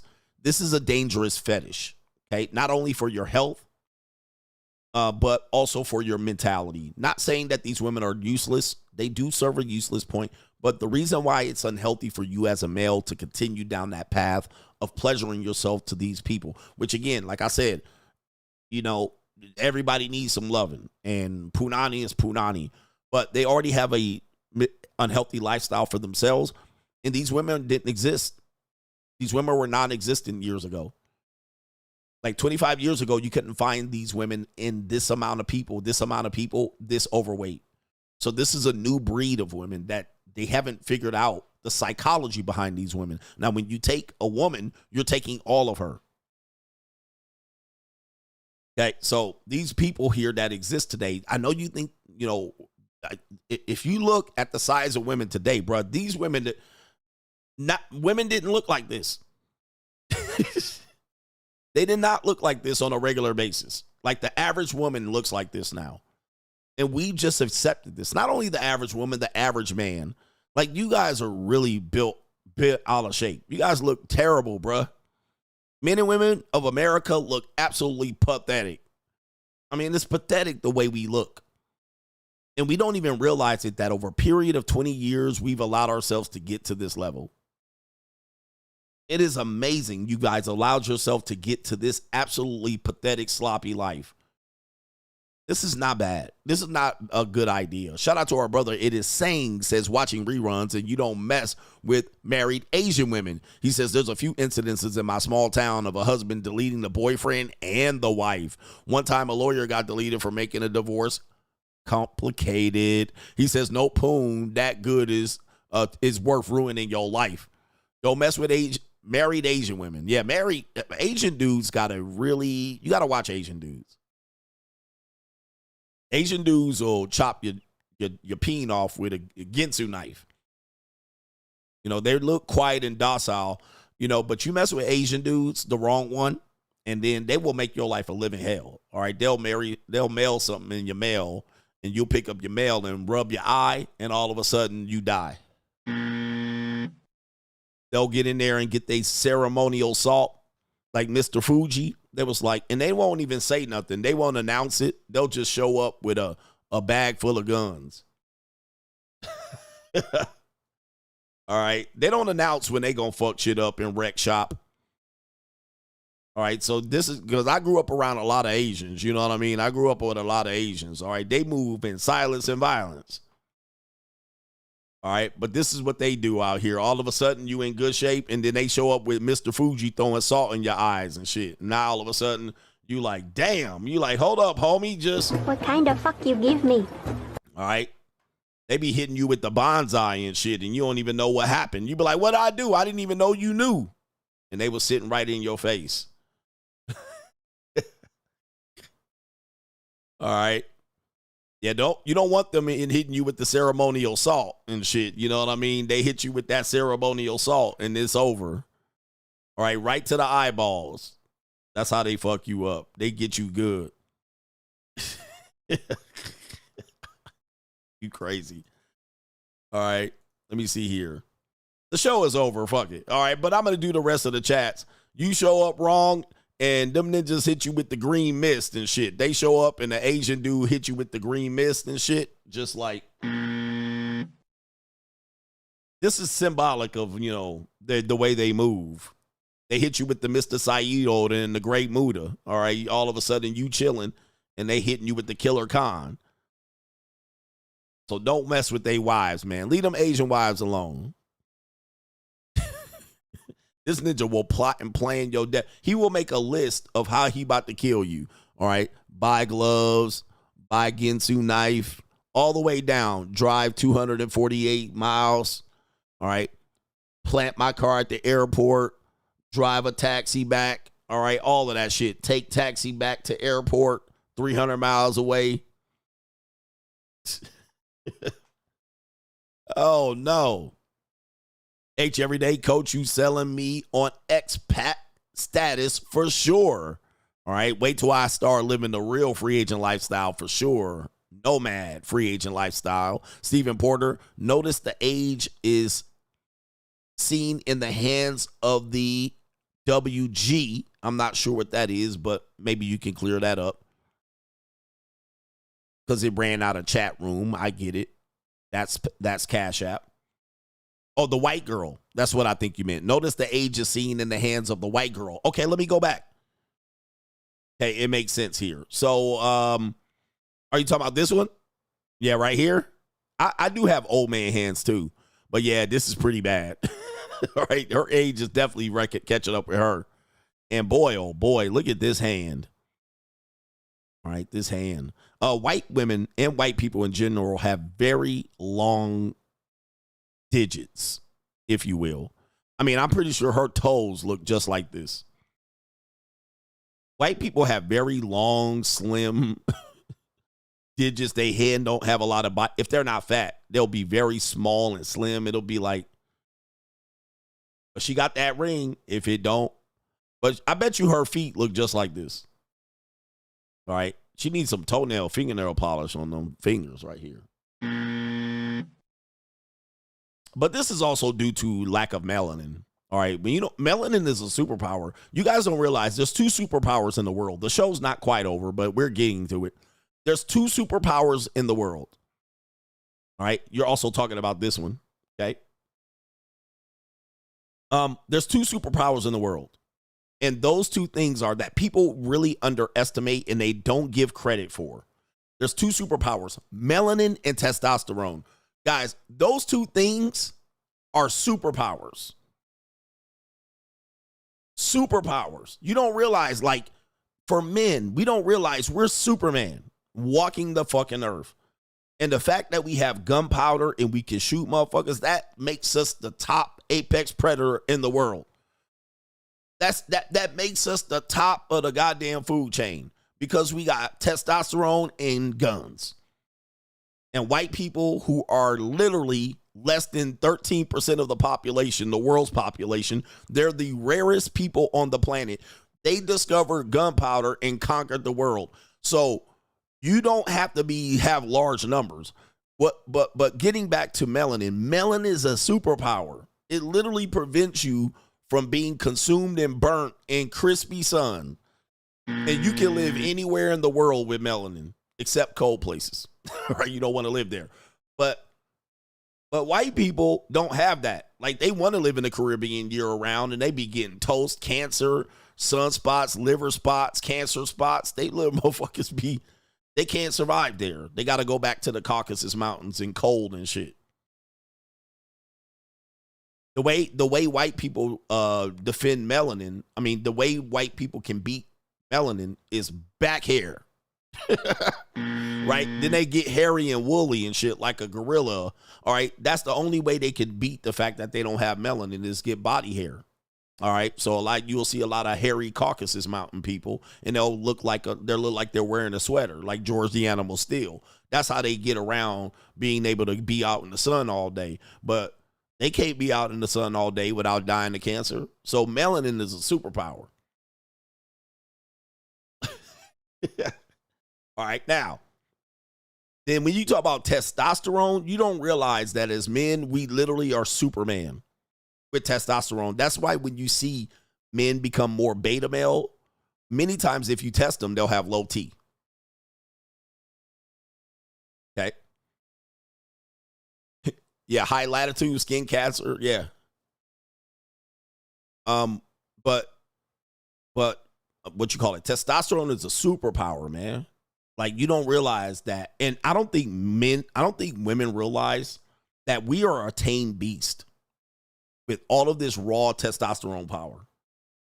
Like, if in a lesser time, motherfuckers would be wrecking shop, clubbing bitches over the head, dragging them in the bush, and just wow, right? Just, it is insane what we do as men to be what we call exercise self-control with just testosterone spiking in our blood.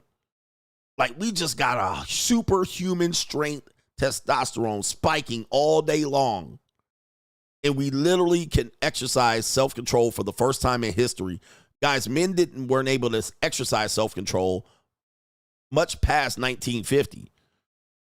But dude, this testosterone is a superpower, and it just gives men youth and testosterone. Youth is another superpower. All right. Unfortunately, youth is wasted on the young. Youth is the next other superpower. So if you have youth, melanin, testosterone, you literally are the Black Panther. You are a Superman. Super motherfucking man. You can conquer and rule worlds. You can organize men and move armies. I mean, you can go through anything with those two things. All right, but people really underestimate these qualities and the fact that men are overly abusing these things right here. All right, it's crazy. All right, and people should be thankful that men are as exercise so much self-control. They should be thankful. But of course I think people actually, there's a way to phrase this. People actually look at men and their biology, and they take it for granted. Well, men should still exercise self-control. Women will fuck with guys' biology. They will tempt them and move it away and say, well, and they will play with men's biology. And they won't acknowledge and be thankful that men are just exercising so much self-control. And a bitch will go play with you and blue balls you. Right? What? Like, you lucky this ninja don't. Some dudes do, but, you know, they're playing with fire with testosterone. Beauty and pussy, other superpowers. Beauty is another superpower for sure. Jason Jones says, paying a little of what I owe. Peace to the coach and the coach gang. Indeed. All right, but beauty is another superpower, which I think the men's space minimize women's beauty all the time. So just like women minimize our biology, men will minimize a woman's beauty and play with it. And like if you're a young guy and you have a young, beautiful woman and that's your girlfriend and you're 17, 18, 19, or 20 and you take her for granted, you fucked up. All right, you fumbled the bag because wait till she turned 25 and you cheated on her and you played with her and you thought you could get another beautiful woman. Beautiful women are in scarcity. So you had you a beautiful girl, you better consider yourself lucky. And then dudes will tell me that a woman's not beautiful. And she's obviously beautiful. And then you'll be like, oh, she a 6. And I'm like, nigga. Everybody can see that that's a beautiful woman. Now, it might not be your type. It might not be, maybe you have low self-esteem and you know you can't get her and you need to tell her she's ugly. But everybody can see that that's a beautiful woman. Even a baby can see it. Even a baby can see when a person is beautiful. Did you guys know that? Even babies recognize someone's beauty. So when people say beauty scale and all of these things and you know, the European beauty model, nah, it don't have nothing to do with that. That's all bullshit. And it's not bullshit, but yes, we can be definitely controlled on who we like and prefer. But genetically, not so much. They say even babies can recognize when someone's beautiful holding them. So when they see it, they automatically lock in. The baby will lock in on a person's face and eyes that are beautiful. They even can recognize it. And then when an ugly person holds them, they go crazy. So everybody knows, and most of the time it's centered around the eyes and skin. It's not really technically race and characteristics, but it can be if that's a rarity. But it's usually a characteristic. It's usually centered around skin. How smooth is your skin? Is your skin full of pimply pus pimples, or is it skin? My skin is typically smooth, so it gives me something. But if your skin is blotchy, it's broken down, you have spots and pimples and blackheads, and it's rocky and craters all in your face, you're automatically ugly. When your skin is smooth, no blemishes, you don't seem to have blemishes, you tend to get a pass as a beautiful person. Even young women, they think modeling industry that men like models because they're younger, but it's simply their skin is better. So that's why they're typically used as models. You see an older woman modeling, her hair is all crispy dry and her fucking skin is dry. A younger woman's skin is a little bit more appealing, a little bit more flawless typically, and their hair is a little more shinier. Okay, eyes. Eyes are always the window to the soul. If a person has attractive eyes and their eyes are not set apart like a goddamn fish, all right, and they're not too close together so you look like Shaquille O'Neal, all right, your eyes are going to be boom, all right, people are going to lock in. Those two things. Now when you get down to features of the nose and how your face is squished, or if it's starting in the middle of your fucking face or you got a big-ass forehead, all right, so babies can recognize a beautiful person. All right. The symmetry is just there, and it is what it is. Your eyes ain't all bucked out. Your eyes ain't all bucked out like this. Kids see your eyes all bucked out, they're going to be like, woof. But your eyes ain't bucked. I can see a little bit of the white. I can see a little bit of the black. My eyes ain't all hazily yellow or red. All right, or you ain't got fish eyes set on the side of your face like that, or you looking like the goddamn sloth from the Goonies. All right, yeah, brother, it is what it is.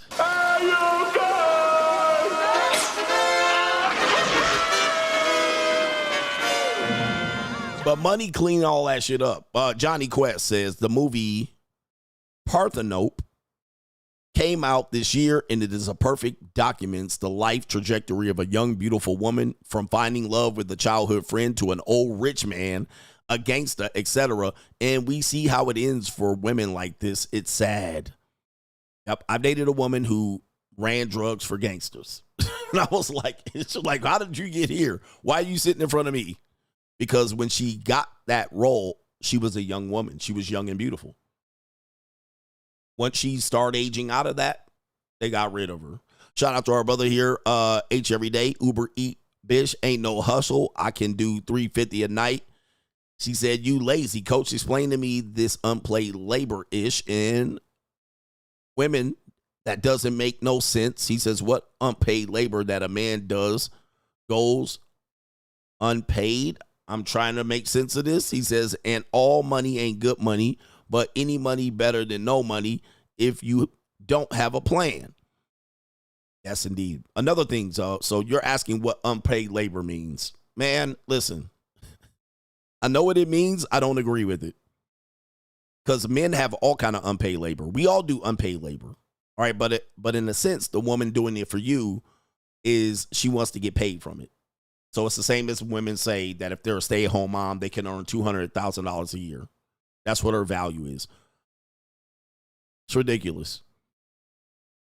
We got a couple more. Shout out to our brother Movement. Says, keep up the work and the good work, coach. It's free agent lifestyle for life.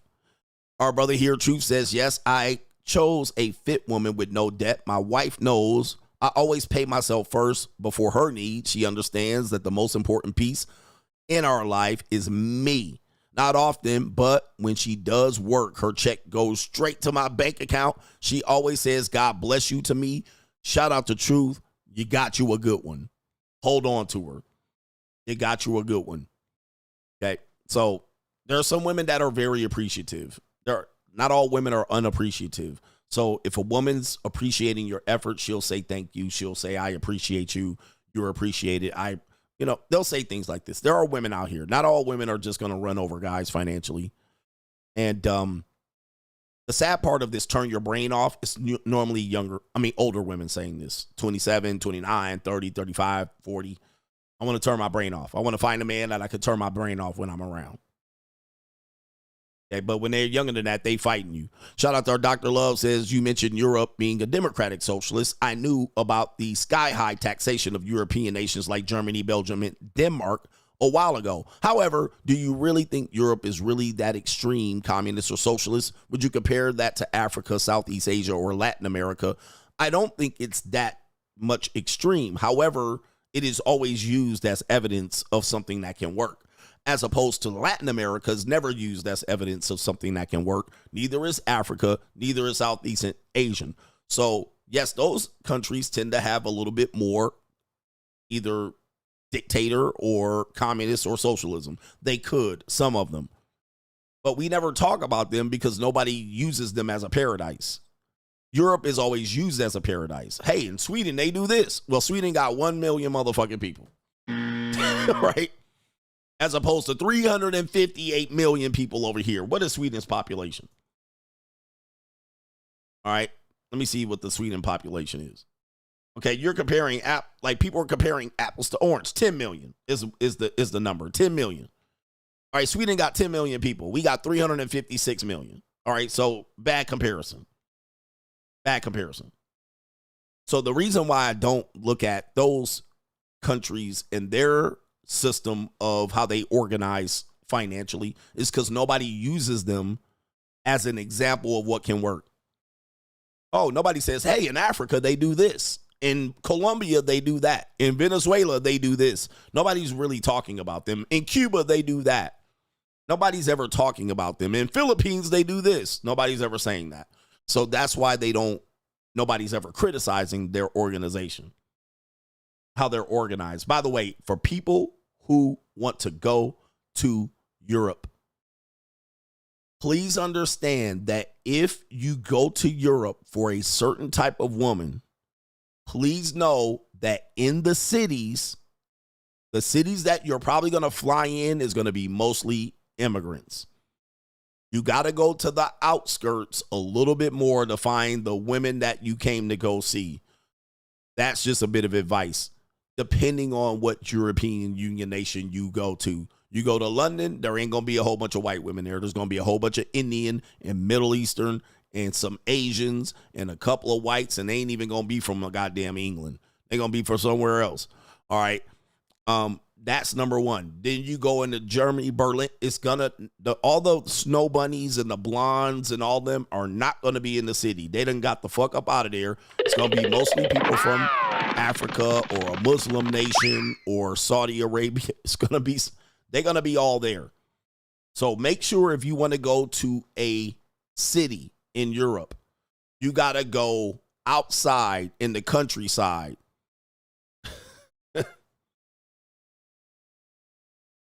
Okay. You got to go to the countryside. So if you go to Scotland or Ireland and you think you about to pull up to this bitch, you better go to the goddamn Lucky Charm Spring. You better go out to the areas out there to the countryside, because rural areas. You better go outside. You better get you a goddamn buggy. You better get somewhere, get a car, go all the way out there where they got spring falls and shit like this. These women ain't sitting in the middle of the cities. They're not sitting in the middle of the city. You got to go outside the city. And right? You looking for them Italian bitches with the long necks and the noses and shit. You got to go way out the countryside, way outside of all of the major cities. The immigrants, they got all of that shit now. It's locked up. Locked up. Just so you know. You want to get them bitches with the, y'all be out there with the Ricola in Germany, go way outside the city. All right, they're not right in the city. You want to get some long flatbacks in Sweden, you got to go outside the city. Okay. He said, go to where the sheep are. Facts. Got to go to where the sheep are, man.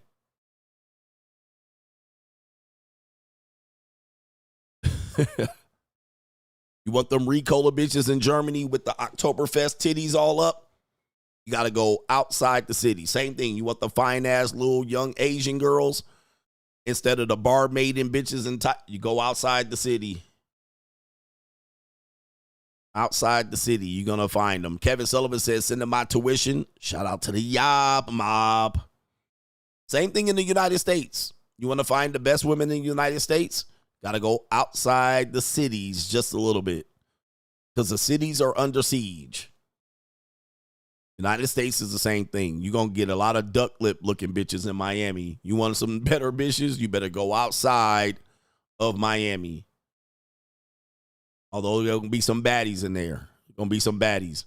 In Latin America, please do not go too much far outside the city. Stay in the city, because the cartello lives outside the city. The cartello lives outside the city. But yep, you want to go to the Philippines and find you a bitch that can, want to raise chickens, you got to go outside the city. Oh, man, the cities are under siege. All right, that's the show today. Shout out to y'all. I went overtime today, so I appreciate the help in getting me to overtime. Tonight, we'll be back. Peace.